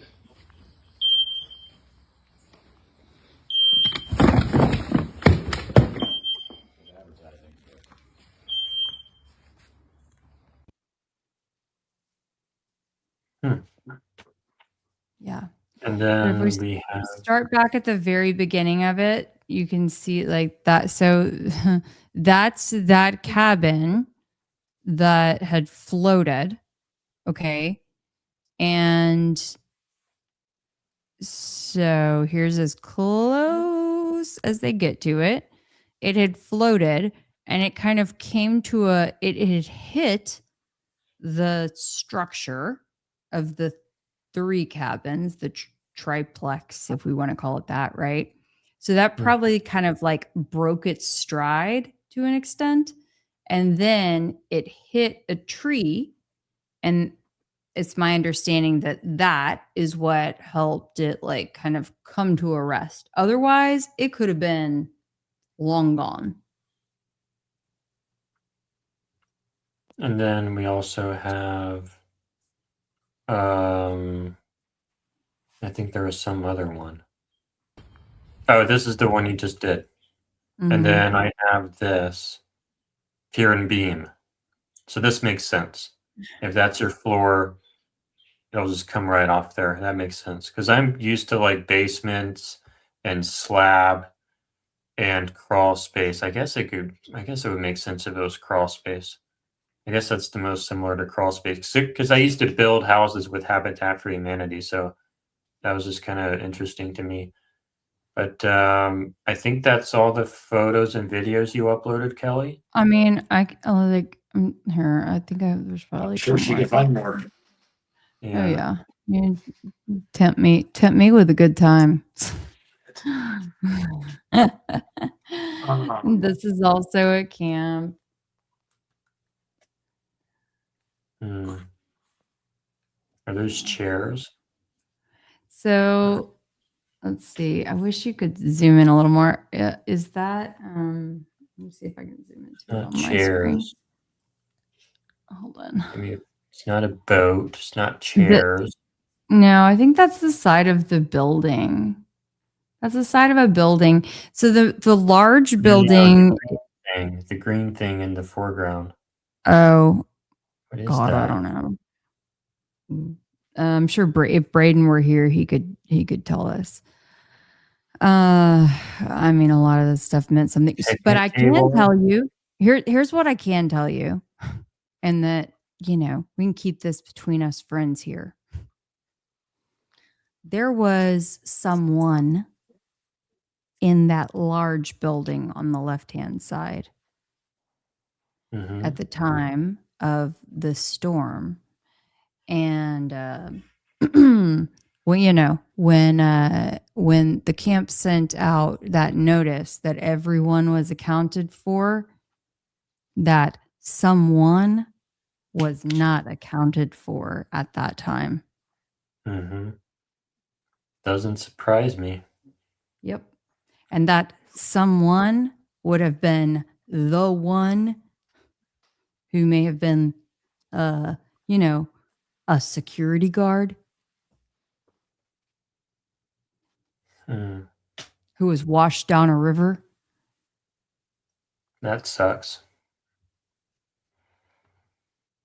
Yeah. I think that's all the super chats. I think that's all the photos in there. Any closing thoughts, Ryan, before we close out? I think I saw one comment about if they had a map to define patterning about the victims from when it happened, and just wanted to let that person know that that would be awesome. However, because the incident command structure and law enforcement from the local side of it were completely untrained, there was never really a map set up to where victims were found. Most of it was done by volunteers who got together and put their minds together on where they found people and glued their own map together. But law enforcement and authorities were unable to produce anything like that that was actually legitimate ever throughout any of this process. I think this was a great stream, you guys. Thank you. Sorry to keep you up so late, Jordan. I want to No, mention one last thing. I saw a comment early on in the stream, and I have to just mention it. It's like a good little mic drop for the end. I can't remember now. Sorry, I can't remember now who made it. I might have started if I didn't. I Anyway, think we did all the start ones. okay, but they had said, wow, basically like sounds like they really needed to turn over the scene pretty quickly. Oh, yeah, I remember that. Yep. And not just talking about the camp, which is what I certainly felt like we experienced.